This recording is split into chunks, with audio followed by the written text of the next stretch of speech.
Rajkumar ji. Yeah. Khandelia here. I have come in. Good afternoon. You're all able to see Good me? afternoon, sir. Good afternoon. Yeah, it's very clear. Good afternoon, Manoj. You're able to see me? I'm able to see you and hear you also. Absolutely. Good afternoon, everyone. Good afternoon, esteemed panel and industry stalwarts and an amazing audience that are joining us today. May I request all the audience or whoever is interested can put in the Q&A or the chat box from which country, from which city, from which company do you belong to. It will be nice to welcome all of you here. Good afternoon, Mr. Lebin. Mr. Patil from Wuhan Textile University. Good afternoon and welcome. Good afternoon, Mr. Pote. Mr. Patil from Michal Karanji, Mr. Kannan from Loyal Textiles.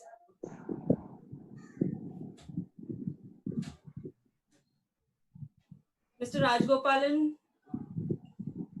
Mr. Kavi from Reliance.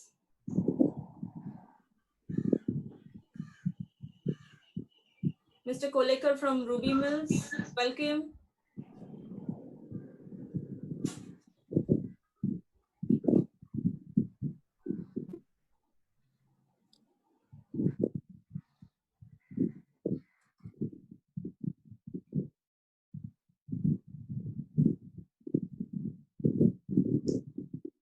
Mr. Patil from Michal Karanji, Mr. Garg from Reliance.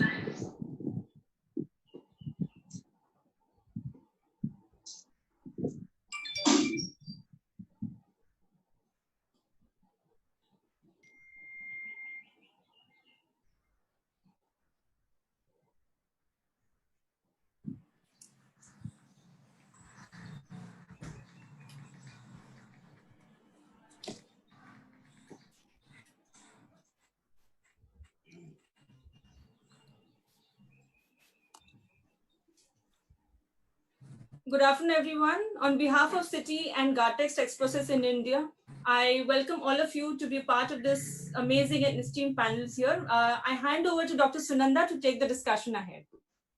Good afternoon and very warm welcome to all of you to the e-conference on rebooting the textile and apparel industry, which Confederation of Indian Textile Industries, CITI, is jointly organizing with Gartex Texprocess India.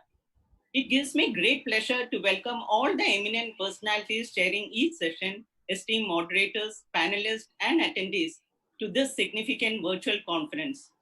We are extremely delighted to have participants from different parts of the world. We have received an overwhelming response for the e-conference. Your presence in large number for this e-conference signifies the strength of this sector. Thank you all for joining this e-conference and sparing the time from your busy schedule and gracing the occasion. Let me also take this opportunity to extend our sincere gratitude to our event sponsors, Sutledge Textiles and Industries Limited and Lensing Group for supporting us for this conference. For the international participants, let me give a brief introduction about CITI. CITI is one of the leading industry chambers of the textile and clothing sector of India, representing the major leading regional and industry associations and 18 major corporate members, thus covering the entire textile value chain from farm to garments and made-ups and textile machinery industry, spanning both domestic and export market. CITI has signed MOUs with 10 major international textile associations for promotion of textile trade and investment.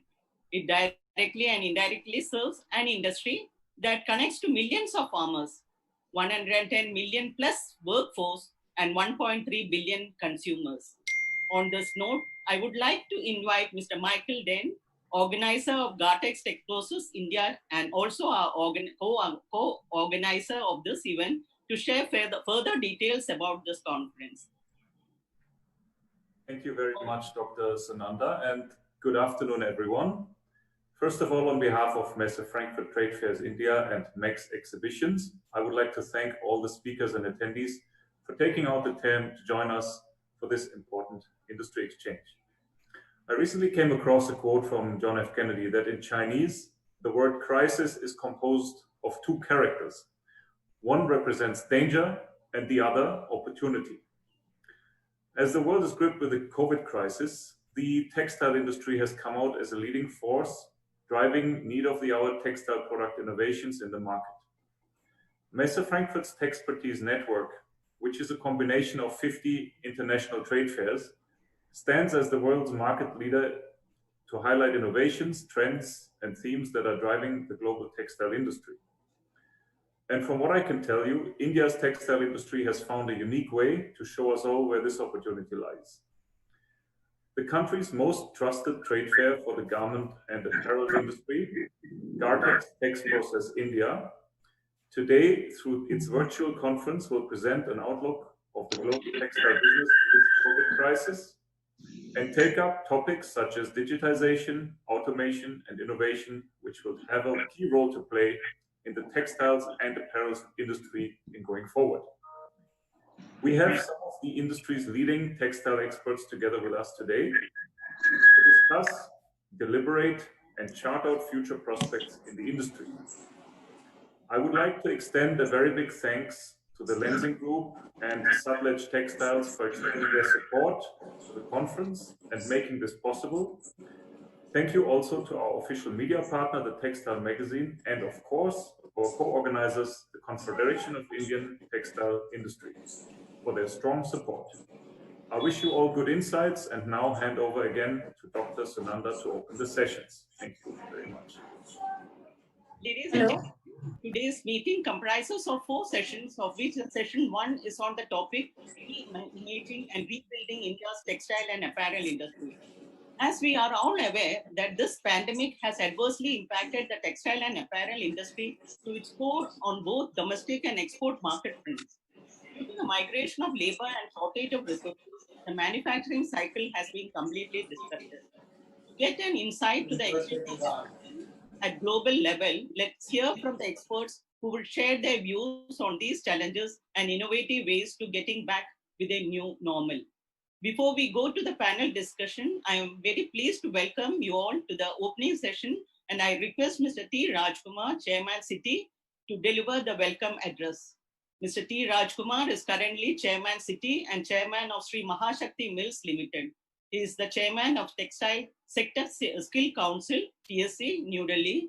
He is a Director in National Skill Development Corporation, New Delhi. He is a Director in the 19 years old diversified Shakti group of companies having interest in sugar, finance, logistics, soya, textiles, plantation, automobiles, education, and agencies. He is a member of the Governing Council of Texprocess. He is also the former chairman of SIMA, the SIMA Cotton Development Research Association also. He has widely traveled overseas in delegations pertaining to textile industry. He is also the chairman and managing trustee of Global Pathway School, Coimbatore, an Indo-Canadian charity run for the underprivileged children. With this, I am pleased to invite Mr. T. Rajkumar, City Chairman, to deliver the welcome address. Thank you, Dr. Sunanda. Thank you all for this wonderful opportunity, and I'm privileged that City is part of this function. Good afternoon, ladies and gentlemen, participants from Asia. Good morning, ladies and gentlemen, participants from Europe and USA. A very warm welcome to all the distinguished speakers, moderators, panelists, and organizers for taking out your valuable time and making this event a reality in today's scenario. Rebooting the textiles and apparel industry is an apt theme in the present context, and I appreciate and thank Gartex Texprocess India and Messe Frankfurt India Private Limited for their incredible effort for associating with CITI and organizing this conference to deliberate on the issues and challenges which has emerged in the aftermath of COVID-19 pandemic. Friends, as we all know, we are going through a very tough time. I think this is the first time in the recent history that we have witnessed such an unprecedented and disastrous time when not only one country, but not only one continent, but the entire world has been hit hard, and that to the same point by a virus called COVID-19. To our dismay, it has spared none of us. It has only affected the economies across the world, but caused great human loss too. On economic front, industries have already suffered huge financial losses, and there is no sign of improvement till date. Supply chains have been completely disrupted, large clothing stores across the world has been shut down, resulting into demand loss for the suppliers, etc. There are n number of problems the industry is facing which can't be eliminated due to paucity of time. Hence, the rescued operation is needed from all sides. The damage control exercise from one direction is not going to help and will not be enough to recover from this colossal devastation. Friends, it's already been rightly said, if there is a will, there is a way. The Indian textile industry is determined to bounce back with the support of our Honorable Prime Minister, Shri Narendra Bhai Modi ji, and his entire team. We will achieve the target of $350 billion from the present level of $150 billion by 2025 with the support of the government and the guidance of our Honorable Union Minister for Textiles, Srimati Smriti Zubin Irani ji. The Government of India is extending all possible support it can extend to the textile sector in terms of financial relief package, infrastructure development, ease of doing business, foreign direct investments, etc. The government is focusing on certain sectors to promote its Atmanirbhar Bharat mission and has identified the textile sector as one of the key sectors to take it forward.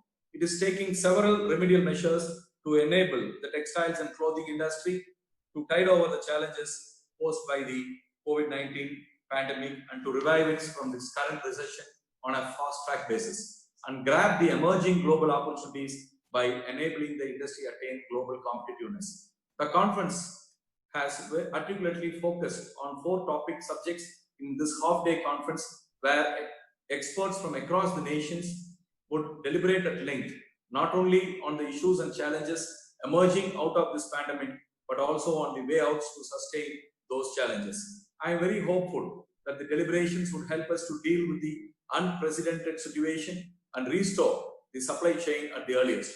For everyone's knowledge, I would like to share that India is doing extremely well on the textile front and in no time has become the second largest manufacturer of PPE kits to serve not only the country but to the entire world too. I would like to remind everyone that India is very strong in all segments of the textile value chain and ready to serve the entire world, especially the European Union and the United States of America, which are the biggest markets for our textile products, and we are ready to join hands with any country who think they can gain advantage if they join hands with India. FTAs with US, UK, European Union and Latin America can be a way to develop Indian textile industry. Taking the advantage of Atmanirbhar Bharat call adopted by our Honorable Prime Minister, Shri Narendra Bhai Modi ji, would play a crucial role in enhancing our industry's reach and access in global markets. Skill development is another area where we have been working by the Skill India mission. Further, the government's measures undertaken towards structural reforms of improving ease of doing business would pave way for investments and enhancing India's position in the global value chain. With continuous improvements, India will be able to compete with the emerging destinations like Bangladesh, Vietnam, etc. There is a strong need to achieve economics of scale and increase the productivity within the sector, as currently on an average, the apparel units in India are 1/3 size of Bangladesh and productivity is 33% and 26% below China and Vietnam respectively. Indian textile industry should learn and adopt the best practices followed in these competing countries.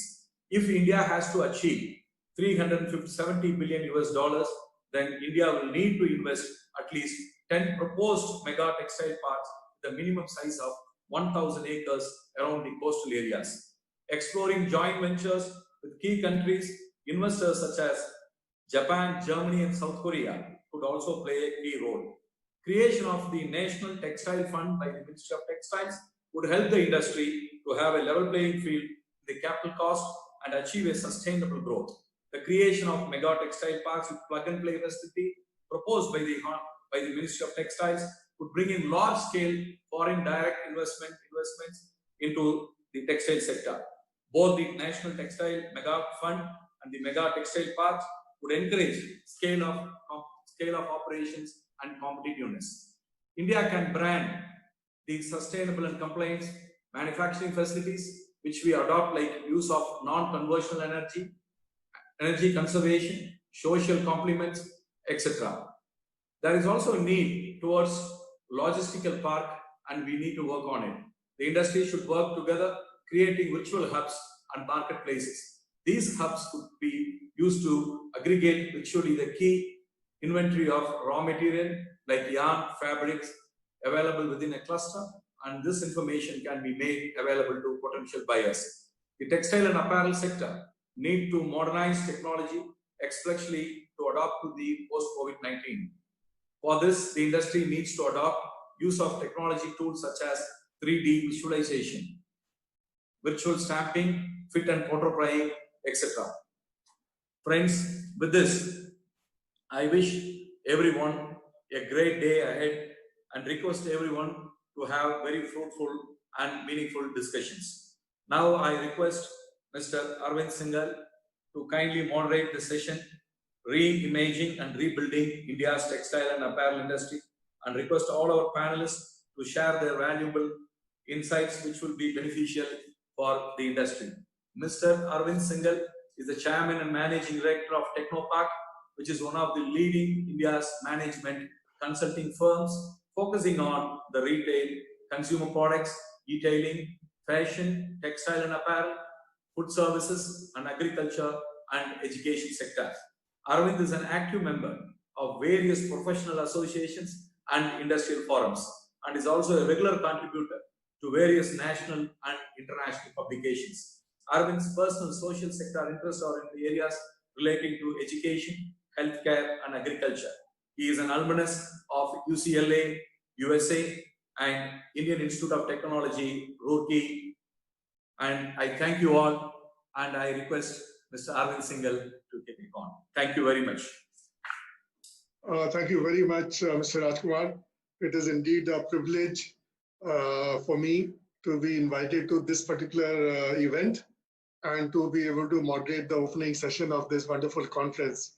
So thank you very much to you and to Dr. Sunanda and everybody else at CITI. We have, ladies and gentlemen, as you know, 4 very, very eminent, very experienced, very successful members on this panel today. They actually need no introduction. I'm therefore only mentioning about them on their names. Dr. A. Shaktivel, who is Chairman AEPC, Shri Ronak Lugani, who is the Chairman of SRT EPC, Mr. Manoj Patodia, an old friend, Vice Chairman Texprocess, and Dr. K. Sundararaman, who is also the Chairman of Indian Technical Textiles Association. The way I planned the session today, we have about 45 minutes. I'll try to put the context of this particular session, why we are talking about reimagining and not only rebooting and rebuilding as opposed to just damage control there in a minute.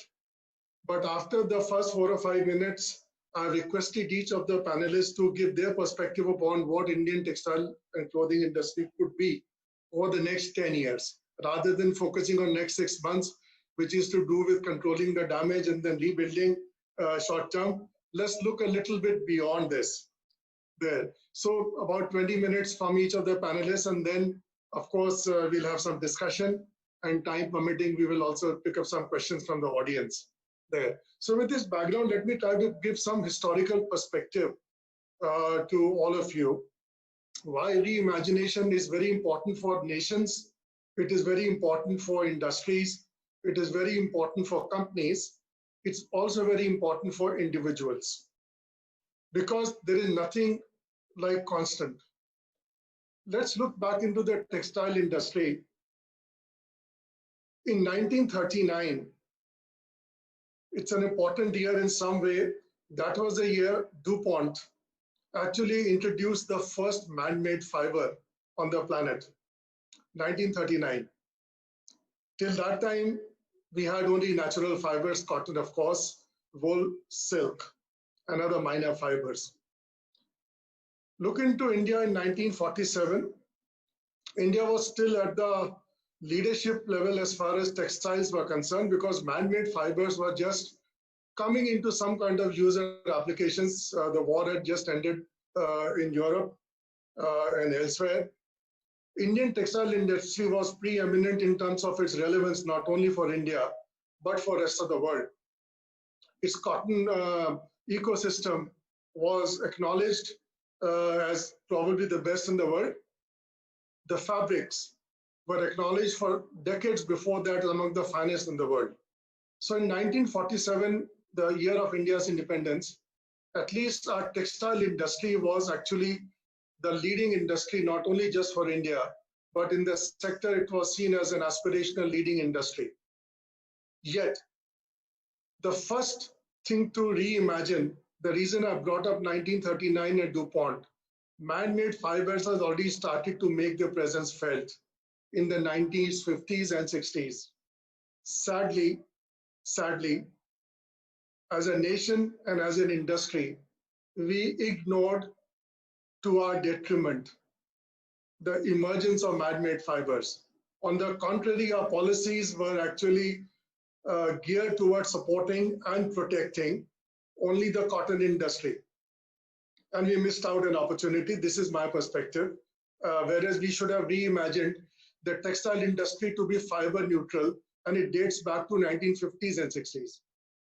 Let's look into another data point or a year, 1982. 1982 was a year where we unfortunately suffered almost like a death blow to our industry, thanks to the strike initiated by Mr. Datta Samant in Bombay. Till that time, the Maharashtra, Bombay in particular, textile industry was a leading industry agglomeration as far as Indian textiles are concerned. Datta Samant strike destroyed the industry in many ways beyond just the strike period.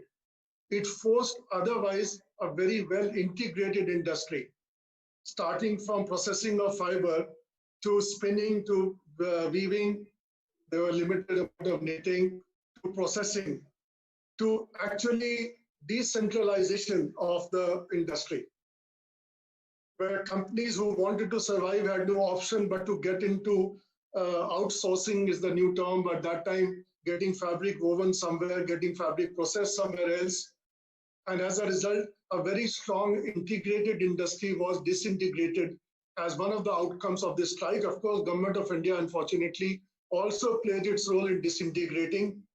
We came up with all kinds of distinctions between yarn, between fiber compositions, who could process what kind of duties, knitting is allowed for small scale, weaving is allowed for somebody else, and blah, blah, blah. So where the industry should have gone towards more integration, we took a completely 180 degrees view in the opposite direction. So we reimagined a world which was moving in an opposite direction, sadly for us. Let's go to the third data point for our industry, which is 1995. In 1995, it was very clear the agreement to phase out MFA was achieved in 1995 with a very well-defined date of 1st January 2005, that quotas will go away. That would have been the opportunity for our industry. And I'm collectively talking about not only the manufacturers, I'm talking about every stakeholder in this industry. What did we do? From a government policy point of view, we hired a bureaucrat Satyam committee report, which never saw the light of the day for many, many years. We were debating what we should be doing in 2005 rather than acting upon what we should be doing in 2005. China did not have to worry about such kind of deliberations. By the time 2005 came, China became also a member of WTO. China just took off as soon as the fetters of quotas were taken away. And we still had small scale reservations and this reservations and so many others. We missed out reimagining a post-quota MFA world. That was 2005. Let's go back to 2010s, not too far away. 1939 and 47 was too far away for many of you. Let's look into more recently. India has been negotiating, discussing FTAs with EU ever since I have been almost actively involved in this kind of my professional life. In the meantime, earlier it was Sri Lanka, then Bangladesh, then it was Vietnam. They have bilateral agreements. They have got preferential trade access to the biggest markets in the world. We are still negotiating and debating and discussing these agreements to our detriment, no surprises that our neighbors have stolen a march on us, whereas we have all the advantages like Mr. Rajkumar mentioned in his opening remarks. We have raw material advantages, we have talent advantages, and so many others. And yet we find that Vietnam and Bangladesh are the ones who have walked away with a lot of opportunity which should have come to India. Again, we did not reimagine this world, which is not having a fair competition, but bilateral agreements, multilateral agreements, free trade agreements, which defy the spirit of WTO, but they are there. We needed to have accepted them, and we needed to have been a part of them there. Okay, let's look into a couple of minutes more in terms of what is the future.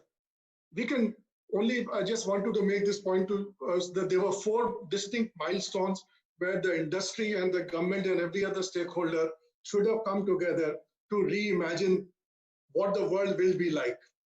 Let's look into 2030 for a minute, next 10 years.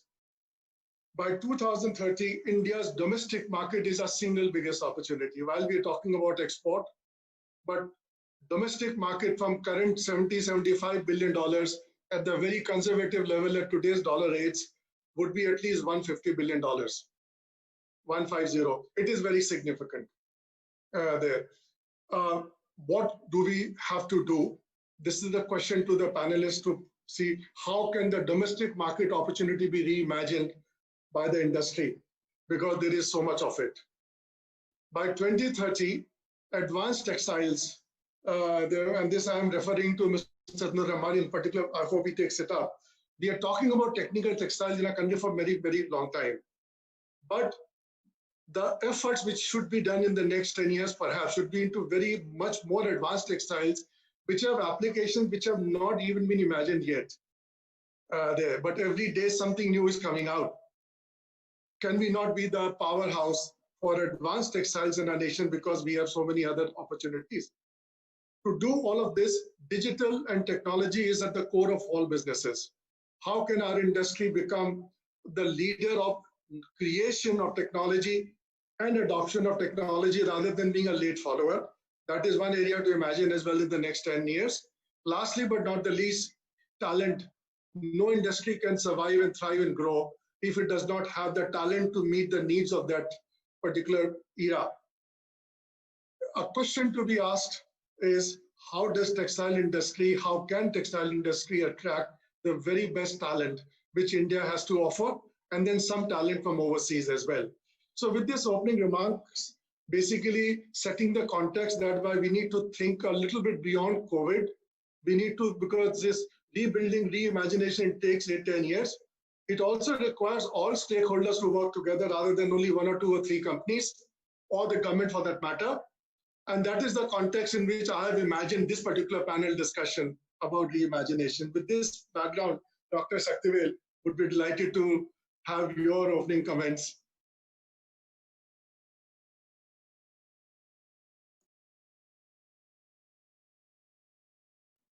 You're on mute. Could you please unmute?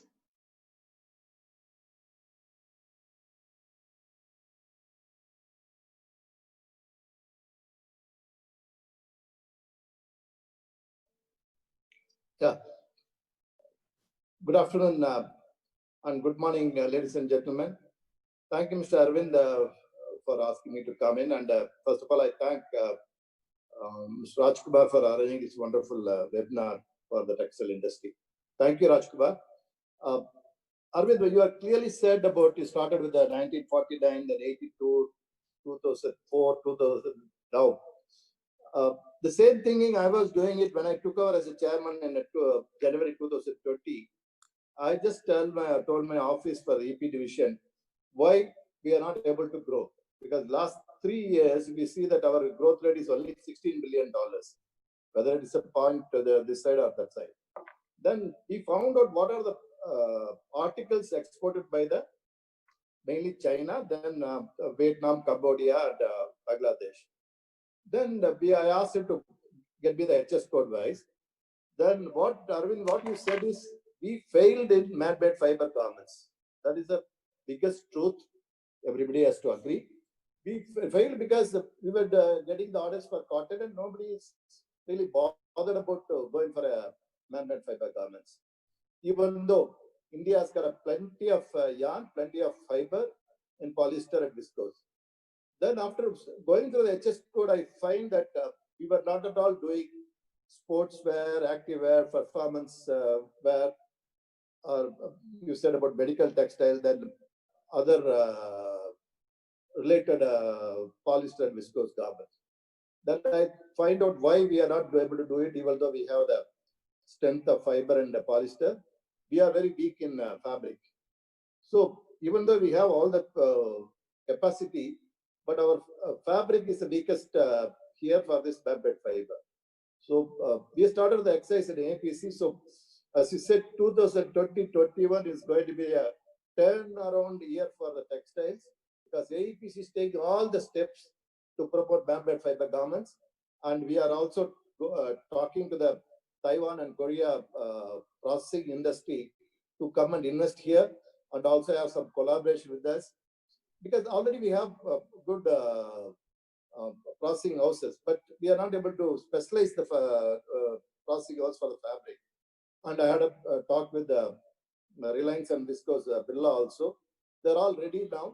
So as you said, it's a COVID is, you don't want to talk about COVID, but you are talking about 10 years. 10 years now, I'm sure that within 3 years, we will achieve that the highest point of exporting man-made fiber garments, especially what I mentioned was sports, active performance, and scientific fabric. And also now this COVID has given an opportunity for making PPE kits and medical textiles. Now I find out there's a whole world is going to look for the medical textiles, whether you have a COVID or not. So the mask already started exporting. So there also we are going to have a biggest opportunity. More than that, now the world, especially youngsters, talking about the sustainable garments. So India can produce a very good sustainable garments, which is nature and environment friendly. So these are the steps AEPC is going to take. And you will talk about after 2-3 years, 2020-21 is the year for apparel manufacturers, especially that AEPC will take all the steps for this. Thank you for this. Hope I'm on the time now. Thank you, Arvind. Ronak, what are your views about the next 10 years, what we should be doing and what is needed to be done? Ronak, you're on the mute. Ronak, you're on mute. Yeah. Okay. Can you hear me now? Yes, please. Thanks. Okay. Namaskar, everyone. And I must thank Mr. Rajkumar for organizing this wonderful interactive session, wherein all the entire stakeholders and the entire value chain is present, domestic as well as exports and all the EPCs. And I must say that, whatever Mr. Arvind Singhal said makes a lot of sense. Like I'm actually second generation in the textile business entrepreneurs, and my father was one of the mill distributors. So I exactly know what happened during the Datta Saman strike and how the face of the industry changed from the vertical setup. How the same masters came and taught the process houses, the finishing techniques, and how the industry became fragmented, etc. Now, coming to how we look at the future in the 10 years, see, I have always firmly been of the opinion that even China, okay, their exports have been great, but because they have become the factory of the world, okay, even if you see what's happening is even today, and maybe in the next 10 or 20 years, only those international brands are going to dominate. Everyone is happy about getting orders from a brand sitting in the West and controlling operations, say sometimes in China when their policies are favorable, sometimes in Vietnam when their policies are favorable, and things like that. Now, what we should actually see is India has everything, right from fiber up to fashion. We've got everything under one roof, even fashion designers where designing skills are concerned. We do not have any international brand that that is global. No brand is global. There is a need to focus on those lines where we stop relying on overseas brands or international brands for supply. And why even them selling to us. Whereas our Indian conglomerates should actually focus on creating international brands wherein we clothe the world. And the world supplies to us, and we do the designing, we do the, the fashion setup for the whole world. Second thing is a communication strategy, which India must focus in the short term is still India is predominantly seen as a traditional textile exporter. Like today, they still feel that India is only doing cotton textiles, basically in those mulls and summer clothing kind of articles where it comes to fabrics or yarns, etc. Now that image perception needs to be changed. There has to be concentrated efforts from the entire value chain, showcasing India's strengths on different spheres. Third thing is we have a lot of data. We correlate data every year, every 6 months, etc. And the fact is that tough has actually helped us increase our yarn sales to 10 times the volumes what we were doing before the scheme was introduced. So government policies also do have a strong, also help in the growth of an industry, which is a we've got statistics to confirm those things. Third thing is our knitting. See, again, when we talk of textiles, mostly people think of wovens. And of course, so we should also focus on our knitting and our processing strengths, which we are very weak on. If we really have to grow, knits are the second thing. Not only cotton knits, but also the man-made knits, etc. Third thing is research and R&D. Like all these brands, earlier we ourselves used to wear cotton t-shirts, cotton track pants. Today, all that has changed to synthetics. With the R&D, making it comfortable for us to wear. Even when we like sweating heavily, when it's really hot for us, things like that. So R&D needs to be developed. We need to work on those lines. Only if these three, four things are taken care of, are we going to grow exponentially, which is the need of the hour. Otherwise, it'll be the same. Being a part of a rat race, being underdogs. Okay, China has reached 100 billion. We are at 60. We should catch up on 100. No, we should stop all that. Think of our own brands which sell globally, and entire value chain needs to come together to focus on this. That's what I would say for now. Thank you. Thank you very much, Ronak. You made some very interesting points in this limited period of time. No brand from India worth its salt outside India. Our perception as a country, we are more suitable for basics rather than value-added. Weakness in the knits compared to the wovens. And of course, emphasis on R&D, all four very useful, important points. Let me now come to Manoj first. Manoj, what do you think we should be doing over the next 10 years and what is possible to be done? Great. Thank you, Arvind ji, and thank you, Mr. Rajkumar. Ladies and gentlemen, good afternoon and good morning. First of all, Arvind ji, reimagining and rebuilding the Indian textile and apparel industry is a very thought-provoking.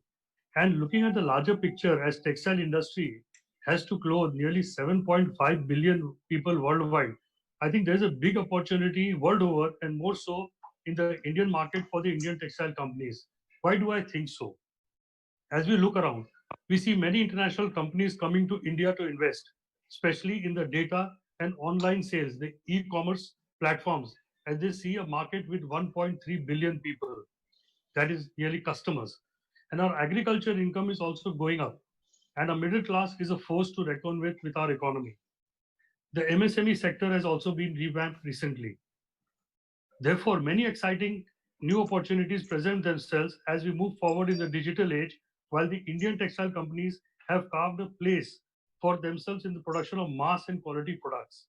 However, once they reimagine their strengths and create Indian brands online, which is cost effective and offers value to customers, there's a huge scope to strengthen direct sales to consumers through the online space to greater profitability in operation, as the big advantage of online is that you do not have to keep big stocks, as it's a direct sale to the customers. Many analytical tools like marketing companies are available to provide data analysis and promoting direct sales. So what Ronak Bhai was saying about building brands, I think online brands could be the way forward. By contrast, for physical stores, companies need to invest in rental space, stocks, distributors, margin discounts to liquidate stocks, etc., which are expensive and require deployment of scarce capital. The digital and e-commerce platform enables you to save on all these costs. In the last few months, online shopping has become very popular and provided a lot of flexibility to the customers. In fact, the marketing tools available, which should aim at three prolonged strategy to develop and popularize brands as follows: global Indian brands, as Ronbai said, localized global brands, develop medium-sized and localized brands.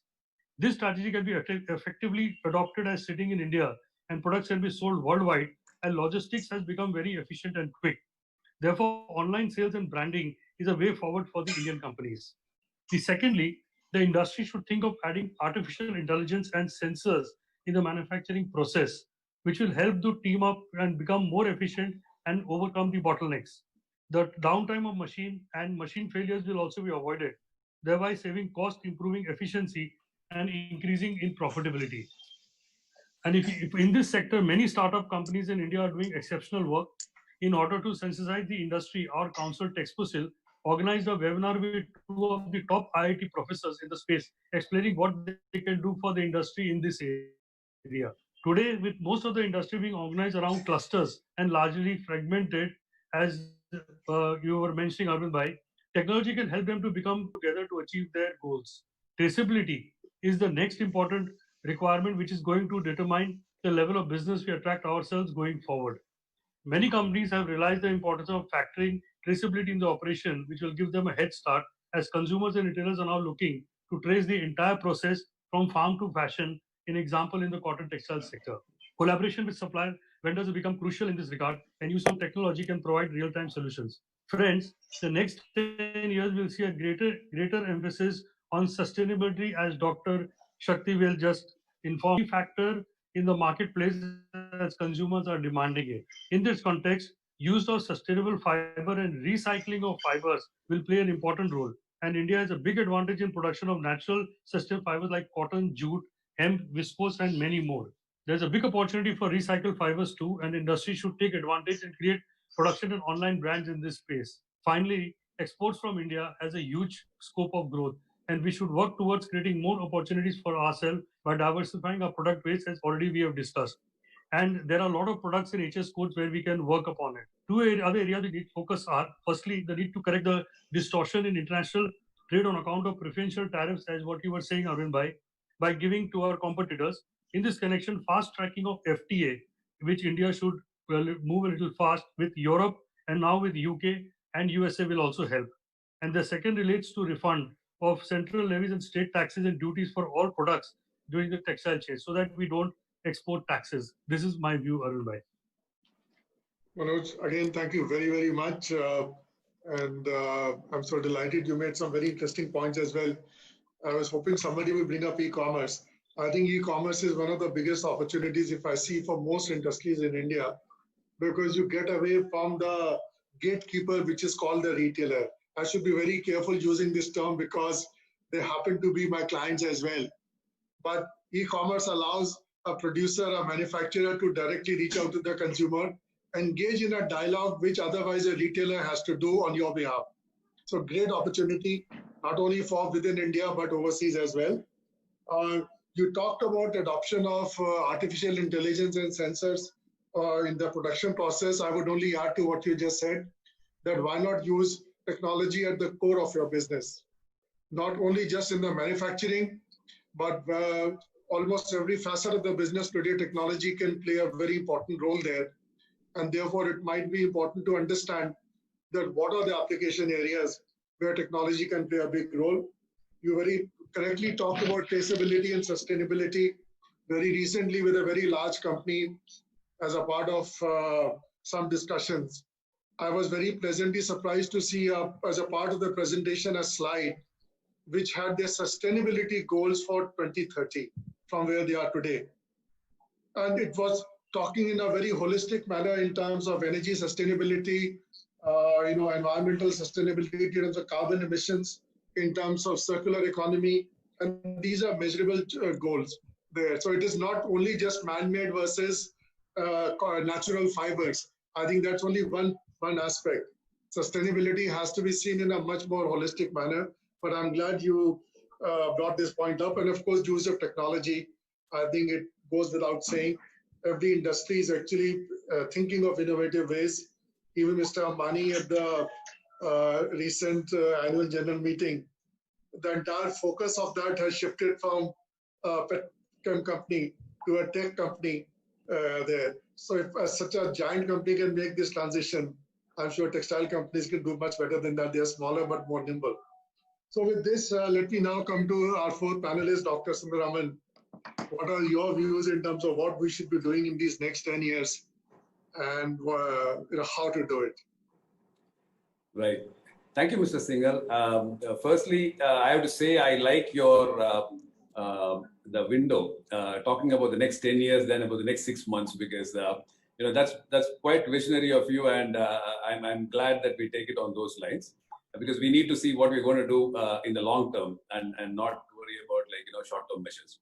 And I also thank CITI and Mr. Rajkumar, because usually technical textiles is the outlier, and to get them on a platform with yarn and garments, I think only CITI can do it. So I thank you very much for that. Where we are right now in India in technical textiles is we are a $19 billion industry with aspirations to double that in the next 5 years. The global technical textile industry is about $237 billion. That's a macro picture. We have approximately 2,500 odd members who qualify as technical textile manufacturers in this country. And most of them are SME enterprises, driven more by the entrepreneurial nature of the founders than by what I would call big business ideals and big business structure. And why this is very important to understand is that while entrepreneurship is great, it only takes you so far if you are not able to adapt best-in-class practices. We are generally challenged in the fact that we do not have a very strong machinery industry in technical textiles within our country. Many of the raw materials that we use are imported, and there is very little original IP that's been created in this country so far. And why I mention this right now is if you ask me, what do you think 2030 is going to be like? There are 2 or 3 things that we can say for sure. Clothing is going to change. A significant portion of clothing will have electronic components in them, whether it's measuring your heart rate and your body functions. Those products are already available in the Western markets, as all of you know, to actually just changing color based upon some kind of a sensory input. The fabrics that are going to be used in clothing in 10 years' time are going to be significantly, for lack of a better word, electronicized. That's one trend that I am seeing right now. I can see that a significant shift would happen towards products derived out of biodegradable wastes and agricultural wastes, and broadly biodegradable polymers. Primarily in the areas of packing, gas barrier fabrics, and many other fabrics, we would actually have a completely different product class from what's happening today. An emerging area where I'm seeing increasing application across various technical textile sectors is the area of nanotechnology. In all the kinds of finishing that we are seeing in terms of the materials that are being used right now in advanced technical textiles, we are seeing increased use of commercial scale nanotechnology. Words like terminologies like graphene, nitinol, shape memory alloys are becoming commonplace. They are going commercial. They are getting out of the research domain and going commercial. The great thing that's going for India is that, like you said, we are going to be one of the most powerhouse by 2030 in terms of our domestic consumption. It's going to be a sophisticated market as well. It is not just the sheer size of the market. The Indian consumer is going to be on par with the most affluent nations in terms of what he wants. And that is the opportunity we have to get to. And for that, we need some amount of original IP creation within our country. I mean, think about it. How long can you go outside and bring in IP for creating new technology products? The buildings that we are sitting in are going to completely change in 10 years' time. Architectural membranes are going to replace quite a lot of aspects of we might not have walls anymore. We might actually have textile panels that are stronger than walls. Now, where does that IP come from? If you are going to be somebody, an adopter who takes on technology 2 decades after it's come out somewhere, we are not going to be a global powerhouse. So government recognizes that, and in the mission on technical textiles, as you all know, which is 1,480 crores, they're trying to address some of this. How do we create original IP and give it to Indian companies? But I think a larger opportunity is there if we are able to go out and seek this IP from outside in the form of joint ventures. Because again, to reiterate, this is going to be the place to be in 10 years' time. But if we remain in the low end of the business, then we are squandering that opportunity. I think a concrete effort to go towards IP creation and being cutting edge, being respected as a knowledge leader. The branding will come out of being respected as a knowledge leader. And I think that's the kind of focus that the technical textile industry will have to have if we want to make India a powerhouse in the sector in 10 years' time. Thank you very much. Dr. Sundararaman, I'm so delighted to hear from you because, with no disrespect to any of the current players in technical textiles, it is sort of calling it to, you're giving too much glamour to spun lace and needle punched basic fabrics. And just because there is a word technical attached to it, absolutely, you sort of think that you are at the cutting edge of innovation or development. So like I said, don't disrespect to the current players in those businesses. I think the world is moving on very rapidly into far more advanced applications. The lines between materials is blurring. The conventional applications, you gave the example of walls, could be made out of membranes. You can talk exactly the same thing about the complete buildings, in fact, being made out of fabrics and textiles in the times to come. Where do you draw a line that which is material, which is the traditional material, and something which is made out of engineered materials there? And I think this is a very, very important point, ladies and gentlemen, that, when we want to reimagine again our industry, the time to come, almost everything requires technology at its core. I made that point a short while ago. Textiles, no exceptions. Even wearables is becoming such an important area in terms of hardware.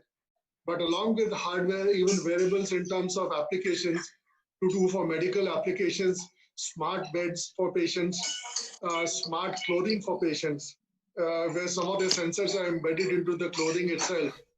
No, those are not a subject of science fiction anymore. These are realities. And I think our industry will do much better if they were to look out and seek those kind of opportunities rather than looking into saying that let's make a better swipe or a wipe or a better diaper for somebody else. Let somebody else make it somewhere else in the world.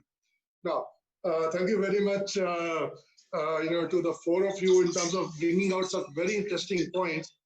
I have about 5 minutes of time left before I see Harish already signed in.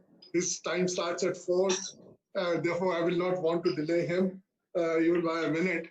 My one question, and any of the panelists can take it, is that, all of this needs capital formation. Whatever we are talking about, you cannot make business grow if capital is not there. Unfortunately, India has not seen FDI in any significant relevant measure in the textile sector. Also, the balance sheets of most existing textile companies, the lesser said, the better in terms of their strength. Anyone has a thought that how do we raise, say, another $100, $200 billion over the next 10 years, which can give us that output of $300, $400 billion? I don't have a solution or an answer to this. I mean, who will put this money in? So any one of you would like to take this point up? Dr. Shaktivel, maybe you would want to take this up?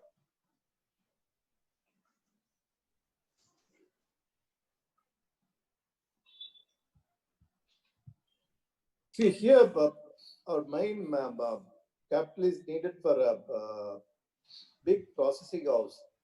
Actually, for a fiber at yard, we have enough investment here in India. And for making apparels also, you don't need big investment. Only that some special fabric, special processing house we did.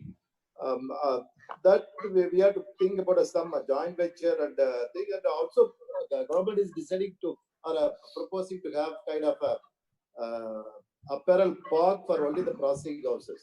So those things can be done. But as you said, big investment for apparels we don't see, because you can see big manufacturer apparel like CITI exports, and all big there, 2,000, 3,000 crores export already. The only place with yard also you have plenty of whether it's a cotton or a polyester, or you have everything in the yard also. So where we are weak is, as I said, the processing sector or the fabric. So there we may require some capital, Arvind. That's my point. Yeah, I was only referring in the overall sense that if you want to add $200 or $300 billion worth of output, if you see the current capital to output ratio, at best it is 1.5. Apparel requires very less capital. We need $200 billion of additional investment. If $300 billion worth of output has to come. So those numbers are very large. And those investments have to come also in the spinning and weaving, and in advanced textiles, and in technology, and in people. So when we don't have access to FDI, the balance sheets of current players are largely stretched. Anybody else has any thoughts how the capital can become attracted to India? How venture capital can be attractive? Mr. Singhal, this is Dr. Sundarramaiah. My little take on this is that, capital will follow perceived value. If you're talking about the kind of business that can happen in India in 10 years' time, if we create an enabling environment where people believe their IP is going to be protected, that their cost of protection is going to be the lowest, and that they have a stable enabling environment for, let's say, a decade, I'm sure money will follow, as it always has. I think some thought process at the highest level has to happen as to, very honestly, along with inputs from third parties from outside, what exactly is that environment, and how do we really show people that this is the best place to be in? If you do that, money will come. Thank you very much on this very positive Just note. add one point, Arvindji. Like you said, big capital is required. You see another thought, as Dr. Sundararaman also said and Dr. Shaktivel said. See, the capital, if you have an idea, it follows. That is the first part. Second part is that if you want to put up new and big industries, nowadays there are a lot of European capital which is available for machinery, finance and all, which is a long-term capital which you can get for 10 to 20 years, which is possible. The same thing is possible from Japan and other countries. So it is not that capital is not possible. That is first part. Second part, even if you're a small and medium enterprises, you can go and list yourself on the Bombay Stock Exchange, capital can follow. If you are a mid-size, bigger companies, you can still access to the capital, that is also possible. Now the other things which have come up, which you can do, like a lot of the goods are sold on credit, so your capital gets stuck in your own company. Nowadays you can do factoring, domestic factoring and export factoring. You do that, all your capital becomes free. So once your capital is free, it's available for you for expansion. So I don't see capital as a big problem. I think there are a lot of avenues from where the capital can flow into the company. We did this in Texprocess. We had this factoring and insurance as a conference for all our members for them to understand this. Well, point well made, Manoj. So thank you all very, very much. It has been my privilege and honor to moderate this session for you. You have a fantastic session coming up. I won't hold Mr. Bijur from taking the floor, so to say, now. So you all have a very, very good day. Enjoy the rest of the day. It has been my pleasure to moderate this session. Thank you, Arvindji. Thank you very much, Arvindji. Thank you, Mr. Arvind. Thank you, Mr. Rajkumar. Thank you, Arvind. Thank you, Arvind. It was great. Thank you, Mr. Arvind. Mr. T. Thank you, Dr. Sunanda. Chairman, for chairing the session, Mr. Aravind Singhal for moderating the session, and all our eminent panelists, Dr. A. Shaktivel, Chairman APC, Mr. Ronak Rugani, Chairman SRTPC, Mr. Manoj Kumar Patodia, Vice Chairman Texprocess, Dr. K.S. Sundararaman, Chairman ITTA, for sharing their insights and suggestions which would help to overcome the challenges faced by the textile and clothing industry. Thank you very much. Thank you. Thank you.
Once again, a very good afternoon to you all. I would like to welcome you all to the second session of this Insightful Industry e-Conference. I'm Himani Gulati, Director at MEX Exhibitions Private Limited, the organizers of Gartex Texprocess, which is now scheduled to take place in December in New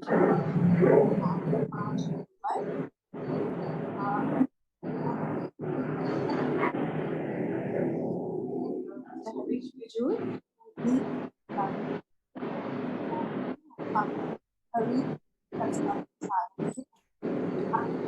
deliver the keynote address to the audience on how we can turn our homegrown names to brands across the globe. Okay. May I request all the panelists to put themselves on mute?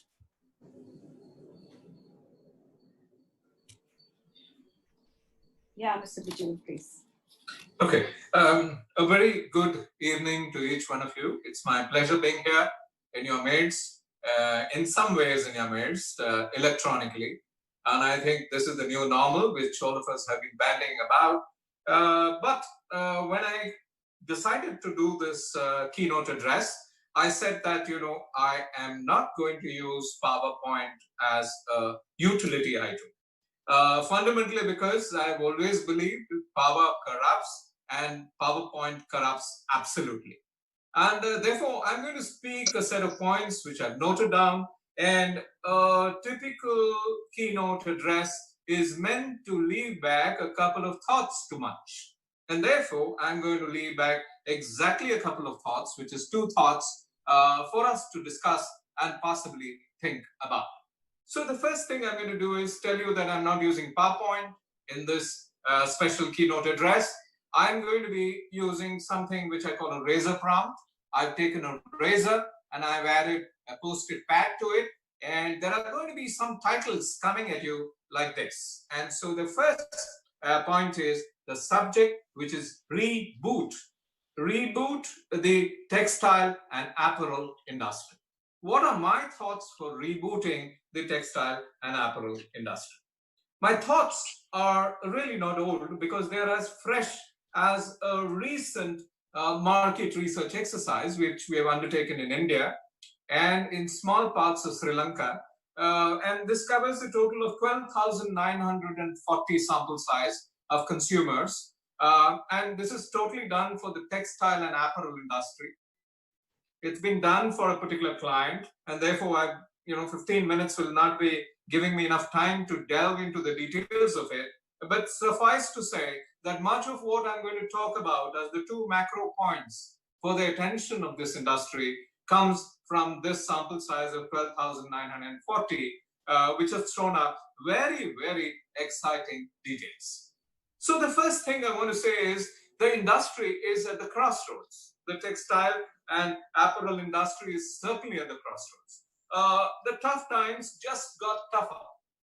Believe it or not, even before the tough times of COVID-19 came about, the times were tough. And I think you and I know what we are talking about best. So the industry has been going through tough times, and it's business unusual at this point of time, thanks or no thanks to COVID-19. So the theme is all dressed up and nowhere to go. All dressed up and nowhere to go. And that's my turmoil. Half the time, I'm getting dressed up to sit in front of the computer and do sessions and do meetings, etc., but nowhere to go out. And that is the trauma that these 12,940 people across India, and this is a study which looks at big India and small India.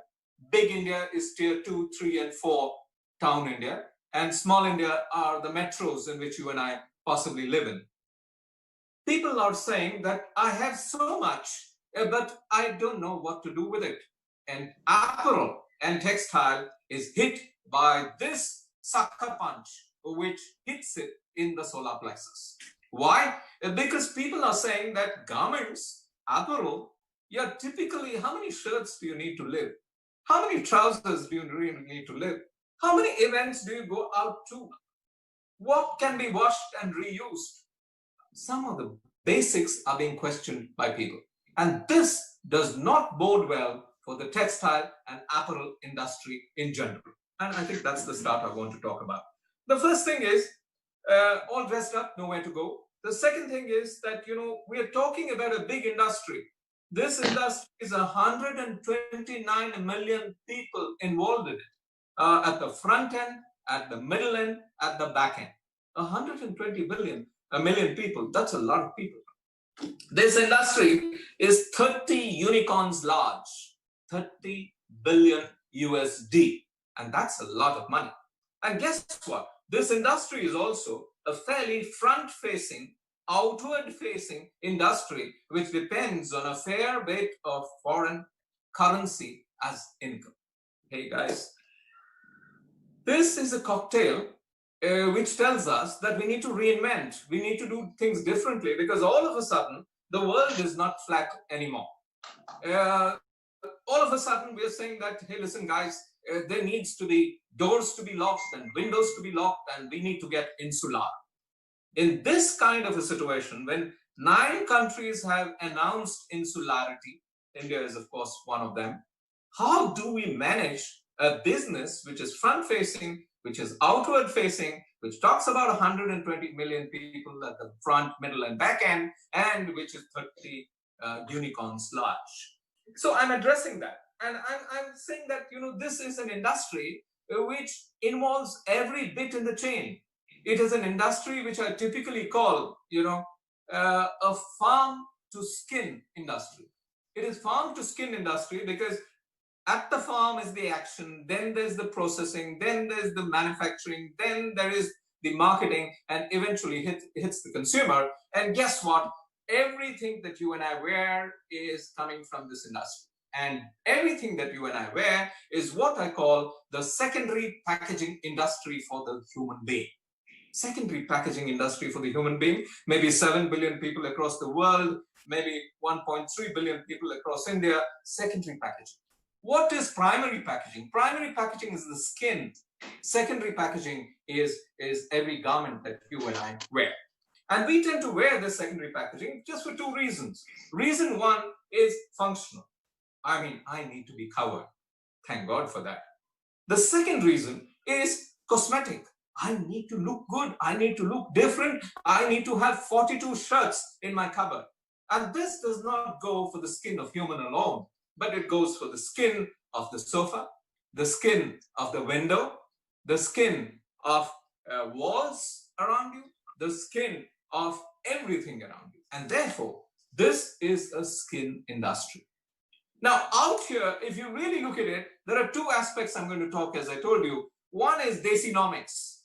Desinomics is here, guys. And if you and I look around, we were very excited in this industry at a point of time when we were told very clearly in the industry that, hey, listen, guys, the duties, the tariffs, the import duty hikes are coming in. We are going to stop outside things coming in, and you and I got very excited. I think that's short-sighted, because if you can do it, I can do it is the global norm today. And that is my worry when I talk of this subject called Desinomics is here. Atmanirbhar Bharat. I think it's a terrific clarion call of Prime Minister Modi. Atmanirbhar Bharat. What are we talking about? We are talking about India, which is self-sufficient. And I think that's very important. But we need to appreciate that the world is not flat anymore. I work a fair bit in the auto sector in India. So I've got 2 auto clients, one in Chennai and one in near Delhi. And if you really look at both these clients, they are telling me that, hey, guys, we source our material from 6 different countries. And guess what? COVID-19 has hurt that supply chain altogether. If only I could get all those 6 country parts made in India with the best quality, I would be Atmanirbhar. Now, unfortunately, the auto industry cannot as yet be Atmanirbhar.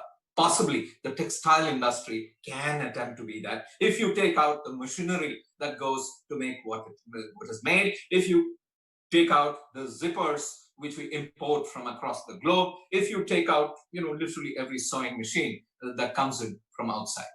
Hey guys, Atmanirbhar Bharat. Actually, the world is not flat, but this Atmanirbhar Bharat is a sword which cuts both ways. And I think that cutting both ways is very important for us to understand. Because if you look at it, export dependency is a part of the industry you and I are talking about. Export dependency is a global plan. Export dependency is not a micro plan of one country, but it's a global plan that knits together the needs, wants, desires, and aspirations of possibly 46 countries that I have listed out to be primary export destinations for textiles and garments that you and I talk about. Therefore, my dear friends, if you look at self-reliant India, for the industry, we need to think it a little different. We should all adopt self-reliant India. We should all adopt and adapt to Atmanirbhar Bharat. But we need to adapt to it with a certain degree of finesse and differentiation. And that differentiation is something we need to discuss. Self-reliance, first of all, is insular. It makes you insular because it says that what I make for myself. And what I make for others, provided they want to take it. Therefore, if you really look at the textile and garment industry, you and I need to sit and do an audit.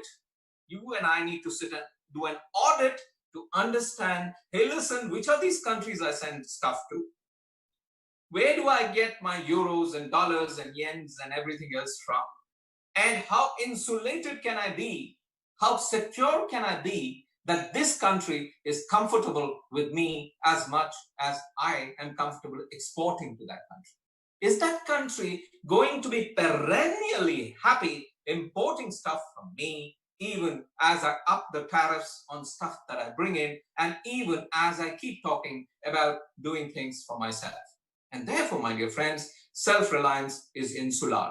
The industry needs to think about this insularity and prepare a plan for this insularity.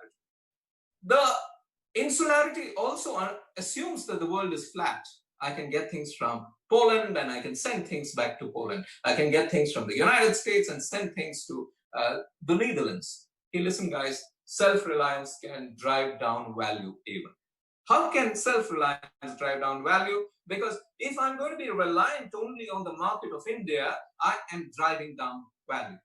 And that value is being driven down fundamentally because of the brand premia and brand premiums that you and I don't talk about in this space. COVID-19 as a pandemic itself has driven down value. It has, made us insular. It has made us, slightly fear-oriented. If you ask me, we live in what I call the fear economy. We are not in the celebratory economy. The celebratory economy is a confident economy. The fear economy is a scared economy. And guess what, guys? If you really look at it, the fear economy versus the celebratory economy, you and I at any point of time would love to live in the celebratory economy. If you look at it, let me take a look at the toothpaste category in which I do a fair bit of work. We just did a study and we found a gory thing happening in the biggest cities of India. And we're talking about only 8 big cities in India. The gory thing that's happening is people are downgrading from the top brand to the second brand, and from the second brand to the third brand, from the third brand to the fourth brand. Everybody has taste levels, affordability levels, but everybody is saying, I don't want to buy a toothpaste that costs 80 rupees. I'll start buying a toothpaste that costs 60 rupees. Downgrading. The second thing, we went into the bathrooms of people and actually tried to find out how much of toothpaste they're putting on their toothbrush. And guess what? In a fair economy, in the biggest cities of India, people are cross-checking and thinking again, am I using a little more than I must use? So if I reduce the toothpaste on my toothbrush by half, will my toothpaste last double? And I think that's actually downsizing consumption. If you look at it, again in the cosmetics category, I work a fair bit in cosmetics as well. And I have data from the apparel category in which, but these are, fundamental data from 2 clients I work with, so they would not be happy sharing it. They're also online watching. If you really look at it, let me talk about cosmetics, something away from here. And the cosmetics industry, there are 2 categories. And the 2 categories is cosmetic as a functional need, one, cosmetics as a cosmetic need. The cosmetic as a functional need is something like the under eye gel, which removes wrinkles, or a moisturizer, which helps moisturize the skin. Both these categories are doing beautifully. Big city, small town, beautiful. But the second category is cosmetic as a cosmetic. Lipstick, gone for a toss. Not only because, the lips have the mask over them, but fundamentally, lipstick is considered cosmetic for the sake of cosmetic. Rouge, gone. Mascara, of all things, gone. And these are high value added stuff which you use to actually create value for a lot of the companies that you and I work with. If you look at it, value is down. And if you look at it, the numbers are down as far as the apparel and textile industry is concerned. The value itself is being questioned. And I think the fear economy versus the celebratory economy is something to be very careful about. And therefore, consumers are evaluating, my second point is consumers are evaluating and saying back to the basics, Basics is checking out what is real and what is unreal. Basics is to see what is functional and what is cosmetics, removing the cosmetics. Basic is saying what is a must and what is a not must. Basic is to say what is essential and what is non-essential. And even in the cosmetics category, there is something called non-essentials, which is going out of the window. And therefore, in the garment and textile category, I have listed out 11 items which are non-essential. And I think these categories are going to suffer in the future. Time for discussion at another point of time, at another fora. But suffice to say that this is an important point to say that people are going back to basics. It's like this, are consumers evaluating the basics? They definitely are. And that's what my research across these 12,000 and odd sample size tells me. Now, if they're evaluating it functional versus cosmetic. What is functional garment? What is cosmetic garment? So, and guess what? Functional garments cost less, cosmetic garments cost more. And therefore, if cosmetics garments go out of the window, brand premier also go out of the window. People are asking, how many shirts do I need to have in my wardrobe? 40? What will I do with 40? Maybe 12 is enough. So the theory is what I typically call in my research, the Imelda Marcos versus MF Hussein syndrome. Imelda Marcos, when she was raided, she had about 800 and odd pairs of shoes in her wardrobe. Whereas MF Hussein, fortunately, the man never wore a shoe. So if you really look at it, between the two, there's a basic guy called MF Hussein, and there is a cosmetically inclined guy with 200, 800 and odd pairs of shoes. And this is coming back. People are evaluating basics versus cosmetics in garments and front-ended consumption of garments. And that is a worry for garment brands. And I'm working with a fair number of them trying to say, how do we turn aside this entire syndrome? And I want to give a suggestion to the industry in a few minutes, in another 4 minutes, when I should close this presentation, where I'm going to talk about what is the solution.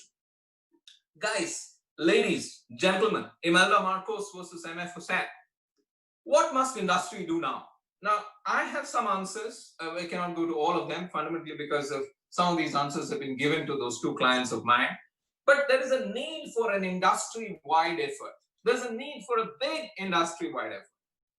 It's extremely important for you to take care of industry-wide effort, which is generic. It is necessary to rebuild from the ashes of COVID-call consumption metrics. I think COVID call has resulted in COVID call consumption metrics, which is low, which is less value, and I think we need to reinvent it back. And therefore, it's an industry role, the way I see it.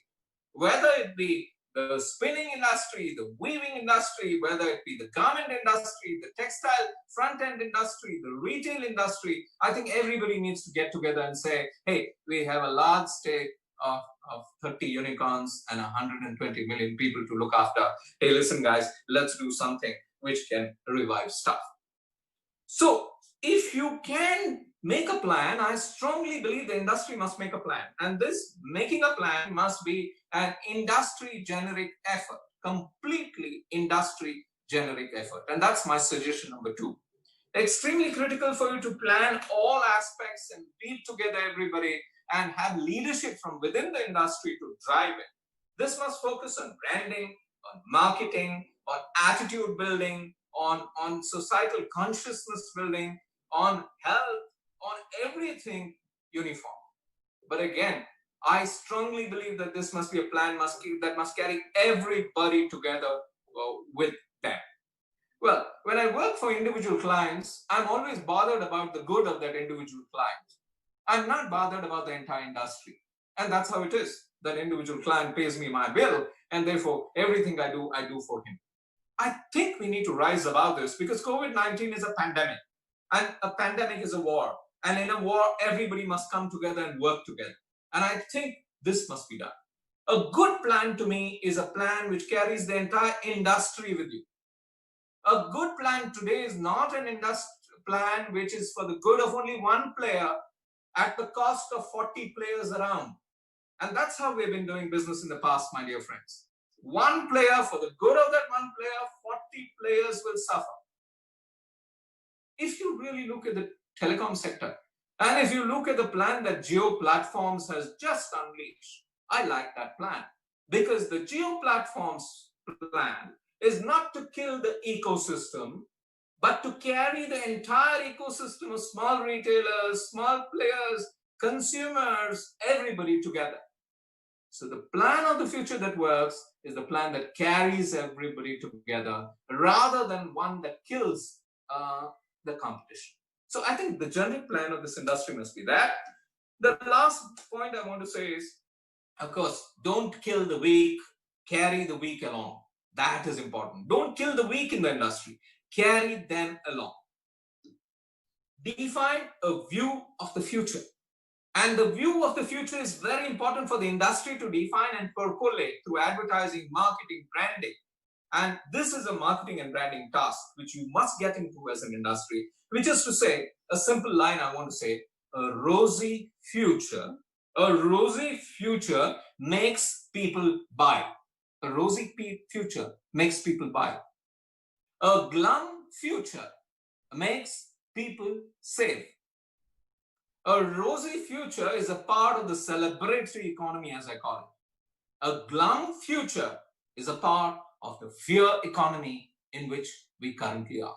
So, ladies and gentlemen, I want to close this special keynote address with 2 suggestions. One is you need to audit basic-nomics very, very carefully and make a plan for the industry which is resilient across 46 countries and not resilient for one country.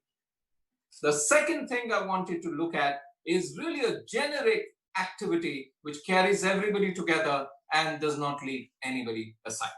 Having said that, I fully appreciate there may not be time for questions, and therefore I'm going to leave back an email ID for you, which is harishbijur@hotmail.com.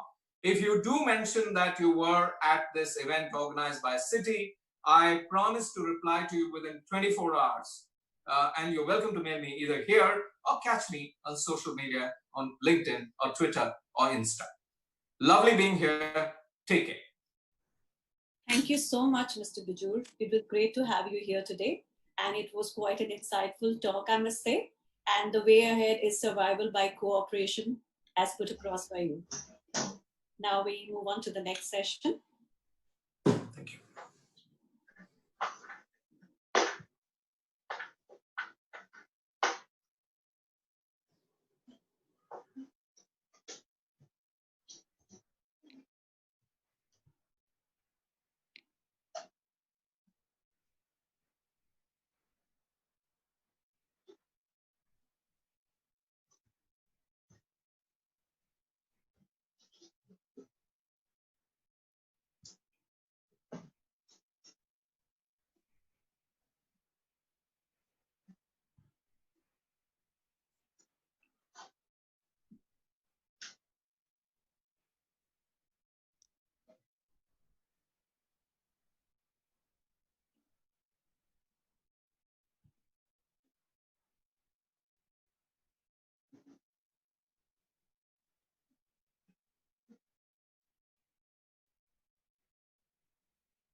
audio.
No, why no audio? Everybody is shouting.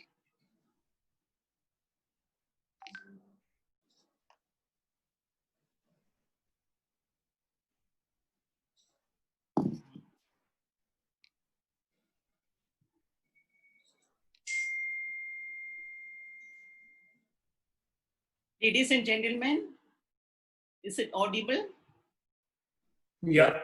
It is time to move forward to our second panel discussion of the day. Retail has changed so much in the past 10 years. In fact, from people being skeptical to purchase clothes online, today India's online fashion market grew 3.5 times from $4 billion to $14 billion by 2020.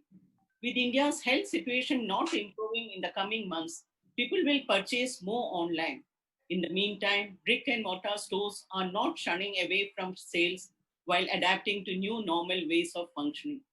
Brands are cautious enough to incorporate standard hygiene checks while even incorporating appointment-led shopping that will help them keep afloat. At this time, we definitely have to ask ourselves, what are the new SOPs that brands will follow? How will this affect customer relationships and loyalty towards brands? With an aim to get answers to these questions, we will begin our next session, Brand and Retail Emerging Scenario in Textiles and Apparel. This session will be chaired by Mr. Rahul Mehta, MD Creative Garments, and moderated by Dr. Hitesh Bhatt, Retailers Association of India. And our panelists from this session are Max Gilman, Kaleidoscope, Mr. Ganesh Subramaniam, founder and CEO, Steel Lumiere, and Nidhin Mohan, founder, director, BlackBerry Menswear, Mr. Siddharth Bindra, managing director, Biba Apparels. Thank you. I would like to invite Mr. Rahul Mehta to chair this session. Thank you.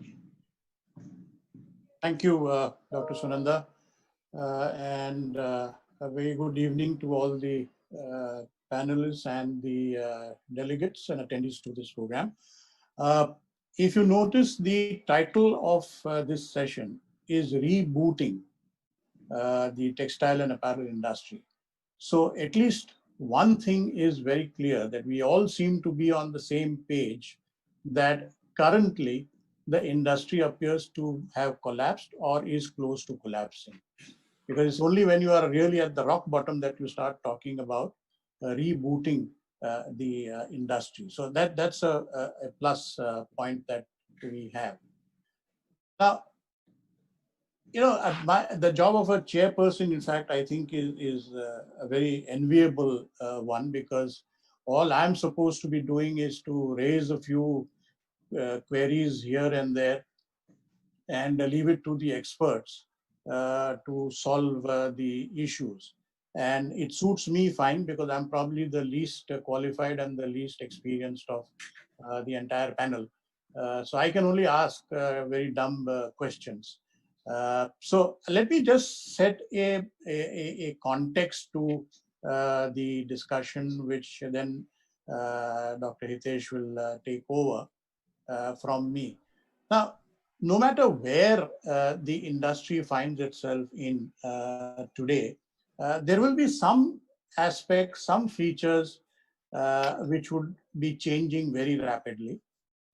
But at the same time, there will be some features which will not be changing. There will be some continuity in the way the industry is operating itself. So what are these not changing features of the industry? Firstly, I think it's a fact that people will continue to wear clothes. Now, whether that's a fortunate fact or an unfortunate fact depends on what angle you look at it. But people will continue to wear clothes. Secondly, I think the industry so far has been dominated in numbers by the smaller manufacturers, but in terms of the share of the industry by the bigger players. And I have a feeling that this will continue. There will be small manufacturers in the race, in the play. You can't do away with them.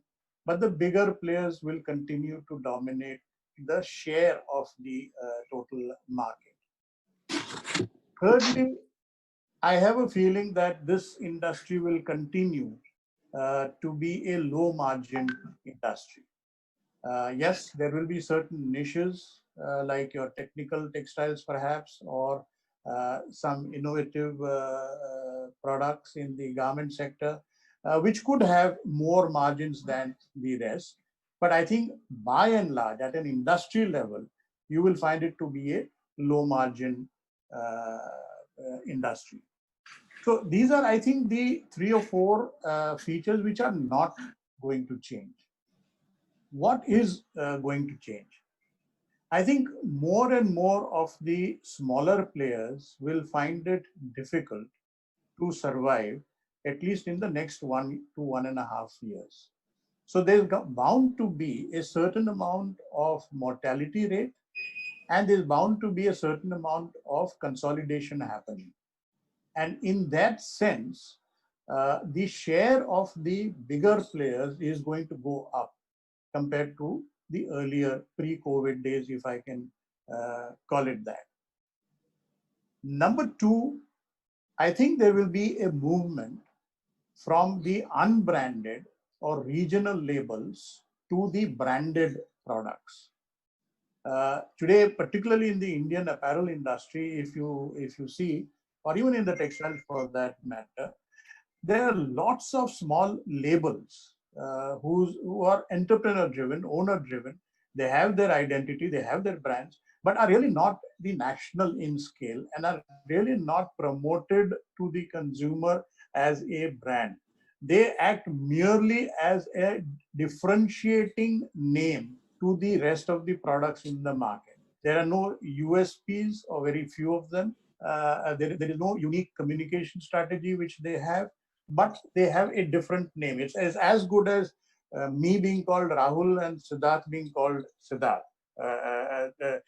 Apart from the fact that he's younger and more handsome than I am, there's really no other distinguishing factor. He's a human being, I'm a human being. He's a happily married man. I claim to be a happily married man. But by and large, there is no difference. They're just different names given to 2 different human beings.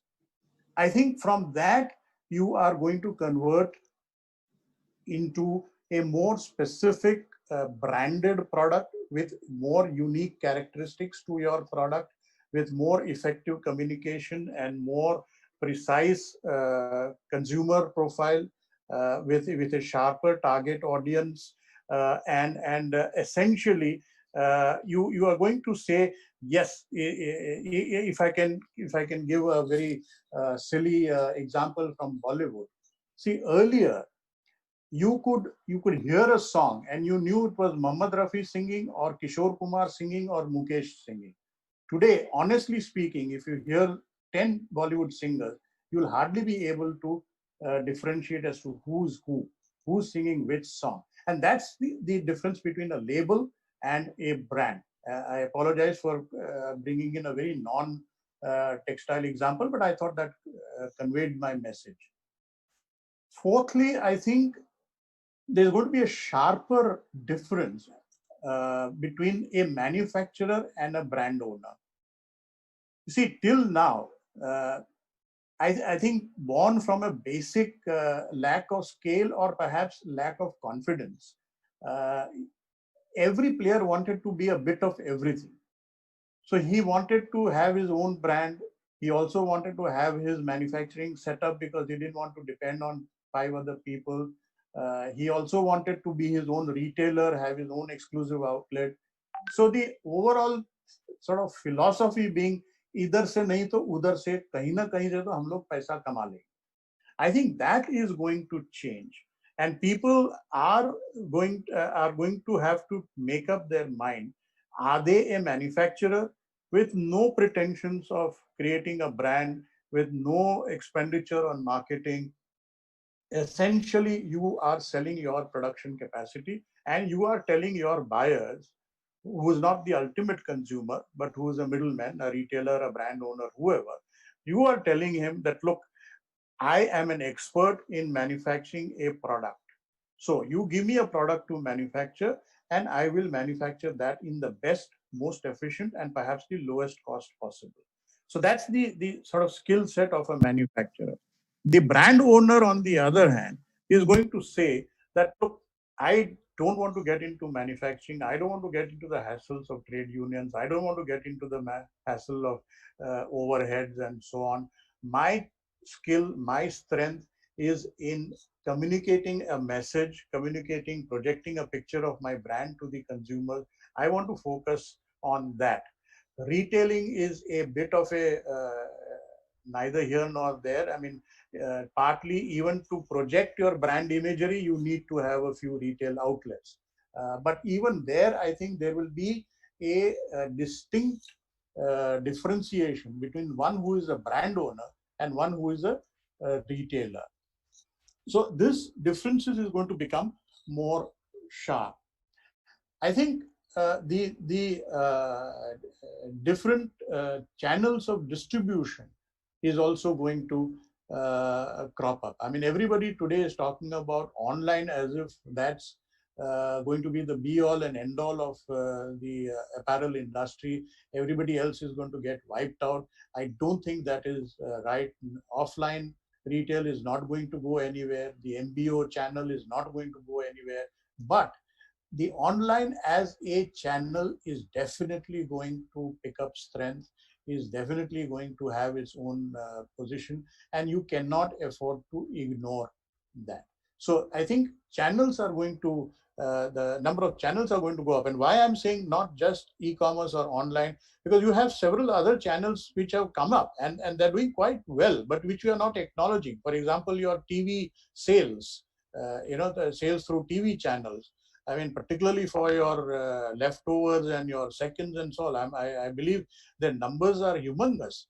So that's also a very interesting channel that one can. You can also have a channel which is developing, which is selling through coupons and through exchanges. So you buy X amount of BlackBerry and you get a coupon to buy a Y amount of Biba. So this cross-selling is also becoming an important channel. So I think you have to look at this newer channels that are going to come up. And lastly, what is going to change very drastically, I think, is consumer behavior.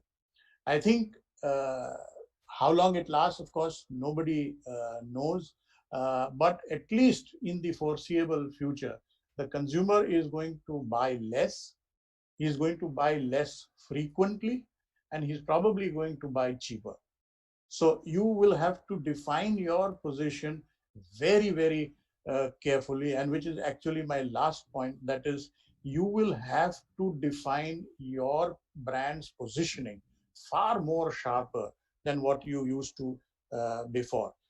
You could have today a range which is, I mean, if you're talking, let's say, of a lady's garment, you could have in your range under the same brand something which the MRP is 500 to 700 rupees and something which is 2,500 rupees or 3,000 rupees.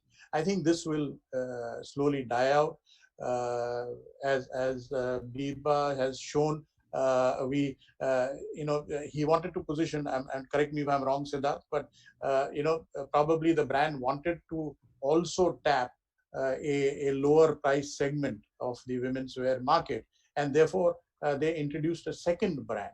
It did have a carry forward positivity from the main mother brand Biba, but it was marketed as an independent separate brand. So I think this is going to happen. Maybe 10 years earlier, Biba would have said, okay, let me also have a few kurtis at 700 rupees or 900 rupees or whatever. So I think this is another change that is happening. So I think having said that and having laid out the context, I would leave it to the experts, as I said, to enlighten us about, I can see Siddharth smiling. That's the disadvantage of an online seminar, that I can see your face. But the experts, I think, will hopefully enlighten us as to what we need to do. But again, just perhaps a few of my personal thoughts. I think where you might want to address some of the issues as to what changes you need to bring about in your business models, in your size and scale of operations, in the product and market base that you have, in the pricing model that you are following, in your consumer profile that you want to set for yourself and your brand, and lastly, your communication strategy. So I think very briefly, very broadly, I think, Sunanda, I have kept within my time limits. So over to you, Dr. Hitesh. You are on mute. Thank you, Rahul bhai. That was an extremely insightful, 8 to 10 minute speech. But you covered practically everything that the emerging scenario which is currently shaping the industry in India. You touched upon unbranded to branded, which also touched me a lot, because I was just thinking about what will happen to the unbranded players in the market. But yes, that's what the scenario is right now. My first question to Siddharth, and then subsequently to Nitin as well, that Rahul bhai did speak about business models, and that was something which I wanted to start with. That do you see as brand and retail emerging scenarios in textiles and apparels? Are the business models changing? And if they are changing, what are they? As you foreseen in the current 6 to 8 months or 12 months down the line? Siddharth, this question is to you, and then we'll go to Nitin. So Hitesh, I hope I'm audible. Yes, you are. Yeah. So I smiled, Rahul bhai, because I think you definitely don't look your age. And I think as far as you kept talking about maximum experience from this panel, I think you've got more experience than Nitin and we both put together. Should actually be, this should be a there. But nevertheless, I'll just come back to Hitesh. No, I think business models are completely changing for sure. I think what is a black swan event. I don't think anyone would think of such a situation or plan for that. And as the speakers before me said, I mean, this is something which our industry, the apparel and fashion industry, is probably one of the first hit. There is going to be permanent demand destruction, and I think we've got to figure out how to deal with it. Business models will get disrupted, and I think omni-channel is really going to be one of the ways forward. So one will have to be able to provide where the consumer wants to shop. And I do believe that this event will lead to a tectonic shift from offline to online. Not to say that offline is not going to go back or things like that, but there'll be many consumers who have now gone and experienced online for the first time because they were forced to do it, and probably had decent experiences, and also learned how to do it more easily. So there is going to be a dramatic shift. Companies will have to adapt to it. Business models have to be completely redrawn. Cash flow and profitability are going to be the mantra. You'll have to make money. You can't keep taking actions hoping to make money someday. And I think a lot of the right of into business will also have to take place. So I see really structures changing all across. I think I would urge people to really embrace the digital space, e-commerce, whether it's omni-channel, and brands will have to start looking at consumers with one view. Consumer must be able to shop on the Aviva website, pick it up from a Aviva store, return it to Aviva, and we should be able to track a consumer all across our journey with the brand. Many of us brands today don't do it in just one, and it's a different view. All this, I think omni-channel will also make companies very, because need of inventory will dramatically reduce. Today we have different sales channels. Siddharth, your voice is not audible. Am I better now? Yeah, can you just speak, please? Yeah, I said, am I better now? Yeah, we can hear you. Or maybe the others panelists can keep themselves on mute. Hello. Yeah. So yeah. I think technology will also help make businesses far more efficient. One view of inventory will also dramatically reduce the amount of inventory that one would need in a business. Today, most of the brands have different inventory sales channels. And I think these are all very inefficient ways of running businesses. So, I think there's going to be change, as I mentioned, all of it. This is our finance, their plan. Sure. I'll take that point ahead to Nitin as well. Nitin, Rahul Bhai and Siddharth both spoke about the change in business models. What, according to you, would these changes be? And how do we address to those changes is a subsequent question for that. Good evening, everybody. Good evening, Rahul Bhai. I absolutely agree with Siddharth. I think inventory, the way we've seen in organized sectors, let's say like auto, so the channel inventory, the dealer inventory, the manufacturing inventory is fairly well, there's a beautiful cadence. They know the numbers, they manage the numbers well. I think in our industry, and as Mr. Bijur said, that there has to be an industry-wide movement. I think that inventory is that one thing that we got to deal with efficiently and effectively. I think we are getting into an era of shared, it's a shared future, shared risk, and shared returns. So, and we got to sort of take care of our customers' inventory, and we got to help the factories and the suppliers manage their inventory, and so that it doesn't become a burden. And sure, technology will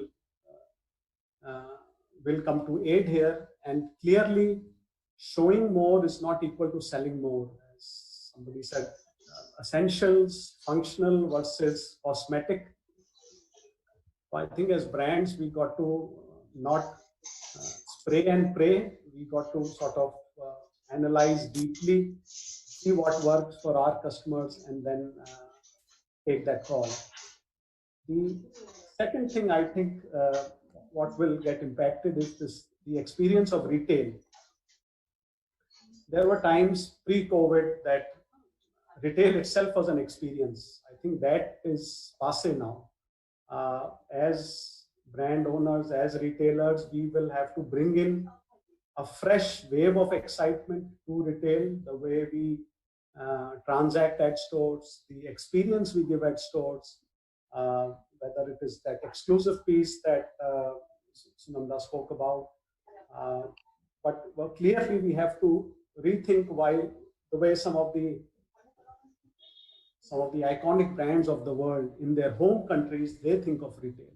And it's almost like a museum for the brand. And that's a direction of thinking that I think we got to look at as retailers and retailers. Sure. Lastly, I'd like to just carry on, Nitin. Yeah.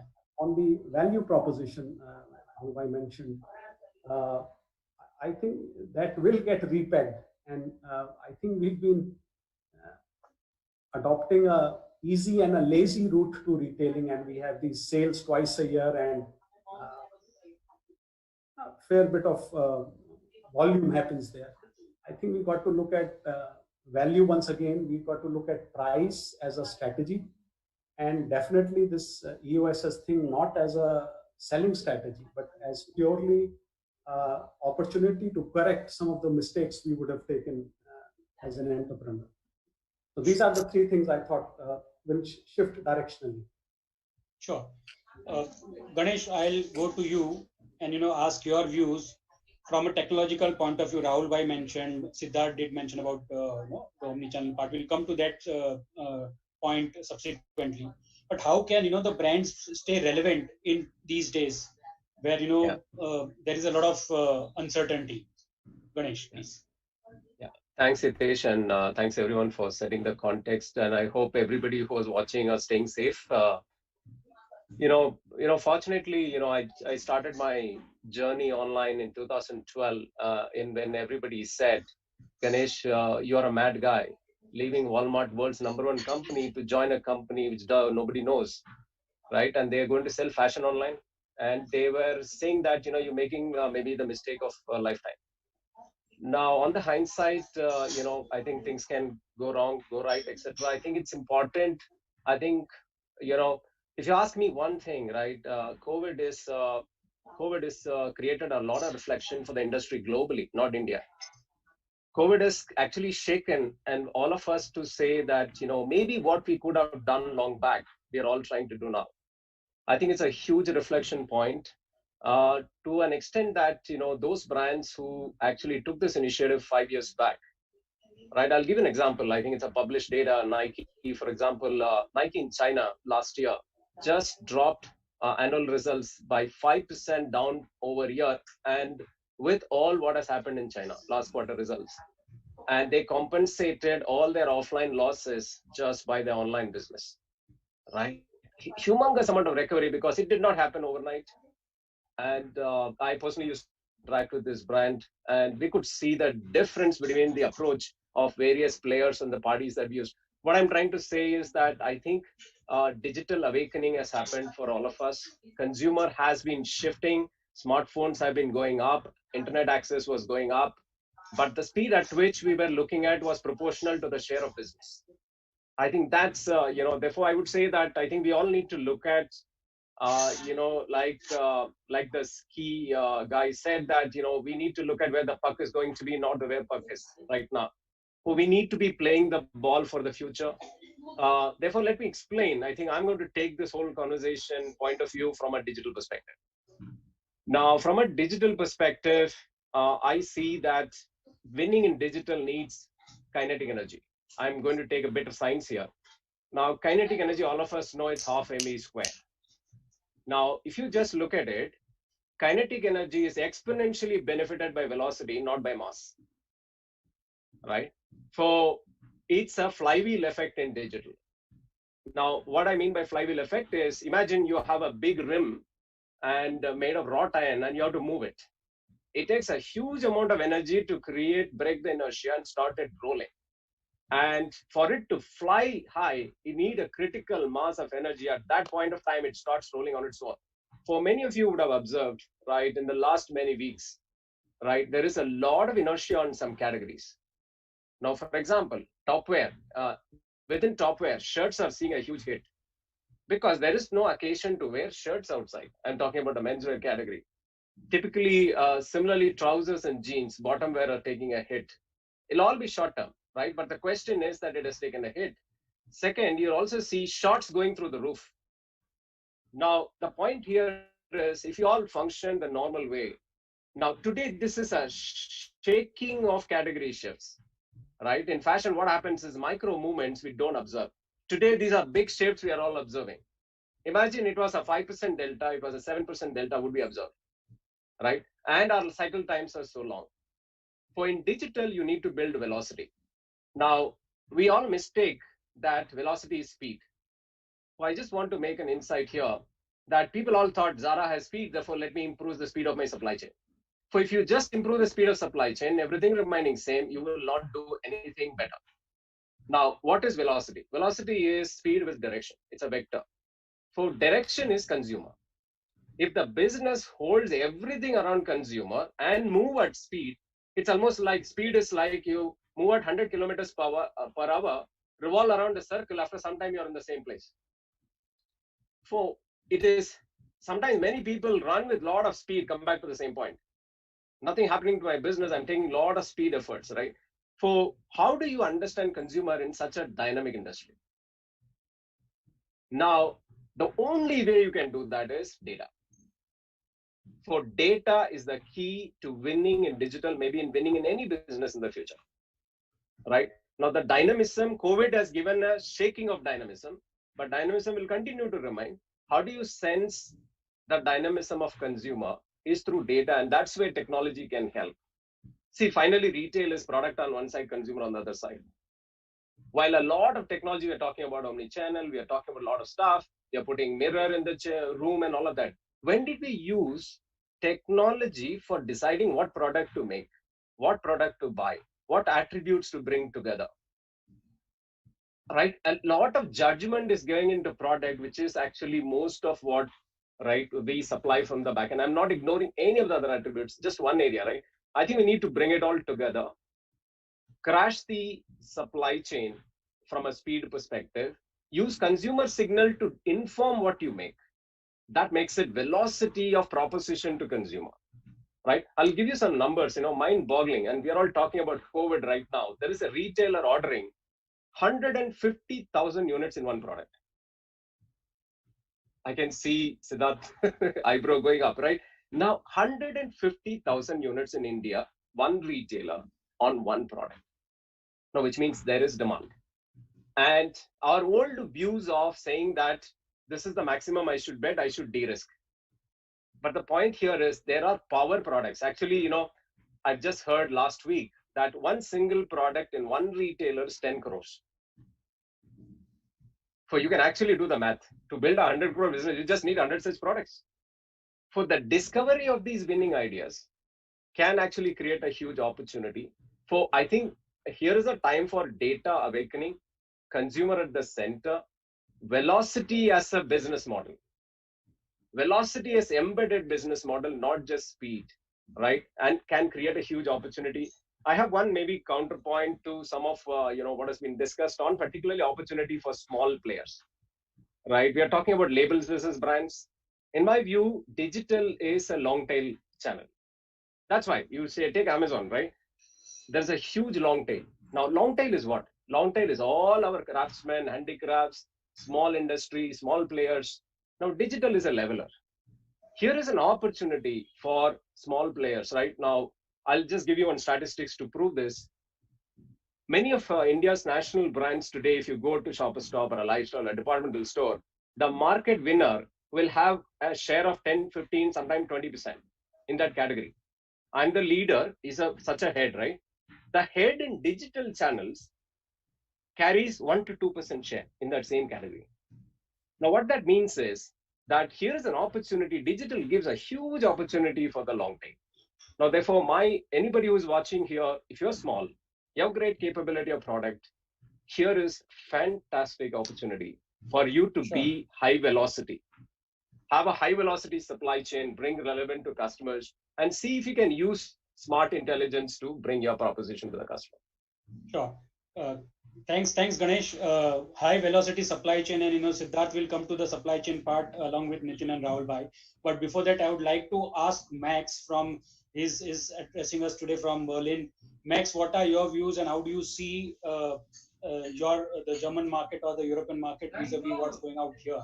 So if you can just give some comparison, and then we'll come to the other aspects of the discussion that we are going to have. Yeah, thank you. Pleasure being here, and very interesting to hear all the insights also from your point of view. Obviously, I'm coming from quite a different point. On the one hand, being in Germany and more into the German and European market, but also I'm coming with a background in sustainability for more than 10 years, and in that sense also have a bit of a different view. For example, from my point of view, that we have less kind of cosmetic products being sold and more the functional ones. also has a positive effect, where I find that's actually part of the focus that also the whole industry needs to take, because at the end of the day, it means more focus on purpose of products that make sense. And I don't want to cut out the aesthetic element at all, because I'm totally sure it's coming back. And also now, I mean, if you look at it, yeah, maybe shorts are trending more than trousers, but we're gonna be walking more outside again, and also gonna be wearing more shirts again at some point. But in general, we're all driven by curiosity and by creativity. So humans will always have the wish to wear something new, have new colors, new patterns, and so on. So I wouldn't be too worried about the potential market. I don't think it's gonna kind of totally break down at all. I think it's a moment of creativity and shifting from products, and you get different product ranges, which I think is also one very general thing. Ganesh, you were talking about the Nike example also in China, which I find very interesting as well. But also maybe one extra point to that, which I find important. Nike didn't just make up the sales, as far as I'm informed, with online channels, but also with a different product. They made a lot of revenues through the services, because they used the fitness app, and they were not just selling products through the fitness app, but also the service of making people kind of guiding them through the fitness programs. So there I see also an important part, which is on the one hand, I agree that manufacturers, brand owners probably have to focus on the core business, but at the same time, we live in a time where agility is extremely important. So you do have to look in the diversity of your business also, and if you can add, for example, especially services to your product range, which will be a more easy kind of way of making money in the future, and also a more sustainable way, because you walk away from the resource, a natural resource heavy production scheme, to something that can be more virtual in many different ways.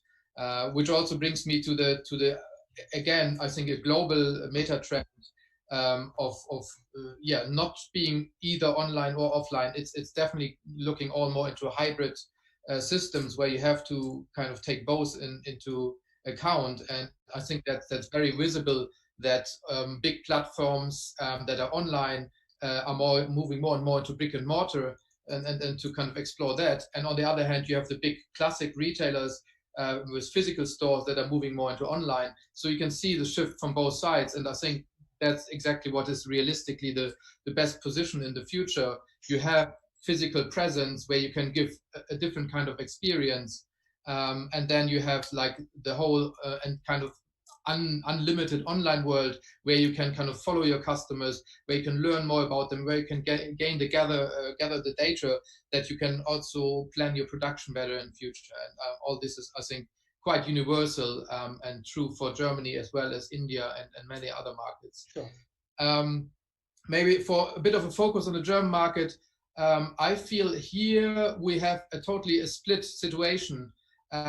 It's clearly that the higher price range is doing fairly well, especially luxury, but also like just higher fashion. This is, for example, also sustainable fashion brands are doing pretty well at the moment. They have gained market share. And then we have the discount, which is mostly also non-branded, or just like maybe you have a retail brand, but not so much a product brand. And they're also gaining, because obviously you have people that are becoming more conscious at the moment, but you also have people that just have less money. So these two parts are gaining. So what I see is I see a lot of chances for small businesses. I definitely agree with Ganesh there, especially in the combination with being smart in using technology. But I see that the mid-sized brands in Germany, they have the biggest trouble, because they are already too big to be agile, but they're too small to really overcome this crisis easily. So I'm seeing mostly an even bigger split, and that the COVID crisis is an amplifier for this. And then in Germany, I also think the idea of focus is very important. Focus more on your best products, on your best skills. And with that comes the branding as an extremely important element. because brands, I mean, if you think original about brands, it's trust. So your brand is what makes the consumer trust in your products, in your services. And in a time with so much uncertainty, it's absolutely the rebirth of what brands used to be about, the promise of quality. And this quality is becoming more diverse that it represents. So you also get sustainability aspects within the range of quality and functional aspects. Definitely, it's going to be very interesting to see technical textiles rising more, textiles that will promise to protect you also against the environment. On the one hand, maybe also viruses, but also in general, weather is changing, getting more dramatic weather. So we will have more kind of outdoor functional wear going into fashion the next couple of months and years. And in general, you saw already during COVID, the whole fitness sector as leisure and so on. I mean, Lululemon, they have had the best time in their anyway already impressive kind of growing as a brand. So yeah, this is something you can see also in Germany. The move even more into this functional kind of product ranges. Sure. Thanks, Max, for that. Rahul bhai, I want to ask you one question. And this is more from a clarification point of view, the discussions that all the panelists have made right now. Digital is a great leveler, and it levels everything. But when you say that unbranded to branded, and that's something which is the fact of life. But do we really mean that the unbranded players or brands who are just labels as we call them, will they be totally out of the business, or it will be difficult for them? Because if they take the route of digital, as a couple of our panelists did mention, Ganesh and Max and others, is it a possibility for them to survive, or it's just a yes or a no? It's a binary decision right now.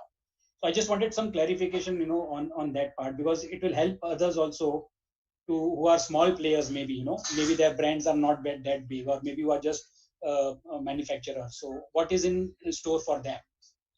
I think, frankly, nothing in business is a binary issue. Nothing is a yes or no. What is a yes for me could be a no for you. So that's one clarification. I must say, for the audience particularly, I think this is a very interesting situation. I was reserving it for my closing remarks, but since you have raised it, it's a very interesting contrarian view. One view, perhaps the more traditional view, is what I mentioned in the beginning, which is that the gap between the smaller players or the labels and the brands is going to go up, and perhaps there is more scope now for branded products than earlier. Whereas Ganesh, I think, and to some extent Max, gave the complete opposite view, that here in fact is the online business or channel, which is a lifeline to the smaller players. That this is where it is not so much the name of your brand or the reputation of your brand that people are looking at, but the kind of style that is there displayed on your screen, the product. So maybe that's an opportunity. But if we are to pitch that here is a lifeline for the smaller manufacturers, it means you are assuming, I'm trying to be clever here, that means you are assuming that my earlier point was valid, which is that the smaller players are going to get into more difficult situation. But here is an escape route, here is a lifeline, here is an opportunity. And I would agree, I don't understand online channel that much or e-commerce that much, but here is an opportunity for the smaller brands to overcome their otherwise traditional deficiencies or limitations of resources to market, resources to travel all over the country, to distribute, etc. So I think they've made a very valid point. Very well said, Rahul bhai. I think that brings a lot of clarity. taking that same point of digital, and since we have got limited time available, I thought, okay, let's talk about the emerging scenario. And in the emerging scenarios, Rahul Bhai has given 8 to 10 points, out of which, since digital is there, and Siddharth, we did speak about omnichannel and e-commerce. How is Biba, and then subsequently to Nitin as well, okay, how are you using technology? How are you using omnichannel in this current scenario? Have you made some investments? Has the brand made some investments, or are going to make something? So just throw some light on that for our audience also. And what is, according to you, in your category, how is this omni-channel route Biba is going to take ahead? Yeah. I hope I am audible. Yes, yes. Yeah. No, I think at Biba, we started actually investing into the e-commerce space and the digital space around 7 years back, and we've consistent in that. And yes, I think during this COVID crisis, we have definitely got rewarded on that front. So for us, digital is a very, very important part of our business. Our own website in itself is a very important part of our business. And of course, all the marketplaces also have been an important part. That they continue to do that. From a marketing perspective at Biba, pre-COVID, we had actually taken a call to kind of completely go online. I wouldn't say 100%, but at least 70-80% go digital.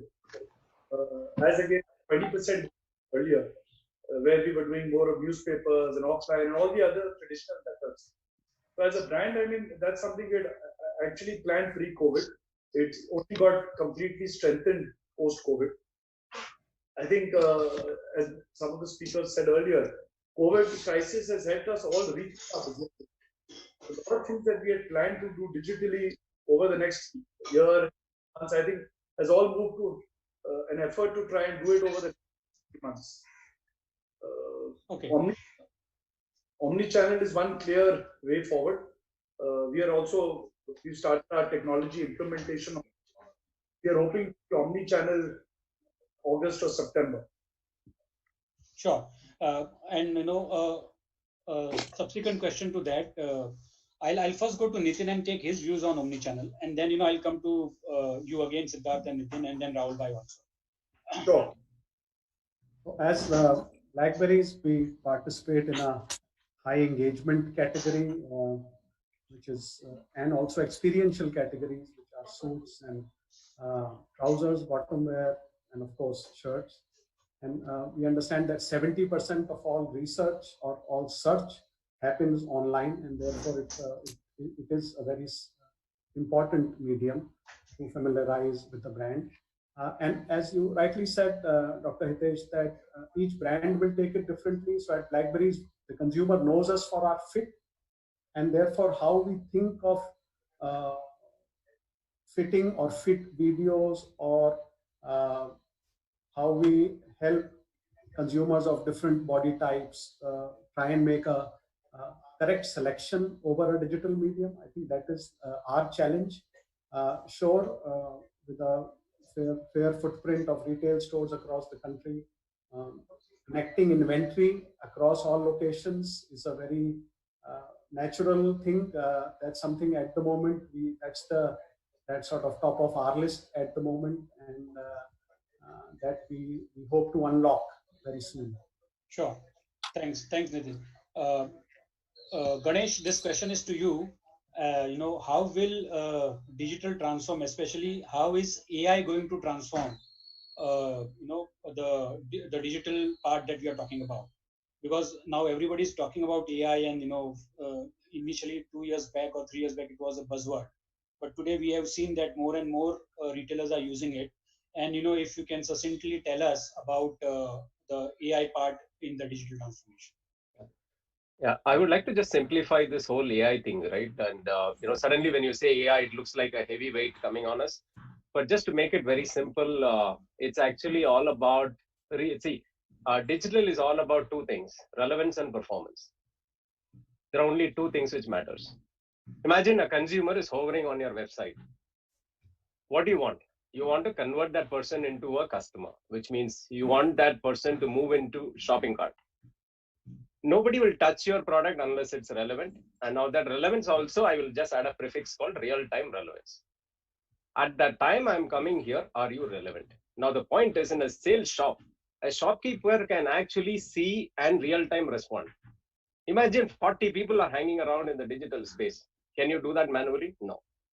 So basically the purpose of AI is to bring, using a lot of data in an unmanned environment, how do you bring relevance? Now, you bring relevance in various areas. I just gave one example on the website, which is real-time relevance on product, real-time relevance on price, real-time relevance on merchandising. Now you can put backwards into the entire value chain and say, in a dynamic environment, the original way of we doing things is a very batch process and one step, once in 3 months, once in 6 months way of doing things, to a flow way of doing things and using technology. AI is just one element. Not everything need be solved by AI, but yes, AI is just one of the elements. How do you bring relevance? Now, real-time relevance, you can use AI from a digital front-end perspective, what I just told you, to improve conversion. Millions of customers are coming to the site. Now, how can you be relevant? You can't be relevant unless you have understood them. Now, understanding them, people call it segmentation, right? Now, segment your customer using all the data that you have. How are you now segmenting? For example, let's say if it's Swiggy, I'll give an offline example.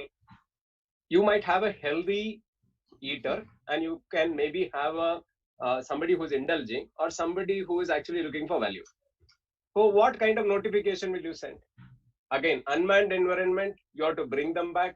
Whether you are retaining customer, we are acquiring different customer, you just need to be relevant. Use the relevant technology in each one of these areas to stay relevant.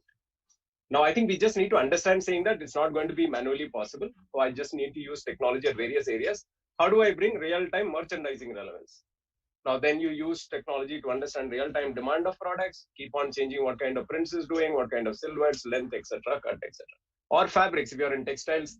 Today, just to give you an example, very interesting, one chemical supplier in the country reached out to us very recently. Chemical manufacturer, right? Now, what are they doing? They're making now designs where they reduce the speed to market, they make it sustainable, whatever that is. That chemical owner now wants to go direct to consumer.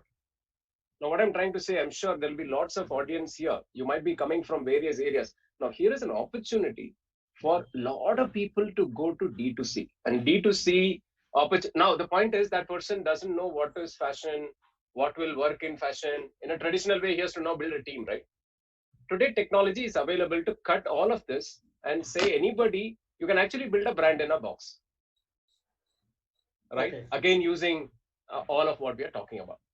So AI fundamentally will help you stay relevant. And if you stay relevant, you will win with the consumer and you will scale. Sure. I think, we are coming to the fag end of this webinar. I think the time is almost up. I would take one last comment from Max. Before everyone gives a short two-liner closing remarks. Max, your take on the sustainability part, and though it is global yet local. So can you just give your remarks on the sustainability, please, in the textile scenario?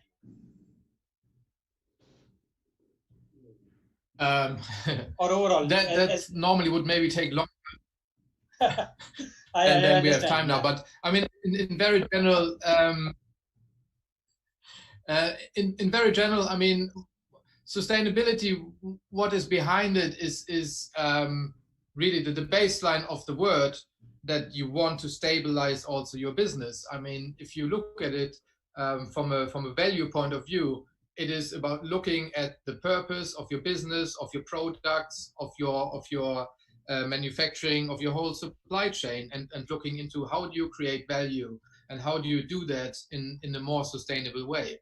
So I think what is this whole situation with all the tragedy, obviously, that it has, that I mean, we don't need to discuss that. I think we all know how serious it got. It is an unprecedented opportunity to change things while rebooting. And if we anyway have to reboot, it's the perfect moment to really look into sustainability structures, which at the end of the day, from our point of view, how we look into strategies there, it will stabilize your business over a long-term period. I mean, this is something where we definitely we always clash. If you look into sustainability, obviously it will not work if you're just after the very quick money. That there is a conflict between this. So that's also why always like this really super fast fashion models and sustainability, it's still quite difficult to get together, because on the technology side, we're not that far. We can imagine for the future at some point with biodegradable materials and so on, maybe we get into like really quick cycles that can be sustainable, but that's future. That's the music for the future, maybe in I guess 20 years. But for now, if you look into sustainability, it mainly is really looking at your resources and bringing the highest degree of efficiency in there and making it stable with all the stakeholders you have. I mean, something that we've been seeing, it was mentioned a bit before. I mean, the whole supply chain has suffered the most. I mean, at the end of the day, it's the workers that really had the biggest struggle with this overall situation.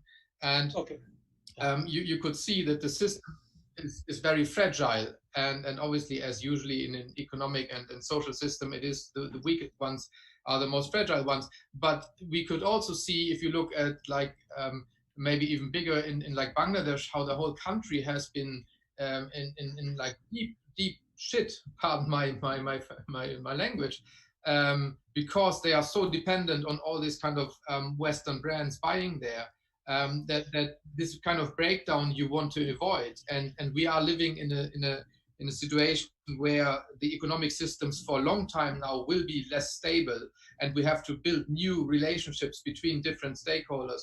And there, I think the idea of sustainability can come in very handy, because at the end of the day, it's a question about what kind of relationship do you have with your stakeholders, starting from maybe the cotton farmer to the workers and so on. So you have to really think, okay, how do I work with them in a good way, so that they have a good environment, which then makes your own environment and your own ecosystem way more stable.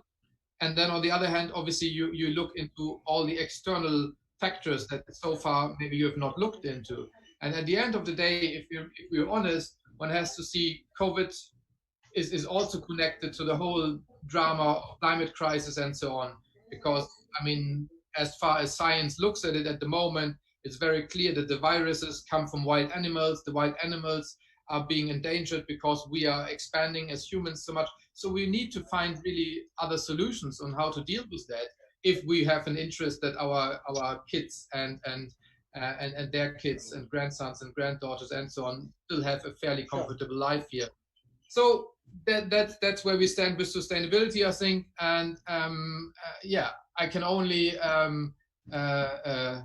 ask and also like offer our help, obviously.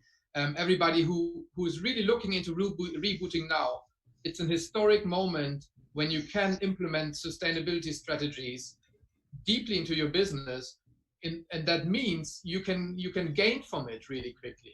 At the end of the day, there's no sustainability without profits. That's totally clear.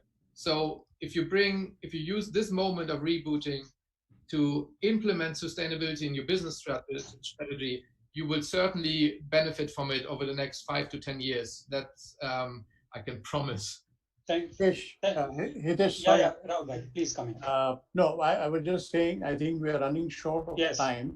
Yes. We'll just wind up. I would request you to do the closing remarks. No, you can do that.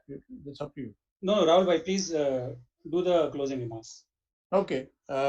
Fine. My sincere apologies to the panelists. It was a fascinating session, and I hated to interrupt it. But some of these issues are so sort of important for us. Sustainability, for example. If I can say, I have participated in one whole day's conference on sustainability, and I really felt very bad that I had to interrupt Max after 3 minutes of talk on sustainability. So my apologies. I think I'd like to just wind up by just making 2 or 3 comments. I think we all seem to be agreed that we need to change. The time has come to change, and perhaps that is the blessing in disguise of this COVID virus, that it is forcing us to get away from our comfort zone and try and bring about the changes that we've always wanted to, but did not have the time or the inclination to get into. So whether it is going online, hats off to Biba for having entered into the online space for 7 years ago, or it is getting into inventory management, as Nitin said, again, something which should have been the core of our business strategy, but obviously the margins that we were having dissuaded us or discouraged us from really going too deep into these issues. But you're absolutely right, Nitin, that should form a very, very critical part. I think Siddharth made a very important point about the fact that from the focus on top line, I think we are now going to be looking more and more at our bottom lines. And I think you will find that many of our business houses, our brands, our manufacturers are going to stop looking solely at top line. I'm not saying top line is not important, but I think they are going to give far more importance to the bottom line, the profitability, than we did before. I mean, friends, this is actually a matter of concern. I won't go as far as to say a matter of shame, but a matter of concern that such a traditional old industry where most of the players are 10, 20, 30 years in the business are thinking about closing down because of one bad year. I think it just shows the fragileness of our industry and of the business models that we have brought in. I think I have to thank Ganesh for bringing about one very, very important point, which is the difference between velocity and speed. I think that was a very fascinating concept. Velocity as equal to speed plus direction. And again, excellent example of Zara that I'm sure many manufacturers can bring from the concept to retail floor within the same time that Zara does. But will everybody be guaranteed that kind of a success? I would doubt it. So I think it is velocity, is speed plus direction that is really going to make a difference. Again, two very important and interesting differentiated or contrarian points came up. One which I have already spoken about earlier, about the small manufacturers and online. Very interesting point. The other one was where I had said in my opening comments that brands are going to be more and more focused on what their product base is and what they are manufacturing. Whereas Max gave a very interesting twist to Ganesh's statistics of Nike in China, which is that they expanded their product base to include services, to include certain other products, and he also spoke about agility. So I think the point was very well taken, that you could actually talk about expanding your product base merely in order to sharpen your business. So I would like to wind up there, I think, with a very, very simple concluding remark. Guys, things are going to change, and we will have to change with that. If we continue doing what we used to do for the last 20 years, I think we are going to find it very, very difficult to survive. What direction we should take our change to is something that probably everybody will have to come up with their own solutions and choose their own paths. And if you have problems in defining that, you could always go to consultants and spend a lot of money and then come back and do exactly what you wanted to. So thank you very much. Thank you very much, panelists. Thank you, Hitesh. Thank you, sir. Thank you, audience. Thank you very much. Thank you, all of you. Thank you very much. Thanks, everyone. Bye-bye. Bye-bye. Thank you. Bye, Ganesh. Bye. Bye-bye. Never too old to learn. This, I would like to thank Mr. Rahul Mehta for chairing the session, Dr. Hitesh Bhatt for moderating the session, and our panelists, Mr. Max Gilman, Mr. Ganesh Subramanian, Mr. Nitin Mohan, Mr. Siddharth Bidra, for showing us the path on to how we can capitalize on the relationships we have built with our existing customers and their loyalty towards our brands. Thank you. Thank you, Sunanda. As being a Gujarati, I had to hear that one word which somebody mentioned about eating khakaras. So you can't keep a Gujarati away from khakaras, right, Hitesh? Yes, sir. I also heard that khakra word, so I'm also happy. Okay, thank you. Thank you, sir. Thanks, I would everyone. also Bye-bye. like to thank our media partner, the Textile Magazine. This Chennai-based journal has been publishing since 1959, has now completed its successful journey of 50 years. Thank you for partnering with us. Thank you.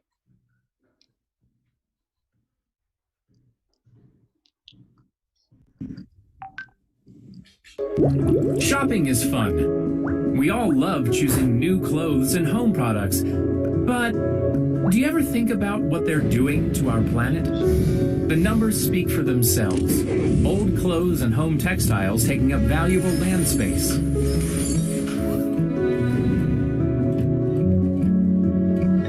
New clothes and home textiles consuming valuable resources to produce.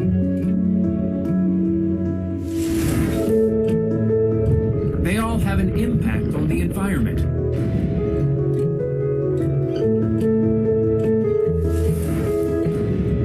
Something needs to change, and you can help by making the right choices. Like buying products made of Tencel sustainable fibers. Tencel fibers let you feel right and feel good about the environment.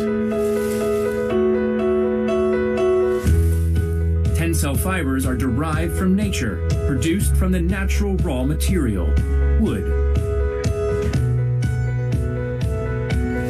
Tencel fibers come in two varieties, Tencel lyocell and Tencel modal. Let's look at how these fibers are produced. Our story starts in the forest. The production of Tencel fibers makes full use of wood harvested. Nothing goes to waste. Even the wood pulp from the pulp mill gives us other co-products, like acetic acid. And any residue from the wood is turned to biofuel for energy generation. The resulting wood pulp is transformed into Tencel fibers. Tencel lyocell fibers are very versatile. Let's see how they're produced.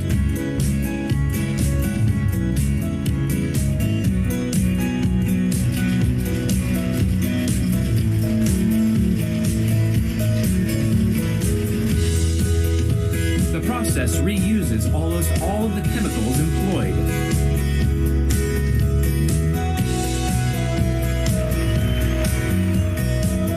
And makes highly efficient use of resources. So Tencel lyocell fibers help reduce the impact on the environment, while increasing comfort with their gentleness and breathability.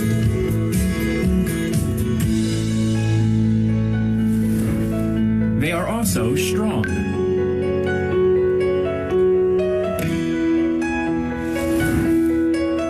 Tencel lyocell brings natural comfort to everything, from denim to intimates to home linens and even footwear. Tencel modal is renowned for its softness.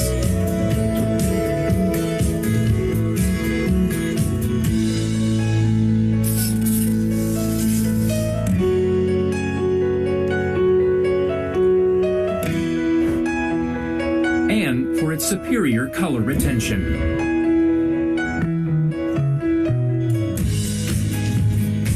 Tencel modal production also uses resources efficiently.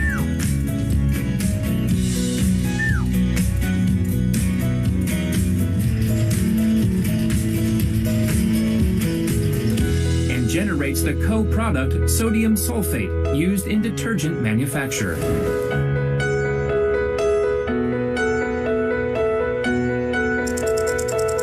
Tencel modal fibers also offer long-lasting comfort through their softness.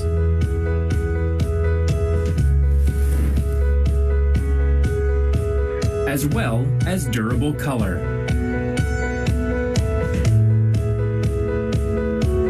Like lyocell, tensile modal fibers suit a wide array of applications, from innerwear and other apparel to bedding. And both fibers meet high environmental standards. When we call Tensile sustainable, don't just take our word for it. The Higg Materials Sustainability Index confirms our claims. Higg MSI measures 4 important markers of sustainability in textile manufacturing, including eutrophication, an indicator of water quality.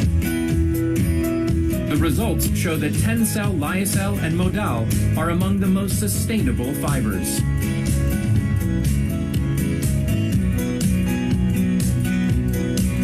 At the end of the A warm welcome to everyone once again as we proceed to our third session for the day. With fashion trends changing constantly and the rise in cost-effective apparels has made digitization and automation the key drivers in the industry. In order to maintain supply in the market, back-end operations like shorten lead times, increase manufacturing flexibility, reduce suppliers, streamline communications, provide a higher level of product quality, and create more accurate inventories will come about only through digitization.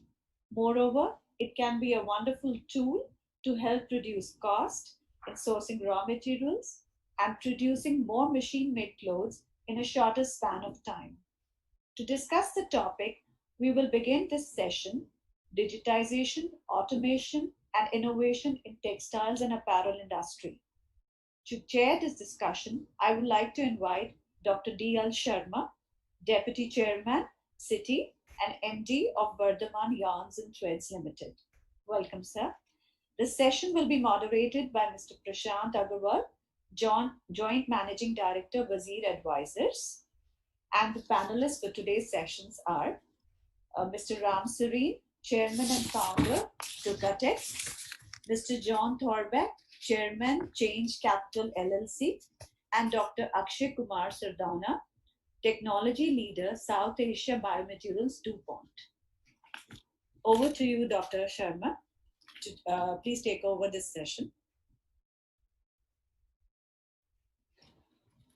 Sir, you're on mute.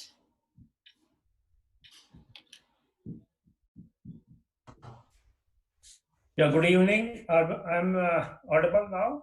Yes, you are. Okay.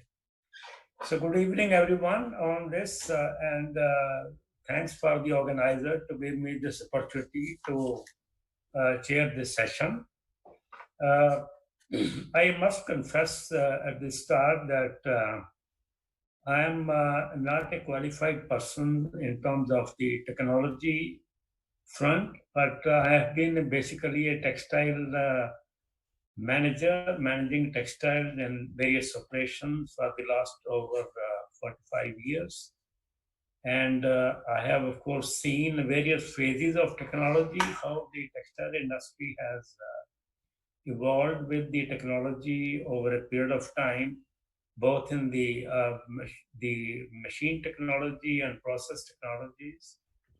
So it is, as you know, the textile industry is one of the most dynamic industrial sectors of India, and this industry is somewhat slow in adopting the latest emerging technologies, being the legacy aspect of the issue.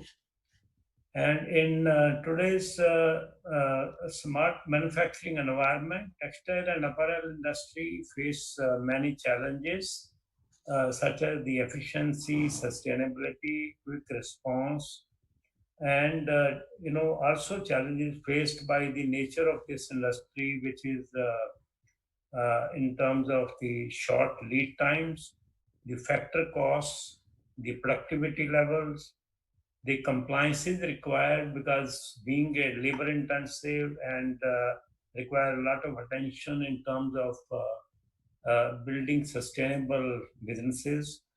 So those are the kind of challenges which are there. And in order to cope up with these challenges and optimize the cost and resources, and to remain competitive among the peers, it becomes essential for the textile professionals to understand and capitalize on all possible aspects of digitalization and innovations, along with the automation of the technology of the machine parks. And the global industry, of course, today is going through a paradigm shift with the technology usage of the big data analytics, the robots, automation, and the Internet of Things as a part of the management of this industry. So accordingly, the industrial ecosystem and global sustainable business trends and the consumer-driven economies put pressure on the industry to become more and more sustainable, innovative, and agile, because consumers, especially the youth of today, are more technological aware and willing to pay more for eco-friendly products. Textile and clothing businesses need to innovate to remain viable. Businesses that innovate will survive, but those that reflects the past will not. So therefore, the digital technologies facilitate new business models for the entrepreneurial growth. The pandemic has resulted into broken value chains, shifting customer segments and purchase patterns, leading to a disconnected demand and supplies. It has forced customers to rethink their purchase requirements and shift to contactless mode of deliveries, which is bound to become the new normal going forward. So need for rapid digitalization of traditional retailers, coupled with shifting customer segments and purchase preferences, post-COVID-19 environment will accelerate the need to innovations in the artificial intelligence space. Besides this, Industry 4 and automation ensures sustainability to some extent, starting from the raw new fibers to the finished products, and also offer a range of opportunities to the textile sector for improvement in design, productivity, and delivery times. So introduction of small factories and small clothing industry 4 is marked by extensive developed digitalization, automation with the application of information technology and electronic devices in manufacturing. Nowadays, the innovation is the new buzzword in the industrial and manufacturing sector globally, and becoming a prerequisite for every industry to do new things for being a part of the competitive race. Companies are adopting innovative models to increase their productivity and efficiencies. Globally renowned companies have become successful by continuously evolving their systems and processes to not only meet the ever-changing demands of consumers, but also by introducing newer and better products. However, the aspect of smart manufacturing and adoption of latest technology have so far neglected by the Indian textile and apparel sector, as till now only handful of large and organized companies actually follow any type of systematic procedures for manufacturing and focus on incorporating modern technology into the system. There are many manufacturing trends which may be adopted for future growth of the Indian textile and apparel sectors, such as the customized manufacturing, 3D manufacturing, on-demand manufacturing, cluster factors, customer-centric approach strategy, and artificial intelligence. This sector has immense potential to deliver on the technology adaptability as the Indian textile industry has the requisite strength in terms of raw material availability, manpower availability, large industrial market, domestic market, and domestic and global market, presence of complete manufacturing and manufacturing value chain. With these remarks, may I request now Mr. Prashant Agarwal, who is the Joint Managing Director, Wazir Advisor, to kindly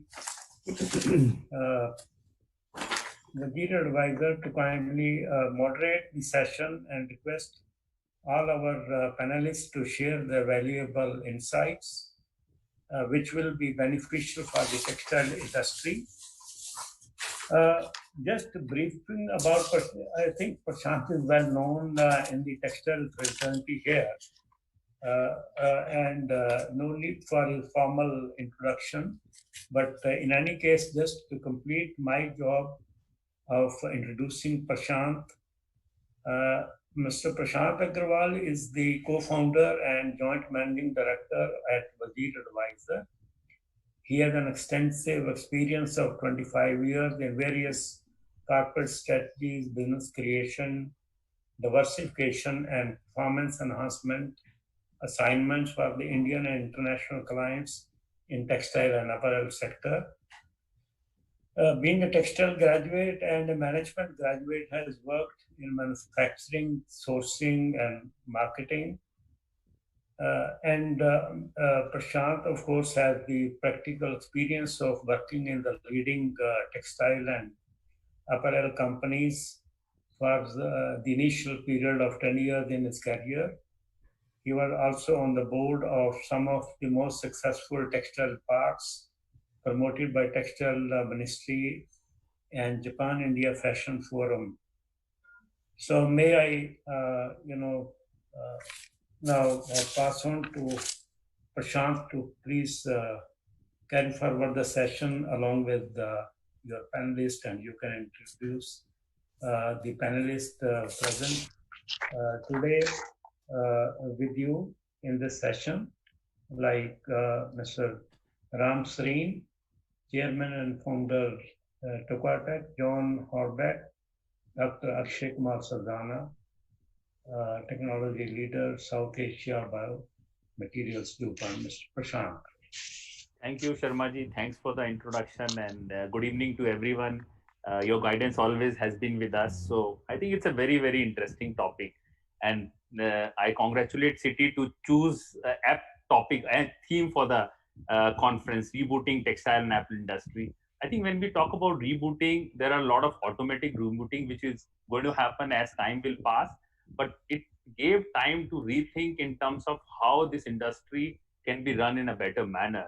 And I think with this, the panel, the topic given to us, digitization, automation, and innovation in textile and apparel industry, I don't think anything can be done without this. This is must. You can have manufacturing setup, you can have big buyers, retailers, brands, but without all these three, I think in future business, you can't sustain at all.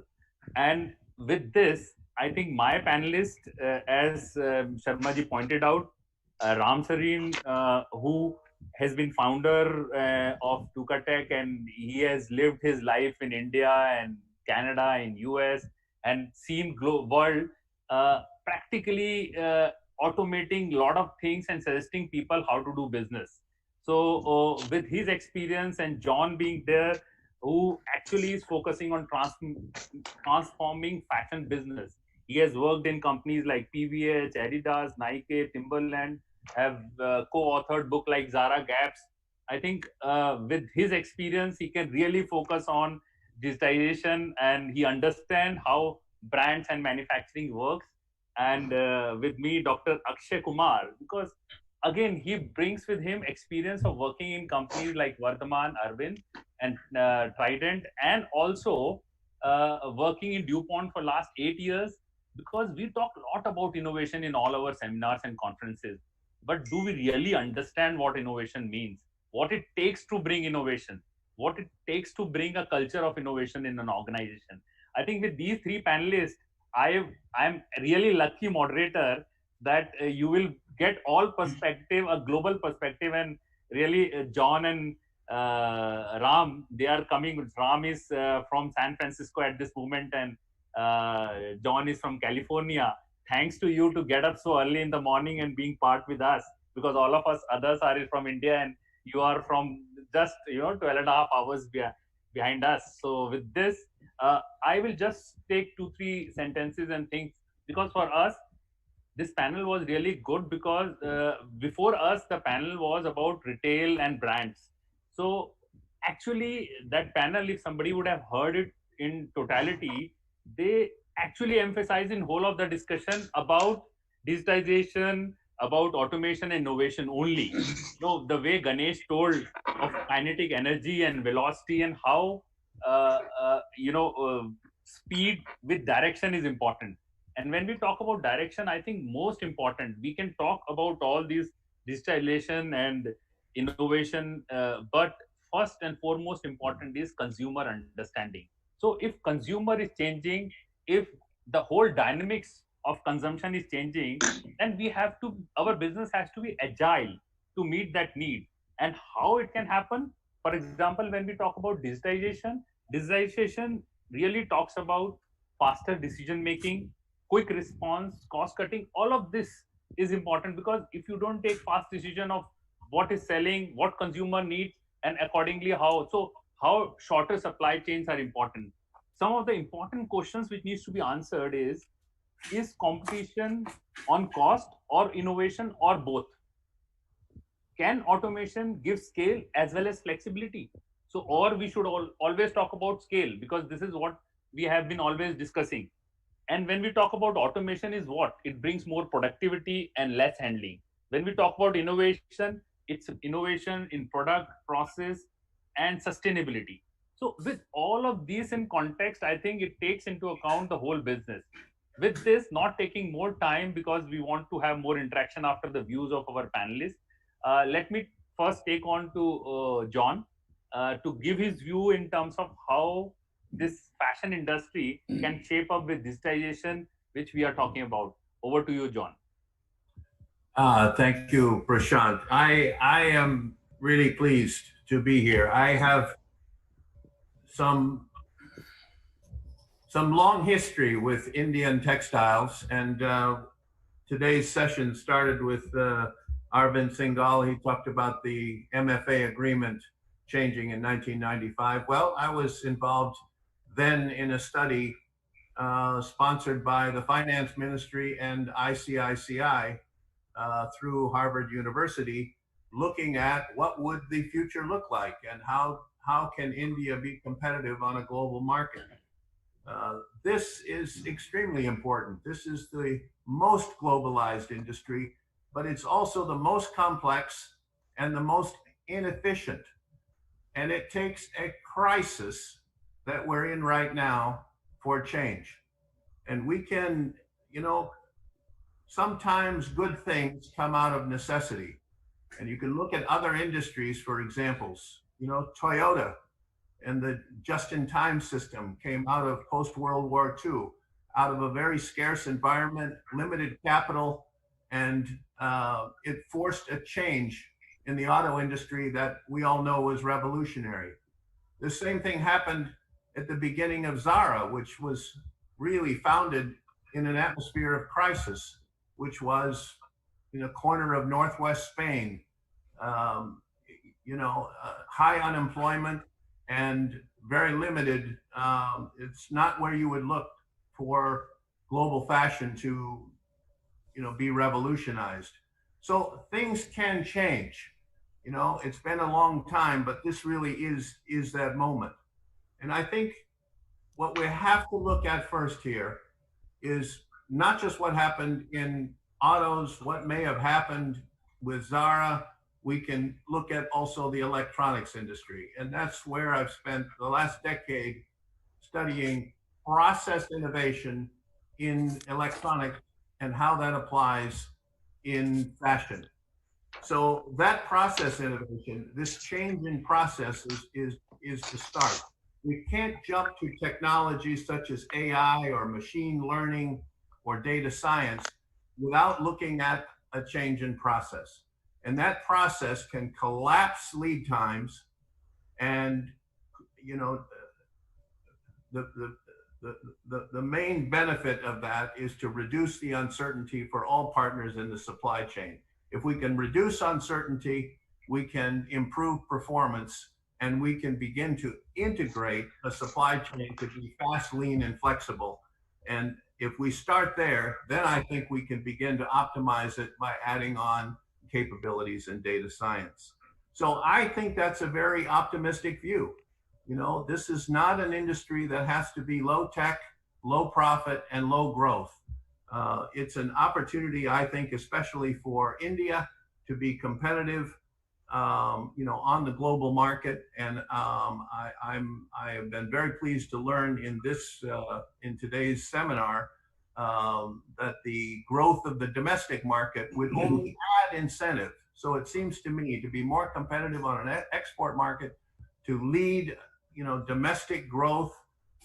Both of those are very strong arguments for process innovation, which leads to productivity, which leads to capital, which creates the possibilities going forward. It's a mighty challenge, but the economics of it are inarguable. So Prashant, I know that's a strong sort of opening statement, but let me start there.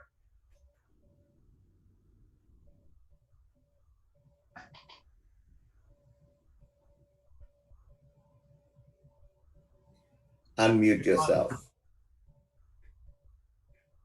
So as you were saying that it's not only you go straight away to digitalization and automation, you have to set your processes right. You have to think through what consumer needs and set yourself up accordingly, and rest all can help you take speed. So with this, I think let me go to Ram. I think he will have a perspective because he has been instrumental in automation in all of this industry and is coming out with new ideas every day in these COVID times also. So over to you, Ram. Good morning. Good morning. I apologize. I'm in Los Angeles, just for record. And it is 5 a.m. in the morning. So if I'm sounding stupid, it's probably sleepiness, okay? It's not mental, it's just rest. You know, it's funny. My mantra in life has been very interesting. I've always said change is constant, growth is optional. What does that mean to me?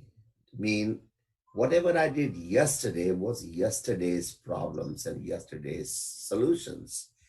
Today, it doesn't apply. All of us, if we really have to make a change, then we've got to look at only two things. What is it that I'm doing? And can I not do this to get the job done? If everybody does this, all of a sudden you start finding out where your deficiencies were.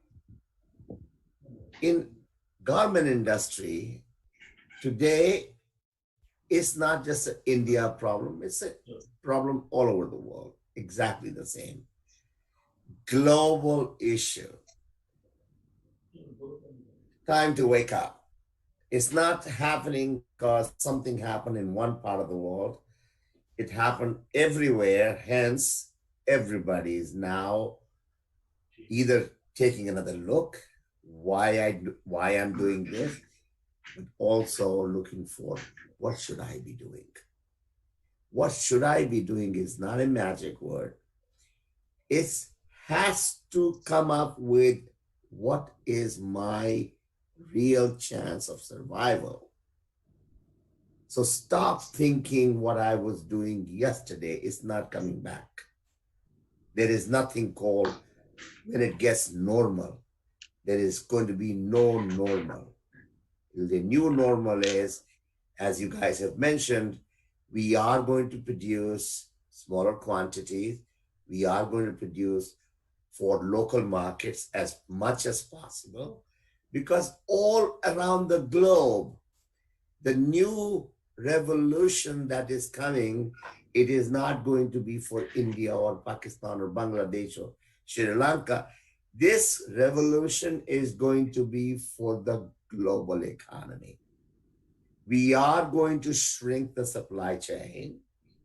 Right now, just to look at one product and look at bill of material, all the components, you can actually jot down the number of miles that thing travels before it gets to the consumer. That cannot go on. It is going to be a short supply chain. It is going to be small quantities. Question now is, how do we create a mindset that I don't want to work with long runs, huge quantities, and also have huge risk? I think this time is considered to be an opportunity to rethink, why am I doing what I'm doing? I open the floor. Thank you, Ram. I think very aptly said, change is constant and growth is optional. I think with this sentence, if somebody understand and start, because in a discussion I cannot go on, because we can go on explaining how change can happen at every stage of supply chain, but the only driving point is that change is constant, and if you are not doing it and you think that things will be back to normal and business will run the way it is, I think it's not, and it gives us opportunity to change. With this, I will move to Dr. Akshay, and where Dr. Akshay, I talked to you about innovation, and while we talk about innovation a lot, right, in our country, innovation and product and design development is the most talked about topic. But do we really understand these two, product and design development and innovation, what it takes to be there? I think if you can throw some light on this with some case study or an example, I think it will make us move in that direction. Dr. Thanks, Prashanti. Good evening to you, and good evening to Sharma, and good morning to John and Ram. It's my pleasure to be part of this senior most university leaders partner panel. And with this, as you told, with the most sought out topic for discussion in this session is innovation and digitization and process automation. So innovation plays an important part. As I work with Indian companies and the multinational companies, and I found there's a difference in sense how we take innovation. Innovation in the most successful companies is like a process. They have some certain fixed amount of revenue allotted to that process, and they have set up a system in sense like they have a fixed a team which have the diverse background, and they work along the whole value chain, starting from the fiber production till the branding, and where they sort out all the most consumer needs are, and then they feed back to the the process of the system in the company, where the teams are there to really given these assigned tasks to work on, and due to this whole process, the companies are successful in producing the innovation at an interval. And it's not a some sole genius. It is an enlightened trial and error, and through the brainstorming of the teams in the companies, because systematic approach to the innovations. So means the what I would say the difference is that innovation bring by the successful company like DuPont is basically the process they work for the innovations. So they have more the team of the scientists who has a diverse background, and they can think from the customer perspective, and they can design or prototype the material or the molecule as the customer required, Then they go to the, they have a team which go take it to the, market where they study the consumer reaction, and they tweak, they come back and, tweak at the lab, and then they go with the brands to launch the material and understand how is the perception of the brand and the perception of the end customer. Based on their feedback, they again come back and they do changes. That's how they take the innovation in the materials in a material company like DuPont. And if I see that, whereas in India, you can see the 1935, the material innovation started. And we started, inventing, the synthetic fiber, and till now, like around 190 years, there are 13 new fiber has come up in the site, it's hardly anything. Whereas the contribution from the US companies or from the companies elsewhere is can be clearly seen, and it has really changed the society as a whole. So we have to perceive those trends through this systematic approach. Like now the trend is toward the biomaterial or biosynthetic material, which utilize less resources to make into the garment, and which create less waste, less harmful for the environment, and which can be sort of reused also. So that sort of material we should go after, and we should understand the requirement as per the global needs. We should be in good shape to really contribute in this scenario, and we can be a global leader or driving society from India.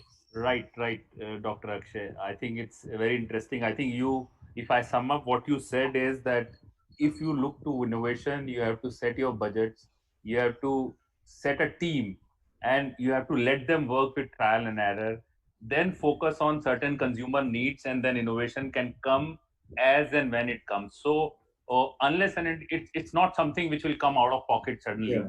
So it's very, very important that if you want that, you want to say that you are an innovative company, then you have to really drive the organization like this. Then only, otherwise you are a simple converter from that perspective. So with this viewpoint, I think we'll come back again, Dr. Akshay, on this.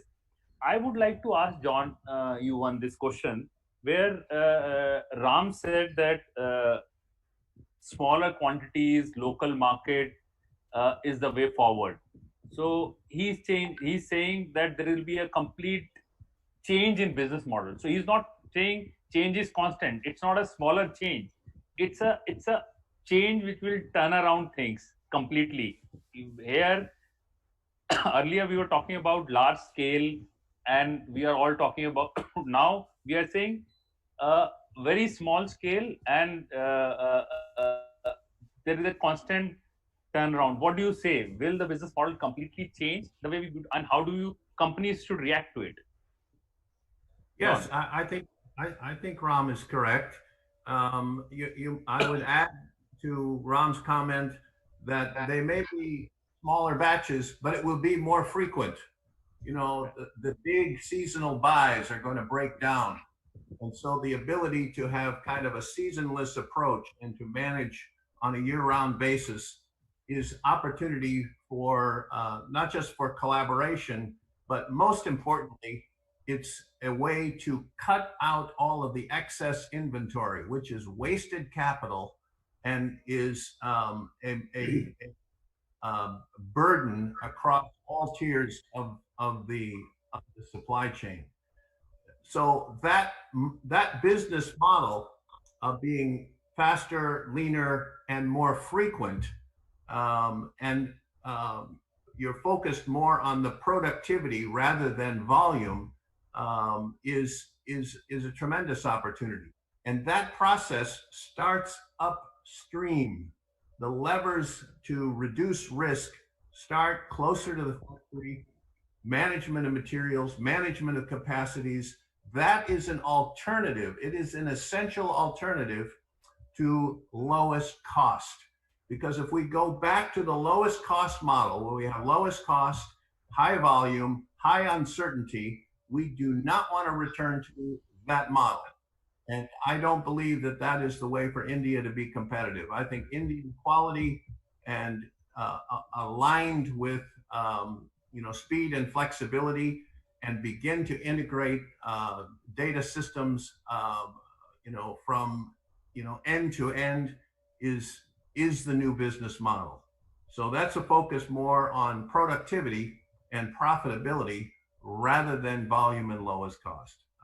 I realize I said a lot there, but it's an important, not just change in opportunity, but as Ram says, it's a change in mindset. So I think, John, you are suggesting something very drastic for a country like India, where a lot of discussions, we are always obsessed, whether it's a government circles or in industry, where what's the cost with Bangladesh and what's the cost with Vietnam, what's the cost with China, and we want to compete, which seems to be a very far-fetched dream. So you are saying that India as a country needs to change the model, but at the same time, there are so many basic products like chinos or standard t-shirts, polo shirts, so which are there, which will be required in big quantity. So Ram, I think I'll just come to you on this. If do you think even that is going to change the whole perspective? Because here we are saying the way we do the business is going to change completely. Okay, you've got to take a holistic look, right, from two angles. One is from a wide angle lens, what is happening and why, and then how does it impact me? If you look around, the final test has always been the consumer. It doesn't matter what supply chain, what processes we have. If it doesn't sell or doesn't go home with the customer from the store or from the e-commerce, it is not a success, correct? Right. This new consumer is very different. They're growing up, their mindset is way different than the generation prior or generations prior. So I, as a supplier, cannot think like the way I used to for that generation. This generation is already above and beyond just buying cheaper or a deal. They want to know who made my clothes. Was it made in the right way? Do I need it? Multi-millionaires' children are going to use clothing stores. Circular economy that all of us, I know, 47 years ago in India, when I was living there, hawkers used to come making all this big loud noises to take your old clothes and give you utensils. I'm sure a lot of us have heard that. Same thing is happening right now, whether it's Nordstrom's or whatever the number of stores, they will take your used clothes and give you coupons to buy another garment or shopping credit. What is that going to do? It's going to slow down the number of units to be produced. If I am buying this because it fits me, I'm not buying this because it's cheaper. Most of the people have more than 80% of the products in their closets which doesn't fit them, or they bought them because it was cheaper. All that is going back into the economy. There are more thrift stores opening up. What is that as far as the sales for future is concerned? Remember, we're in a social media environment. Things travel much faster. Yeah. Even the retailers have people monitoring what are people saying about us. There are influencers, there are bloggers who make more money by telling people what they should be doing. And that nonsense has an impact. Second question that you asked about India. Why is it that I have to compare myself to what is happening in China or Bangladesh or what's happening in Sri Lanka or Pakistan? I am India. What happens here is not different than walking into a street with 5 different restaurants. They all have their own specialties. Why am I successful? Because I do a great job with what I do. Think that, and you will not be beaten by anybody. Look at what you have, what you can do with your embroideries, with your fabrics, with your colors, with your silhouettes. Why? Why are you waiting for this retailer or brand to tell you what you should be making? Hello? You have 1 billion plus people. You have people over there who are making beautiful, amazing designs. Do you know how many foreign name brands are Indian brands? Who's designing for them? The Indians. Think outside the box. Why can't you design inside for outside people? Prashant. Yeah. Stop being a vendor. Stop being a vendor. Yeah. I think you, just John, I am coming to you just 1 second. Yeah, please. John, first you speak. What Ram is talking about is a very savvy digital consumer, but that consumer is served by an analog supply chain. And that analog supply chain takes 4 to 6 months in the design and development, and it takes 4 to 6 months in order and delivery. And that 10 to 12 months time has got to be down to 2 months or less. And that's what the magnitude of change that's required here. That's the process that is accessible, whether you're large or small. And I think that's the Indian model of the future, whether it's export or whether it's domestic. That model for speed and flexibility creates a responsive, responsible, relevant supply chain. But John, before this you spoke about productivity and profit instead of scale and cost. It's a music to ears, right? But if you practically see that how you not be on scale, and not because buyers or brands will keep asking about cost. So what you are saying needs a ecosystem change, the way the whole ecosystem in India works, the way people talk, the way the people, what kind of people are hired, how the organization is structured. So it needs a complete change, because it's not a step-by-step change. And knowing really well that it's not that big orders are stopping, because in our panel before us, Ganesh said that one order they got of 150,000 pieces immediately to be made and supplied, because the artificial intelligence and analytics and digitization was telling that this is selling the most, and they immediately placed orders in India for that 150,000 pieces. So if you go at the root of it, how do you really change everything, Well, let's not focus on cost of goods sold. Let's look at total profitability. That $150,000, that 150,000 unit order, you can relate to forecast accuracy. They had the data that would tell them what the trend was that would sell. So they're operating, the data gives them the ability to forecast accurately, and they need a responsive supply chain to support that. So you're looking at total profitability here. You have to really look at reducing the cost of uncertainty, which is reducing the markdowns, reducing the stockouts, reducing working capital, and you're looking at total profitability. I can assure you that the major retailers in Europe and the US want to hear that story. Just focusing on the lowest cost at cost of goods sold, or the ex-factory price, does not get at that total opportunity. And it's important that factories be conversant across the total impact. Yeah, Dr. John, it's really reassuring these words, and I would only say that when you need to change this ecosystem, people need to be confident, as Ram said, about what they do, and ultimately the younger generation is bringing that change. Dr. Akshay, I just want a quick input from your side.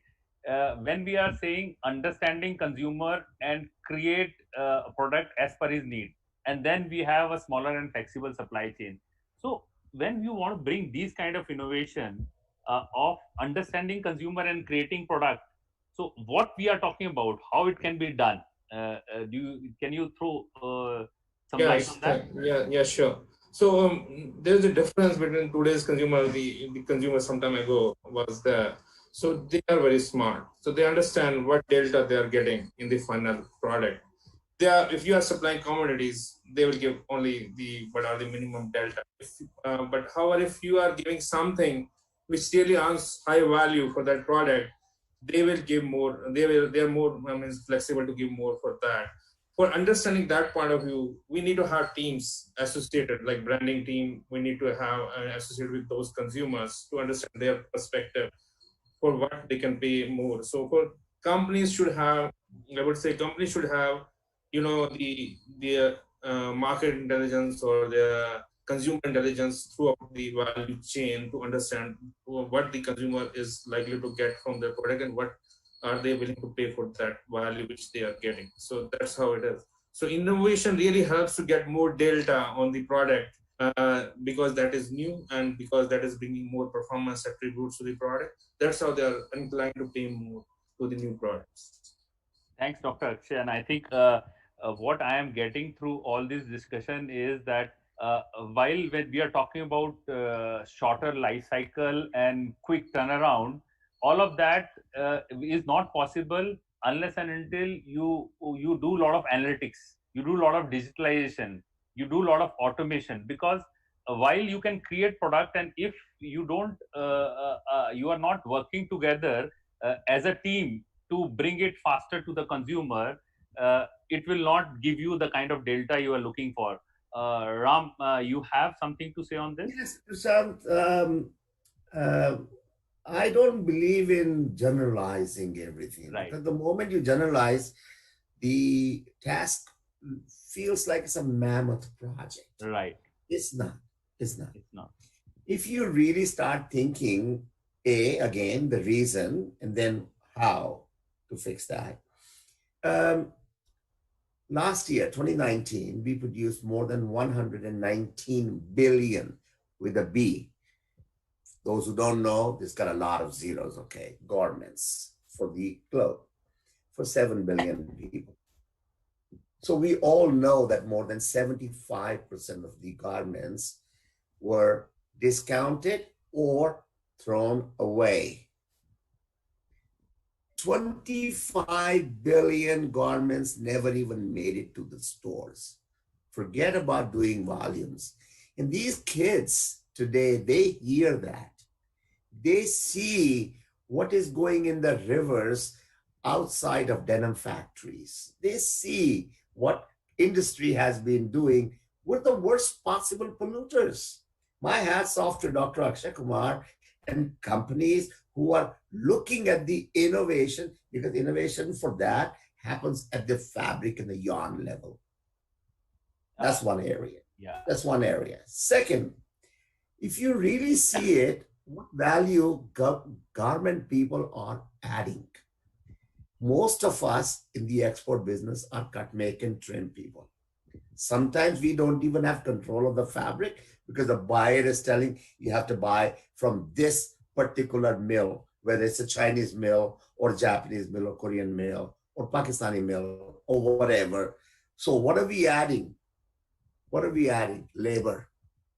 What's the average time? Maximum average time is 20 minutes, which it takes to cut and sew a garment. That's what you're selling?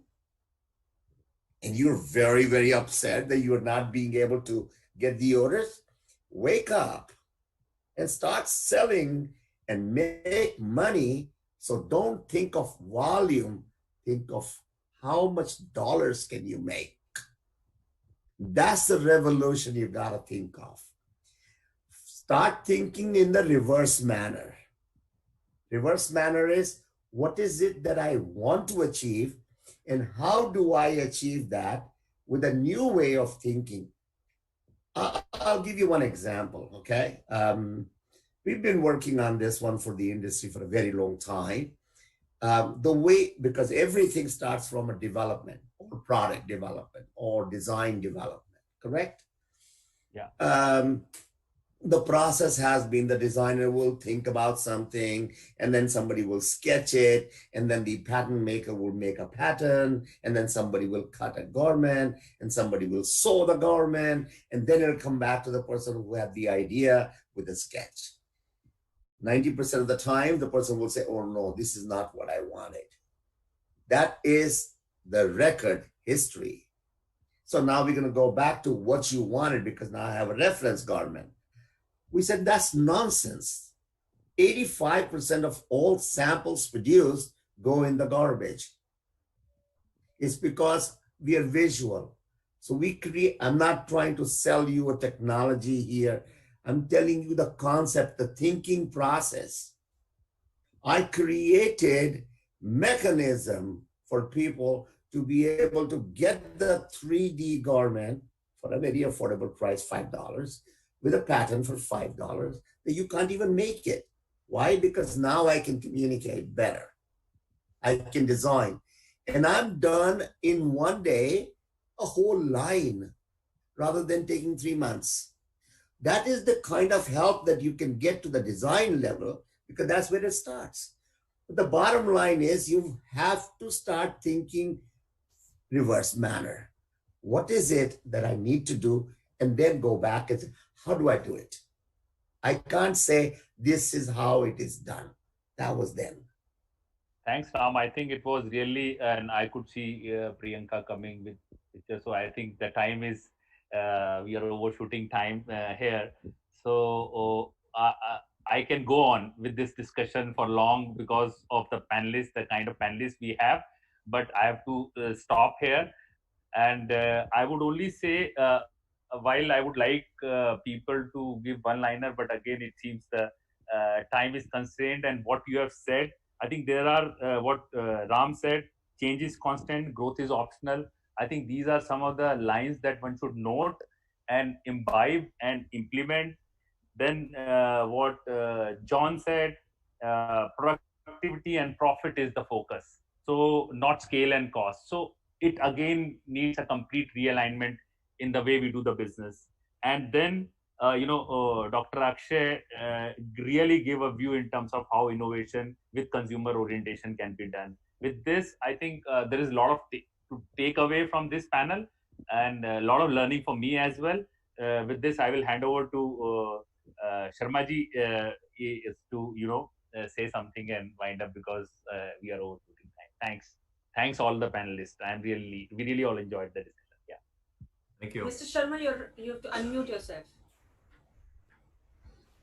Yeah. So thank you very much, Prashant, and all the the panelists present with you, like Mr. Ram Sareen, John, Akshay Kumar, and so it has been a very interesting discussions and very interactive in terms of futuristic looking into that what we are looking as in terms of the automation into the industry. And also I think the discussion has also focused the automation and innovation across the value chain, not only at the end stage. So I think we look forward with these your contributions, and the country's textile industry will certainly gaining many of the ideas which have come out of these discussions. And I take this opportunity to express our thanks on behalf of the CITI to you, Prashant, and your co-panelist, Mr. Ram Sareen, Mr. John Thorbeck, and Dr. Akshay Kumar. Thank you. Thank you very much. Thank you. Thanks everyone. Thanks. Yeah. Thank you, Mr. Sharma. Thank you, Prashant. It was Thank you. absolutely and indeed a power-packed session. And I would really like to reiterate Mr. Sareen's words, change is constant while growth is optional. It's quite thought-provoking. With this, I must not forget to thank our supporters, Lindsay Group and Satluj Textiles for being the partners, and Textile Magazine for extending the media partnership to us. With this, we will begin the next session in a couple of minutes. Thank you. Thank you. Thanks everyone. Satluj Textiles and Industries Limited, an ISO 9001-2008 certified company, promoted by late Dr. Krishna Kumar Birla, with 4 manufacturing units in northern and western part of India, being a leading producer of value-added yarns in India, along with being the largest producer of melange yarn in India.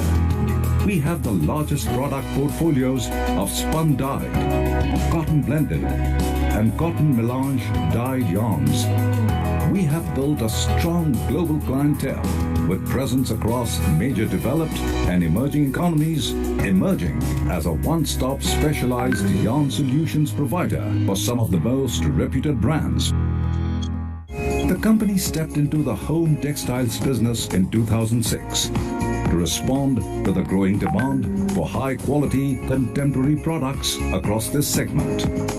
It holds a prominent position in the domestic market and has a strong export focus backed by superior design implementations resulting from the company's tie-up with European design studios and our research across trends and patterns related to the industry.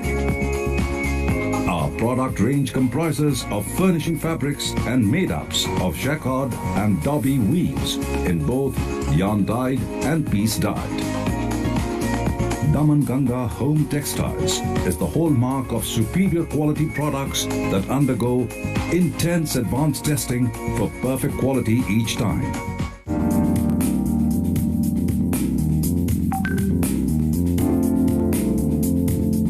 We have a most modern and state-of-the-art quality testing and development equipment managed by a team of qualified and experienced professionals.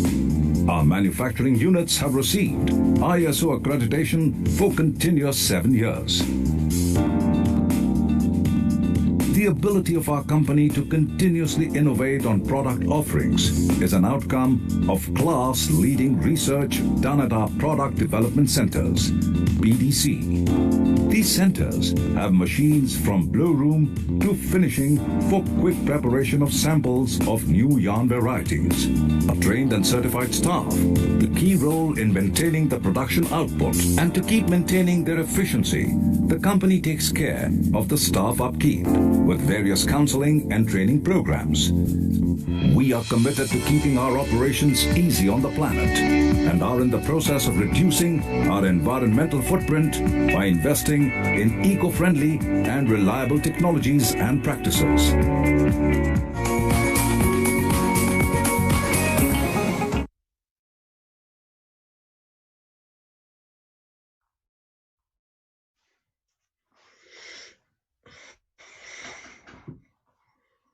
Hello, can you hear me?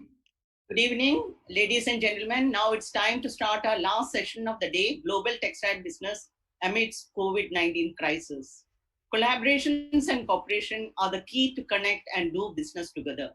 This will not only speed up the recovery process, but also help in bringing back the businesses. The urgent need for global policies for the textile and apparel industry is a need of the hour.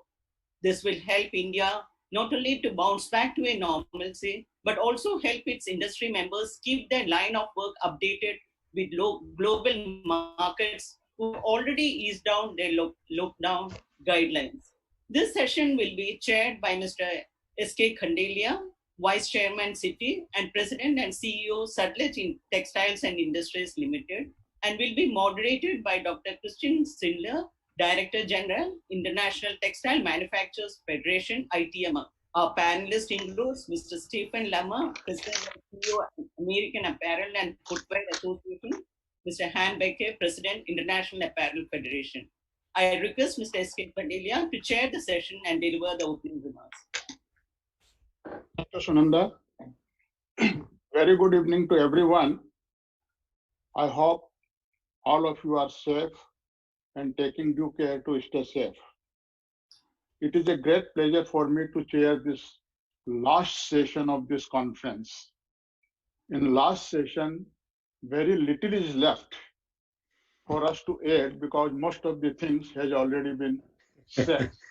Of course, we will try to avoid any repetition, but for the sake of contest, something may have to be repeated, and for that I would request everyone to bear with me.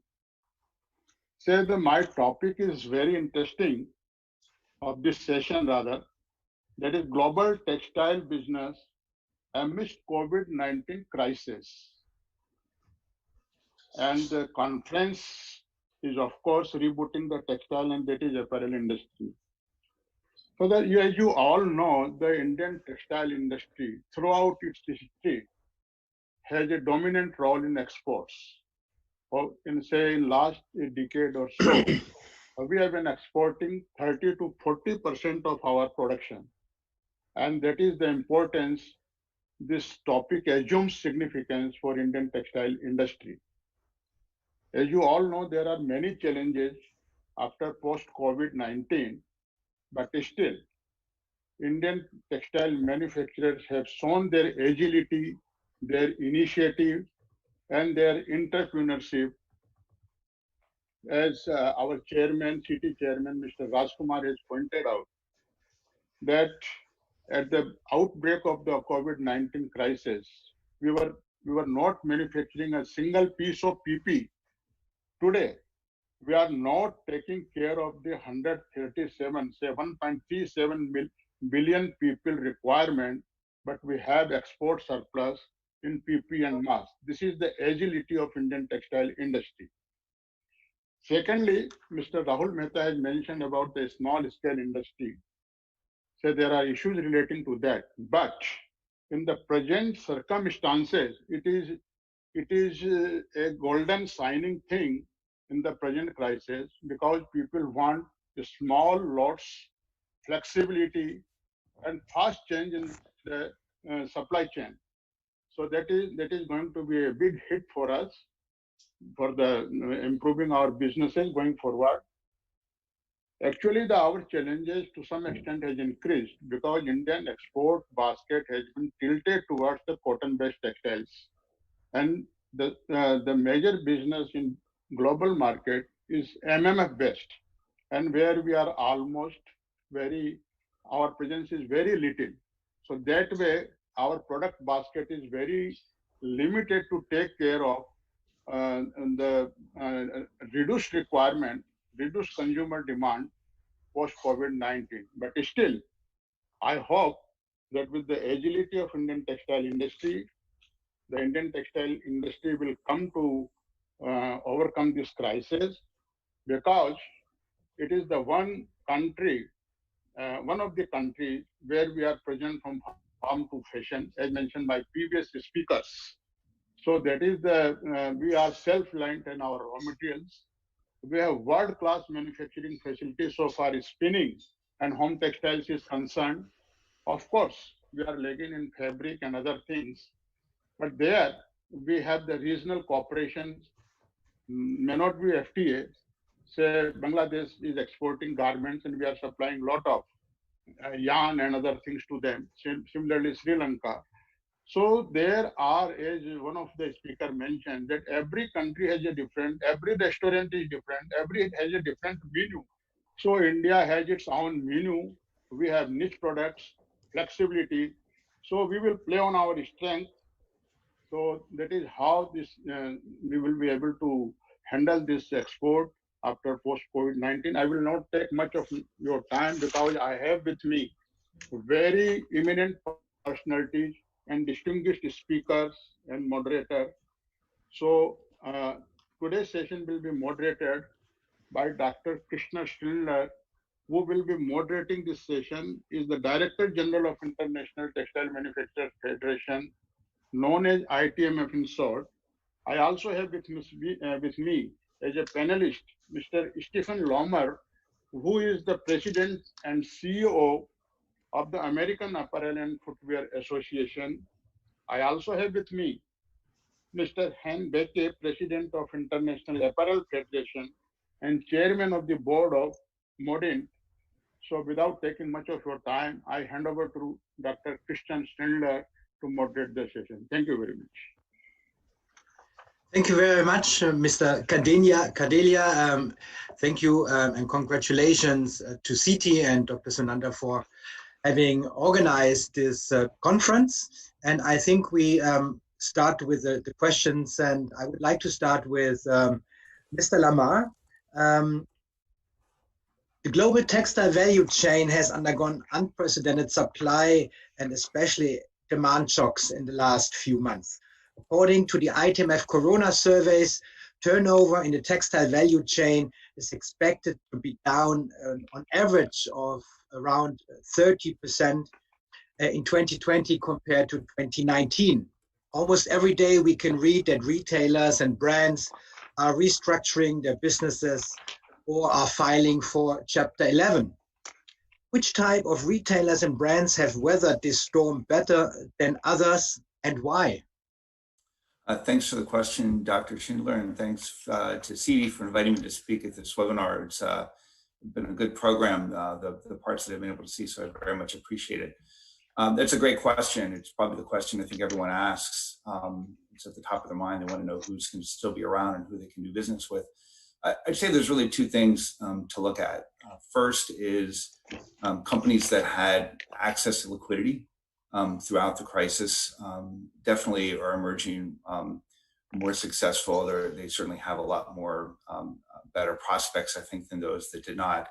And that's one of the reasons that we were pushing very hard for companies to get access to some of the government liquidity that was being around these rescue programs, things like low interest forgivable loans, deferral of duties, access to credit insurance.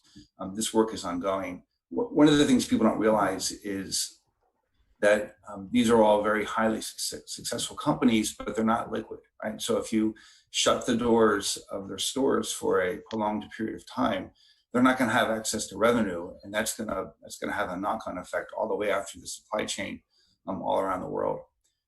The second thing is companies that had access to consumers throughout this process. So there's a lot of questions that go into this. Were you able to stay open? Were you able to safely reopen? And then are you able to stay open as the virus continues to spike in certain places? Did you make or sell essential products? And that's why you saw a number of companies make that pivot to PPE because that was an opportunity. One of the ways they certainly wanted to give back, they wanted to participate in the recovery. But if they could have their factory make the PPE, then their factory could stay open as well. And so that was a way to keep a source of employment for their workers. And did you provide essential services in some way as well? Delivery, curbside delivery, things like that.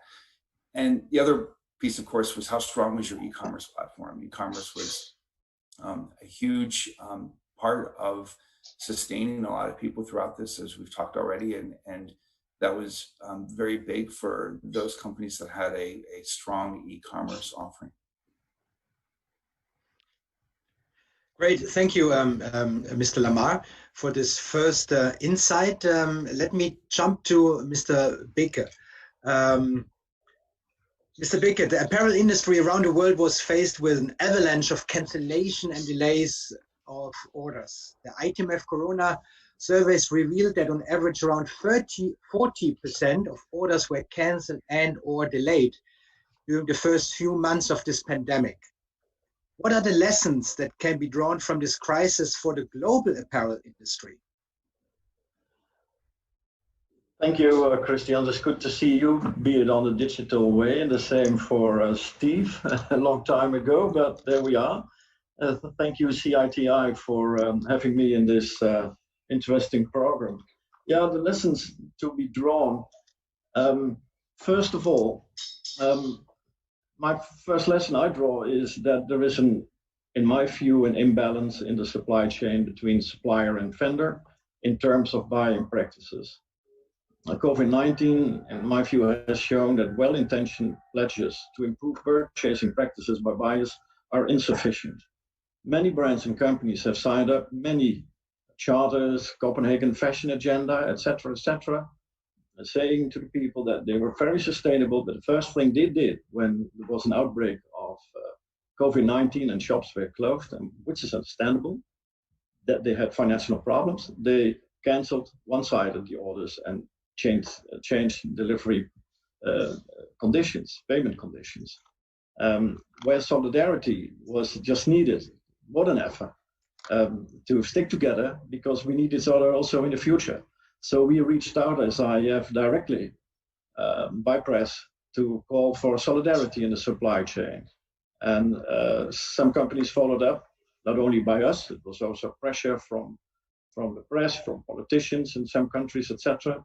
But at the end of the day, we were moving, or some companies were moving their problems to the table of another one, down the supply chain. And we know what that meant for the most vulnerable producing countries, both in apparel and textiles. They were in a bad and still are in a bad situation. So I think that this balance should be improved, and we are working on that. OECD is working on a project based on the guiding principles for our sector. We are working on a pilot in Bangladesh to see how we can strengthen the position of suppliers based on, for instance, collective payment and delivery conditions. Of course, that has to deal with a competition law in several countries, but I think there is need to reimbalance. Why should manufacturers pay for the fabrics, the yarns, the buds, etc., and have to wait 90 or 120 days before they are paid, which is ridiculous. If I buy a fridge in a shop, they ask me, let's say delivery next week, I have to pay 15 or 20% ahead before they deliver. So we have to look into that, because there is an imbalance and there is a lot of suffering in those countries. The second lesson I learned is, and Steve was talking about liquidity, the image of our industry on the level of banks and credit insurance companies is not that good, because we were hardly recovered from the former financial crisis.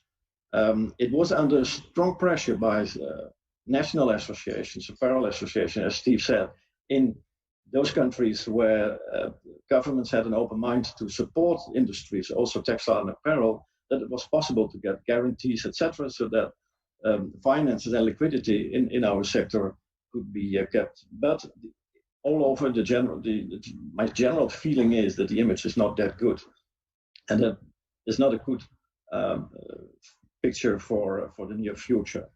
The third one, and that has been discussed before, my lessons is that there is absolutely now a need to reboot our industry and our supply chain. And I will come back to that later, Christian. Thank you. Let me turn to Mr. Candelia. Mr. Candelia, you are the chair of the meeting, but I think it would be a waste of opportunity not to include you in this discussion. You are so kind to join us. Just a few weeks ago, the ITMF published again the International Textile Machinery Statistics 2019. And once more, China was the largest investor in all textile and machinery segments, followed by India as a distant second. What was holding back India in the past 2 decades in comparison with China? And will this crisis potentially be a game changer in the relation between China and India as suppliers for the world? Thank you, Mr. Schindler. You have raised a very pertinent question. This is precisely the question which is agitating the minds of everyone in the textile industry, other stakeholders connected with textile industry, and policy makers in the government. You see, our previous speakers have given the history of Indian textile industry. At one point of time, we were having hundreds of textile units producing world-class fabrics and exporting to the world. But it is basically the government policies of the successive governments this has resulted into the situation where they preferred the small and medium scale at the cost of large scale industry, whereas both should have been complementary to each other, which actually did not happen. On the contrary, China has been investing in scale and world-class facilities on the back of government support and favorable policies. Then, due to domination of unorganized sector, and which resulted into disintegration of the entire textile value chain. Spinning is separate, weaving is separate, processing is separate, knitting is separate, and so on, up to garmenting and fashion even. So the cost competitiveness could not come. Adoption of technology has been very poor. Product and process innovation could not take place. Research and development took backseat, and promotes penetration in export markets could not be of the level which it should have been. So you know, the garment is the growth engine of entire textile value chain, and the garments were reserved for a small scale up to 2005. So that is the reason, since the garments were not doing well, in particular in export markets, as you say, the China's entire textile value chain has grown on the basis of export. It is export-led growth, whereas India lagged behind. So once earlier, whatever was our position has been taken over by small countries like Bangladesh, Vietnam. So that is the reason that the small scale industry has actually destroyed the large scale industry. So without having the scale, you can't spend on technology, market penetration, branding, and so many other things.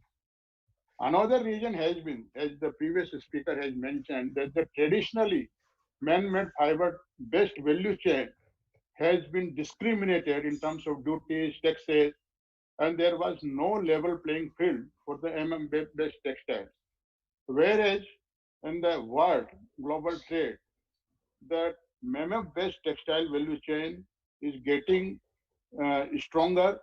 We lagged behind, while as you know, the world trade is about 70% of MMF-based textiles and 30% is only cotton. In our case, it is just reverse. So our product offering has been very low, whereas China not only invested in man-made fiber manufacturing and all the integrated textile factories based on MMF-based value chain. So that has been one of the another reason, government supported, incentivized. Then there are other structural issues like high power costs, finance costs, logistic costs, etc., which have been adversely impacting the competitiveness of Indian textile industry. Another reason that we don't have domestic machinery manufacturing capabilities except in spinning, and the importance of the same is well proved, that why the Indian spinning industry is world class. I think one of the major reasons has been availability of world class domestic machinery, which results into the comfort level, good shorter service time, cheaper, comparatively cheaper spare parts. So that has been another reason. Whenever anybody wants to invest in textile, say for integrated textile project, then one has to import all the machines. Say even looms, even autocorner, even the small stitching machines are being imported. So now those have been one of the major, another reason. Another reason, I am taking little more time, but there are reasons, so I need to. Ease of doing business has been an issue. So there has been land, labor, and other related issues, due to which the domestic industry as well as FDI could not come forward for the investment. Actually, as you know, it is the golden rule of investment that money goes where the return is. The traditionally Indian textile industry margins have been low. And unless those margins improve, it is difficult to get the investment. Whereas in China, government has been incentivizing, supporting in one way or the other. To be very frank, I don't understand the costing of the Chinese producers. How do they cost? But they get the benefit of large scale, they get the incentives, they have the world-class infrastructure. So those things have been lagging. So despite the inherent strength, say as I said that we are present from farm to fashion, we have no dearth of entrepreneurship, we have the capabilities, we have the people, but still we lag behind. So now, to reply your another question, that after COVID-19, what is whether the situation is going to change? I will say yes, it is going to change. The simple reason is that the government has, under the Bharat Atmanirbhar program, self-reliant program, has selected textiles as a sector which is to be focused upon for the growth by way of various measures like establishing mega industrial parks near the ports, having large-scale industries of the entire textile value chain at one place. This can be the game changer. In those parks, the government is likely to take care of all the structural issues, ease of doing business, and even financial availability of finance will be made available. So that will be a game changer.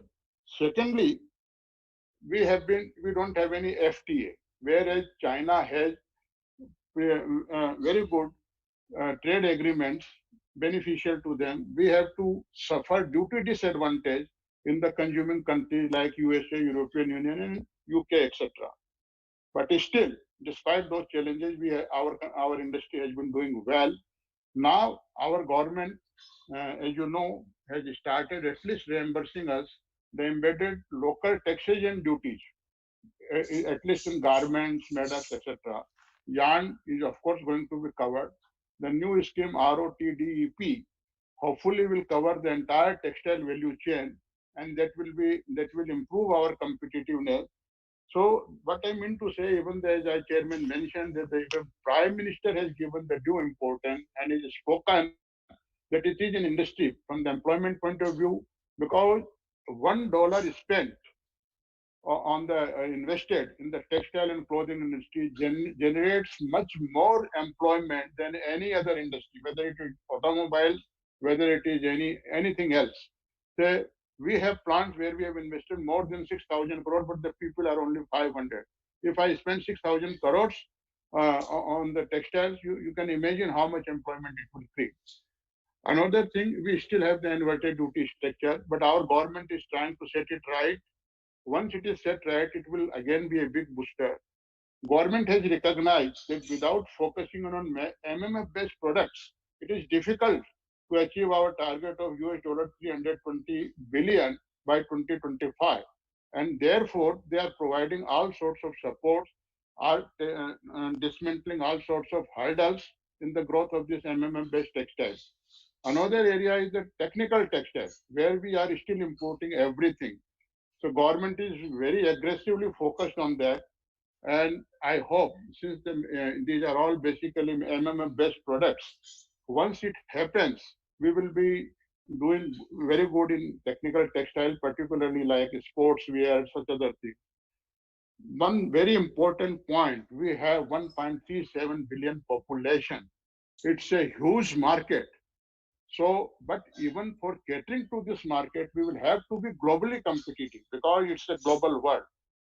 Though we say Atmanirbhar, but that our Prime Minister has many times clarified that Atmanirbhar doesn't mean that we are shutting our doors for others. That means we should be globally competitive, so we can not only cater the domestic market, but can cater to the global markets also because of our inherent strength and competitiveness. So that means actually Atmanirbhar Bharat. So in those areas and taking all these things, I think Indian textile industry has one of those things will have better things. Second thing, which is very happened, which relates to the COVID-19 crisis, is shifting of businesses. from the China to other countries, because it has been happening since last 5-6 years. People realize that it is not good to have only one supplier, and the COVID-19 related supply disruption has forced them to think. And aggressively in India, we are noticing that we are getting inquiries, we are getting discussions are going on by many FDI people who want to put money here, and investment has to come, and government is here to not let this opportunity go. So I think things are going to be very bright after this COVID-19. Thank you. Thank you, Mr. Candelia. Now, for my next question to Mr. Stephen Lamar and Han Baker, the last ITMF Corona survey in June last month included a question about the speed of the recovery. The relative majority of companies, 23%, hoped that the pre-crisis levels will be reached in the first quarter of 2021. Another 21% expect this to happen in the second quarter of 2021.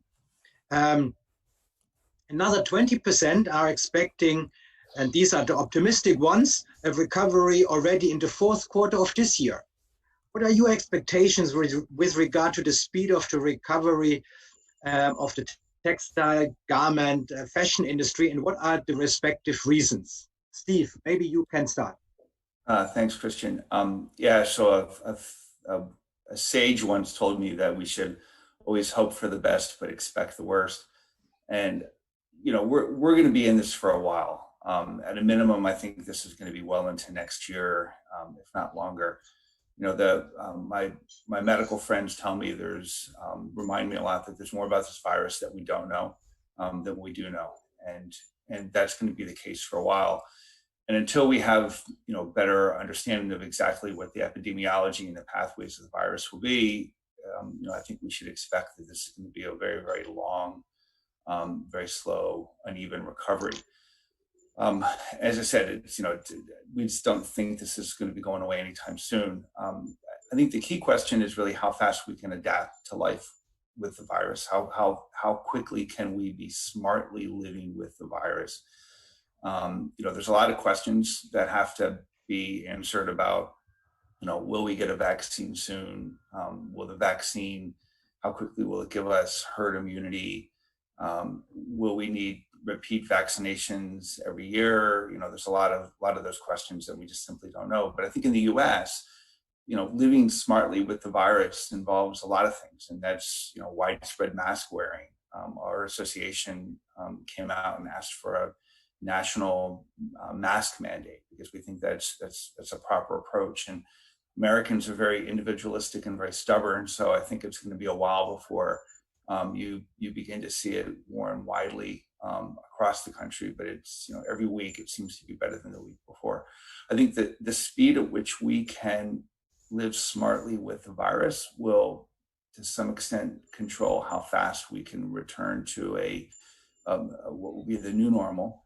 And I think the other thing will be how fast the vaccine can be developed and deployed to give us that widespread immunity. So I'm thinking middle of next year at the earliest. Thank you. I'll pass this question over to Han Baker. Well, more or less the same. I'm quite pessimistic about the next half year. There are a lot of uncertainties. We are witnessing in several parts of the world now second or even third outbreaks of COVID-19, whereas in some countries the first wave is still rolling. So if you look at the economic outlook of the IMF, for this year, they expect a drop in the economic growth of some 5% and a recovery of 5.4% next year. If you look at the figures for the US, it's -8 and +10 or 6. And for the EU, for instance, for this year, -10 and recovery 6% next year. But that is based on old figures. I mean, 2 months ago.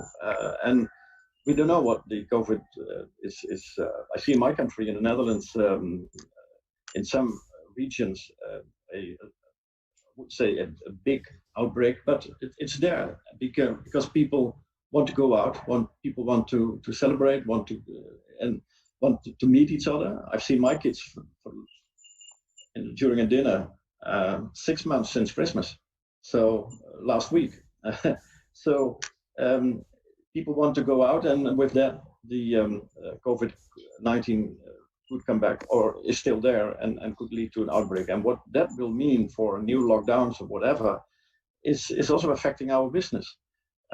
So I would say for the next 6 months, our business is mainly based on what will happen on consumer level and also on investments by companies, for instance, in workwear or technical fabrics. Where I see a growth is in home textiles because people work at home, stay at home, and recover and restore their homes. And so not for furniture, but for home textiles, it's a growing market. So workwear is still doing quite good, but on, for instance, menswear, people work at home. When have you wore a jacket or a suit for the last time?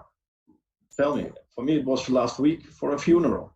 The first one I could be physically attending. The other ones, I had two other ones who were digital funerals. The good news, some people think, is that by being at home, many people cleared up their closets. I saw this morning in the Financial Times that in the UK alone, 400 million pounds were cleared. So that could mean that people need new stuff. But if you work at home, and that is the direction we are going for the time, well, or probably for the coming years, there is less need to buy new clothing, especially for menswear. Yeah, the outlook is more pessimistic than for ladies' wear. On the other hand, how long governments can go on with their financial packages of helping their industries and sectors to survive? So, in my view, there will be a shift. First, probably the worst, a shakeout of companies in retail and in production, as predicted also by McKinsey in its latest State of Fashion report. There is another uncertainty. That's, of course, the tensions between the US and China. And for the EU, the lack of an agreement with the UK. We're going probably into a hard Brexit. So that is another uncertainty. And the least we want to have as business people is uncertainty. I hope there will be some kind of recovery in next year. But first of all, still we have still to face the worst, I'm afraid. Thank you for this opinion. Let me then quickly come to the next question, which is more about the structural changes we are going to see and which will influence our industry. Because this pandemic is likely to change also some fundamentals in the next few months and years. In your respective opinions, what will structurally change in the global textile and apparel value chain going forward? And I would like to refer to some theories about reshoring and nearshoring tendencies in different regions of the world. Maybe, Steve, you can refer to the Americas. You know, is there a chance really that we see a faster and stronger nearshoring trend? And if so, who will initiate this? Who will be leading this nearshoring if there should be some significant nearshoring tendency? Is it the retail, the brand industry who tell their suppliers to shift their production to different regions? Or is it the manufacturing industry who says, okay, I have to diversify to be on the safe side for future crises? And of course, also, Steve, maybe you can elaborate a little bit on this US-China conflict and what this means for companies sourcing from China. How will they potentially react in the medium and long term? And then also for Hahnbeke, the same. for Europe and Africa or Eastern Europe as a region where nearshoring, reshoring might occur. Same question, who could be leading this reshoring, nearshoring trend? And maybe finally also to Mr. Candelia, for Asia, is there potential to really grab more business that might move out of China in India and other countries, supplying, as you mentioned before, the huge population in Asia and the middle class that is increasing so rapidly in Asia as well. So maybe we start with Steve. Great, thanks. Yeah, so I think COVID-19, among other things, is going to go down in history as a great accelerator. You know, just expediting so many trends that had already largely been in place. You know, we have already talked about e-commerce, where companies that were able to be online or quickly become online were able to capture some sales that they weren't able to make in their on-store shopping.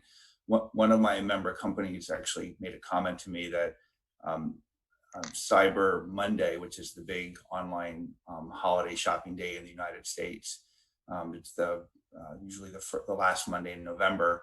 And he said every day in April and Monday was like Cyber Monday. You know, you had to quickly ramp up and to be able to take advantage of it.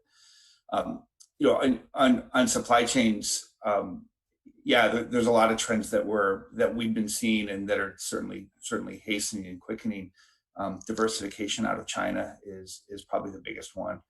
That doesn't mean everything leaves China. Obviously, if you're in China to sell to China, you know, or other places, you might stay there. But a lot of companies, and you mentioned the U.S.-China trade war, the Cold War, or the hot trade war. You know, because it is a hot trade war. We are exchanging tariffs with each other. So by that metaphor, it's definitely very pointed. But the tensions are encouraging a lot of folks to move their supply chains out of China, or many of their supply chains out of China to the extent they can. China will always still be big, but that's leading to a lot of diversification. And not just for finished production, but also for the level 2 and level 3 suppliers. So yarns and fabrics and other inputs, we're seeing those move out as well. And again, there's a variety of reasons behind that. We think supply chains are also becoming much more regional. Nearshoring is definitely going to be a big piece. We are definitely seeing in the Western Hemisphere, servicing the U.S. market, a lot of activity in Central America and, you know, Colombia and Mexico. We have this new U.S.-Mexico-Canada agreement, so that's going to provide a little bit of stability, and that certainly is a lure to folks that are looking for a more stable environment.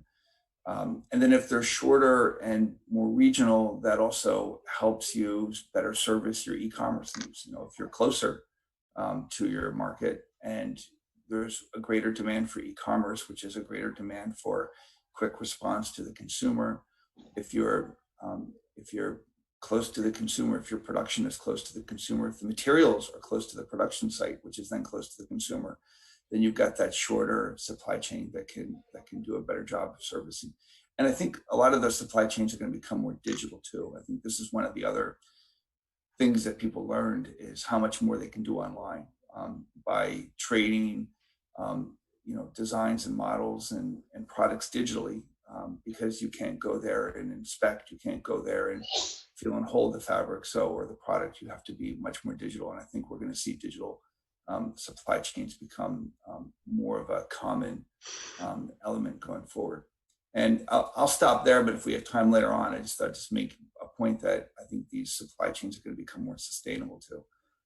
That we're going to see sustainability take a huge leap forward as a result of this, because, you know, at the end of the day, sustainability is about, you know, people, materials, production, and products. We're already seeing much more of that, and we're going to see a lot more of that, I think, going forward. Maybe just a quick follow-up for you. Who is initiating this relocation? Everybody. Everybody is. It is a common refrain, a consensus that, you know, retailers, brand, and you have to remember a lot of companies that are retailers are also brands, they're also manufacturers.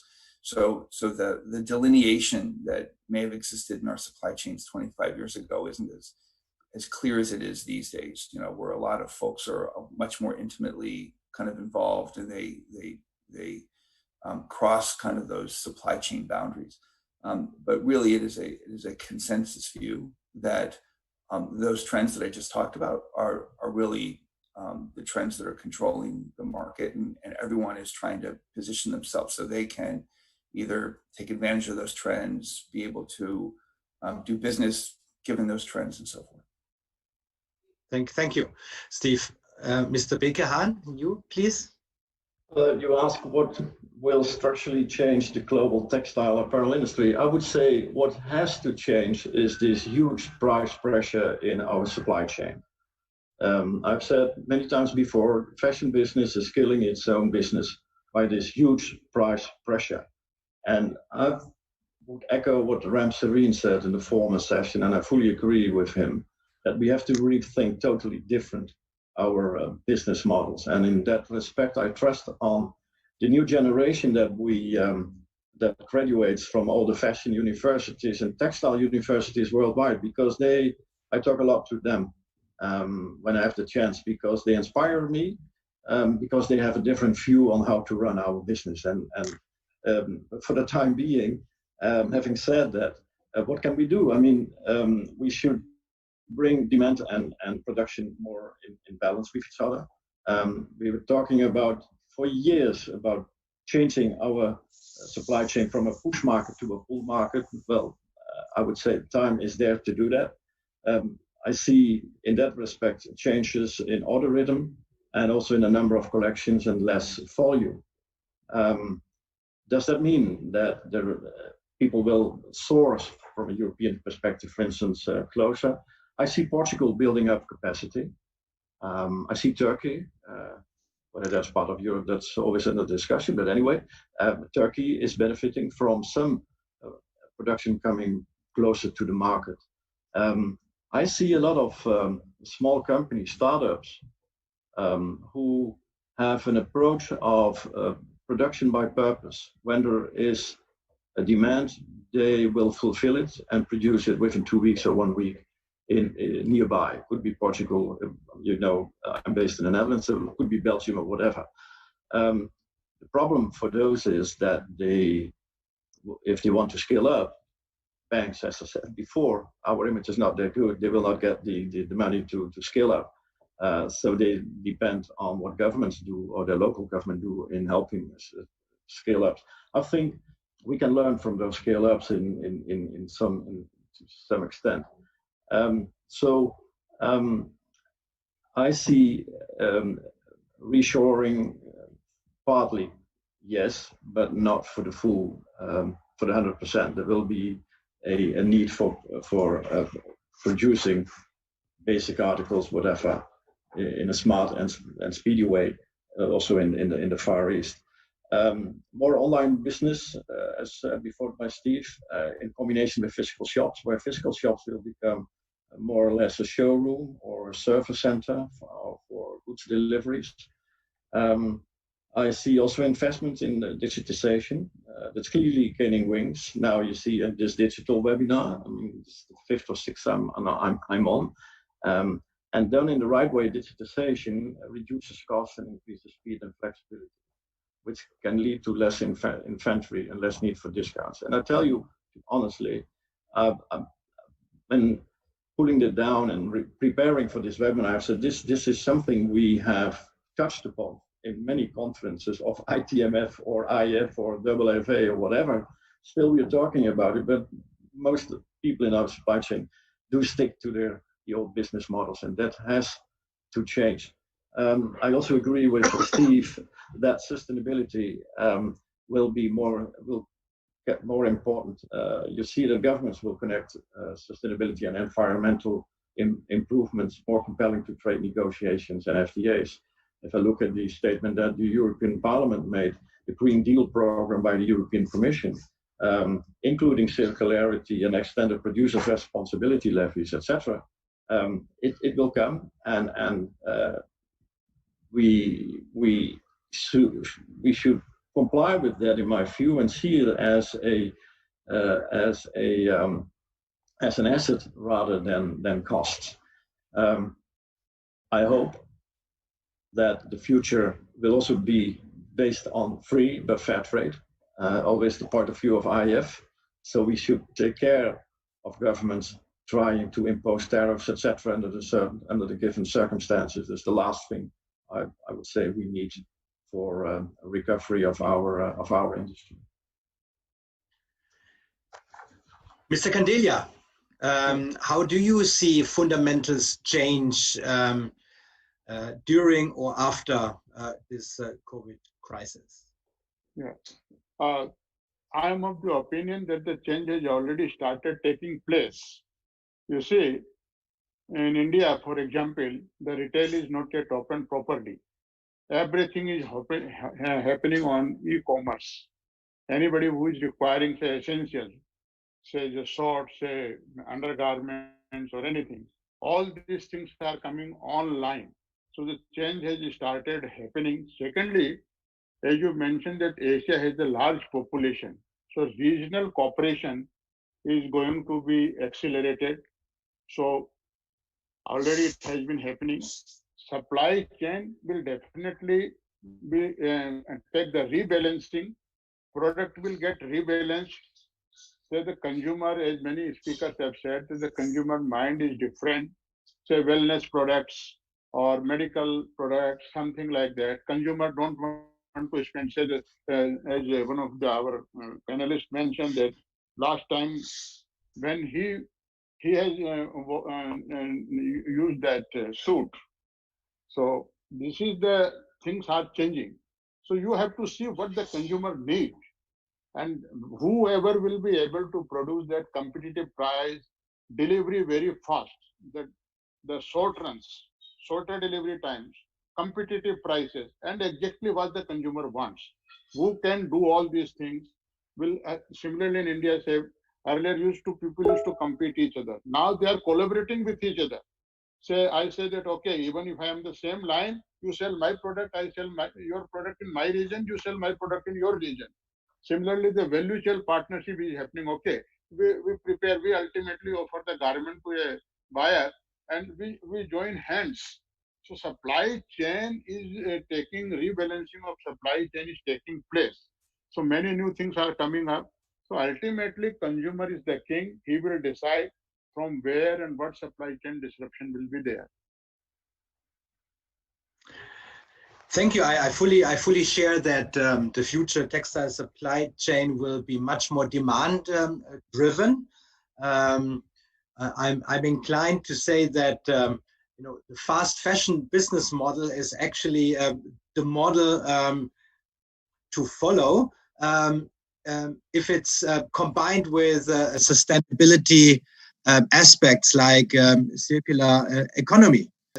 Do you share this view that, Steve, coming back to you, that those companies, just as Mr. Candelia just highlighted, that really look for what the customer is looking for, not just for what they can produce, that they will prevail during this crisis, and that this crisis will result in a more consumer-friendly textile supply chain?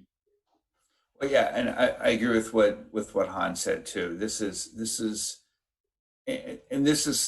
a trend, a thought pattern that was already going on in the industry. Was how does the buying cycle, how does the fashion cycle, how does the consumer cycle need to change to create a more sustainable industry in general? And then as we've seen how our industry has been able to survive and some of the problems that have existed over the last 4 or 5 months as a result of COVID, has just reinforced the urgent need to change that. That as we come out of this and move forward, it's got to be done in a more sustainable fashion. It's got to be done with stronger, more sustainable relationships between all participants in the supply chain. That there is a shared participation throughout, and all the stories that we were seeing over the first couple of weeks as we were going through this about all the different folks in the supply chain being kind of left high and dry because the liquidity had completely dried up. We can't go through that again. So we've got to figure out a way to kind of create a model where we're able to withstand that kind of pressure a lot more, and can go forward with an approach that allows us to recover from that, to withstand those kinds of pressures, and then recover from that going forward. And this is kind of the point I was making before about sustainability being more than just about the environment. It's about materials and products and people. And our industry for a long time has really been focused on corporate social responsibility. And there have been great things that our industry has done over the years, but we continue to find this as an area of continuous improvement. So every day will be better than yesterday, and tomorrow we're going to be much better than we are today. And that's the mindset that we have to embrace, that we're going to continue to improve. And this is an area that we have to spend a lot of time working on. Yes, thank you. Maybe last question. I think our time will be up in 1 or 2 minutes. If I'm correct, I'm not sure how long we have, whether we have 1 hour or 1 hour 15 minutes. You are on mute. You are on mute. You are on mute, Sunanda. Yes. 7:15 was a closing time. So we have still 15 minutes? No. So now 1 hour. No, now it is 7:30. So until 7:30, right? Yeah, we have to close. Yeah, so then I close, and I thank all my panelists and the chair, and I hand back to the chair, Mr. Candelia.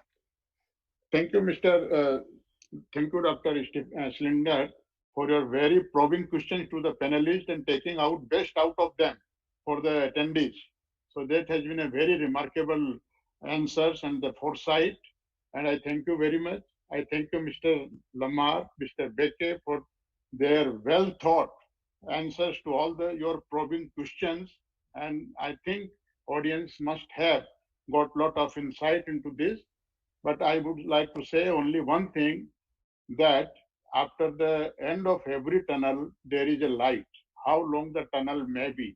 And I am sure that someday we will cross the tunnel and light will be there, and everything will again, it may take some time, sometimes tunnel is longer, sometimes tunnel is shorter. So with these words, I thank you, all of you. Thank you very much. And I hand over the Just let me thank Mr. S.K. Candelia for chairing the session, Dr. Christian Stindler for moderating the session, and all our esteemed panelists, Mr. Stephen Lemmer and Mr. Han Becker, for their valuable insights. Now I would request Mr. D.L. Sharma, Deputy Chairman, CITI, to propose the vote of thanks.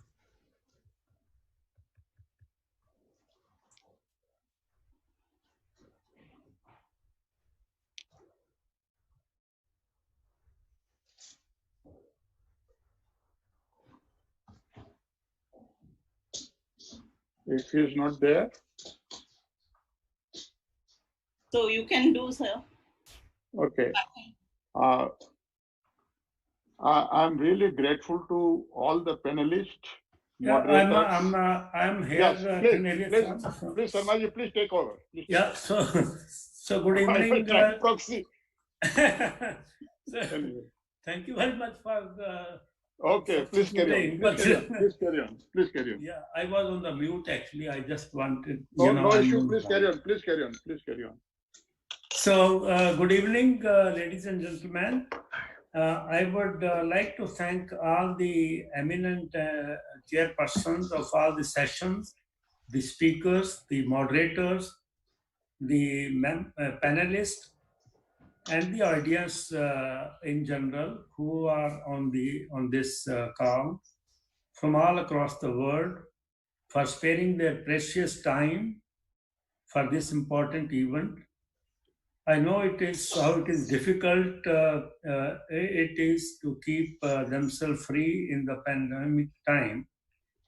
I also thank Gartex Texprocess Limited and Massive Frankfurt India Private Limited for partnering with CITI for such a meaningful event on behalf of the organizer. I would like to extend our sincere gratitudes to our event sponsors, Gartex Textiles and Industry, and the Lansing Group for supporting us for this conference.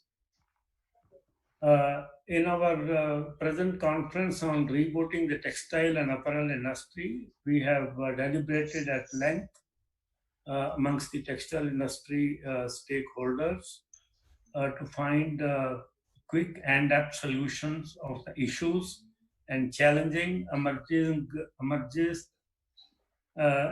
from the COVID-19 situation, which industry never faced. We also see that new opportunities in the COVID, like one of the verticals is manufacturing the personal protective equipments, PPE, that's added into the industry. That's an opportunity which came post-COVID. However, I'm now optimistic that with the kind of much needed support and guidance of the government, the Indian textile sector will overcome all these issues it is facing at the moment. And at present, we are also, having an opportunity, as I said, on the export of the PP materials. So I take this opportunity finally to once again thank all the speakers and the moderators and the panelist members for giving their valuable time for making the event a grand success, and look forward to engaging with you in the near future as well. At the end, let me thank wholeheartedly the organizers, the CITI, the Gartex team, and the Textile Magazine for their painstaking, and also our media partners for their support and painstaking efforts to make this conference a great success. Thank you very much for being with us today. Thank you. Thank you. Thank you, sir. Thank you. Thank you, everyone. Thank you. In the end, I would like to give my sincere gratitude to all the chairmen of both sessions, moderators, panelists, and the audience for being key contributors in making this one-of-a-kind conference a grand success and giving us a ray of hope time. I would like to thank you once again for partnering with CITI in organizing this event.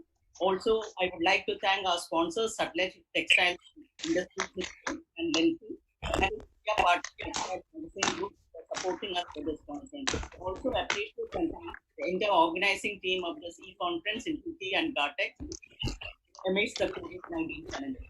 With this, we would conclude the e-conference on rebooting the textile and apparel industry with a hope to meet again like this in the future. Thank you. Thank you. Thank you. Bye-bye.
production of eco-responsible fibers have developed Lenzing EcoVero, a viscose fiber that marks a new milestone in Lenzing's sustainability journey.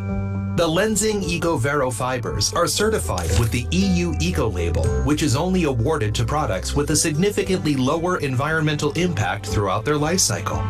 And to ensure you of their origin, we decided that you deserve nothing less than full transparency. Lenzing purchases wood from responsible managed forests. FSC and PEFC certifications prove that the material is delivered from sustainable sources. Now, to ensure that the final product in your hands is really made of our treasured sustainable viscose, we devised a special manufacturing system so that even after long textile processing and conversion steps, Lenzing EcoVero fibers can be robustly identified in the final product. Because this is what full transparency means. Lenzing EcoVero, our new milestone in eco-responsible viscose.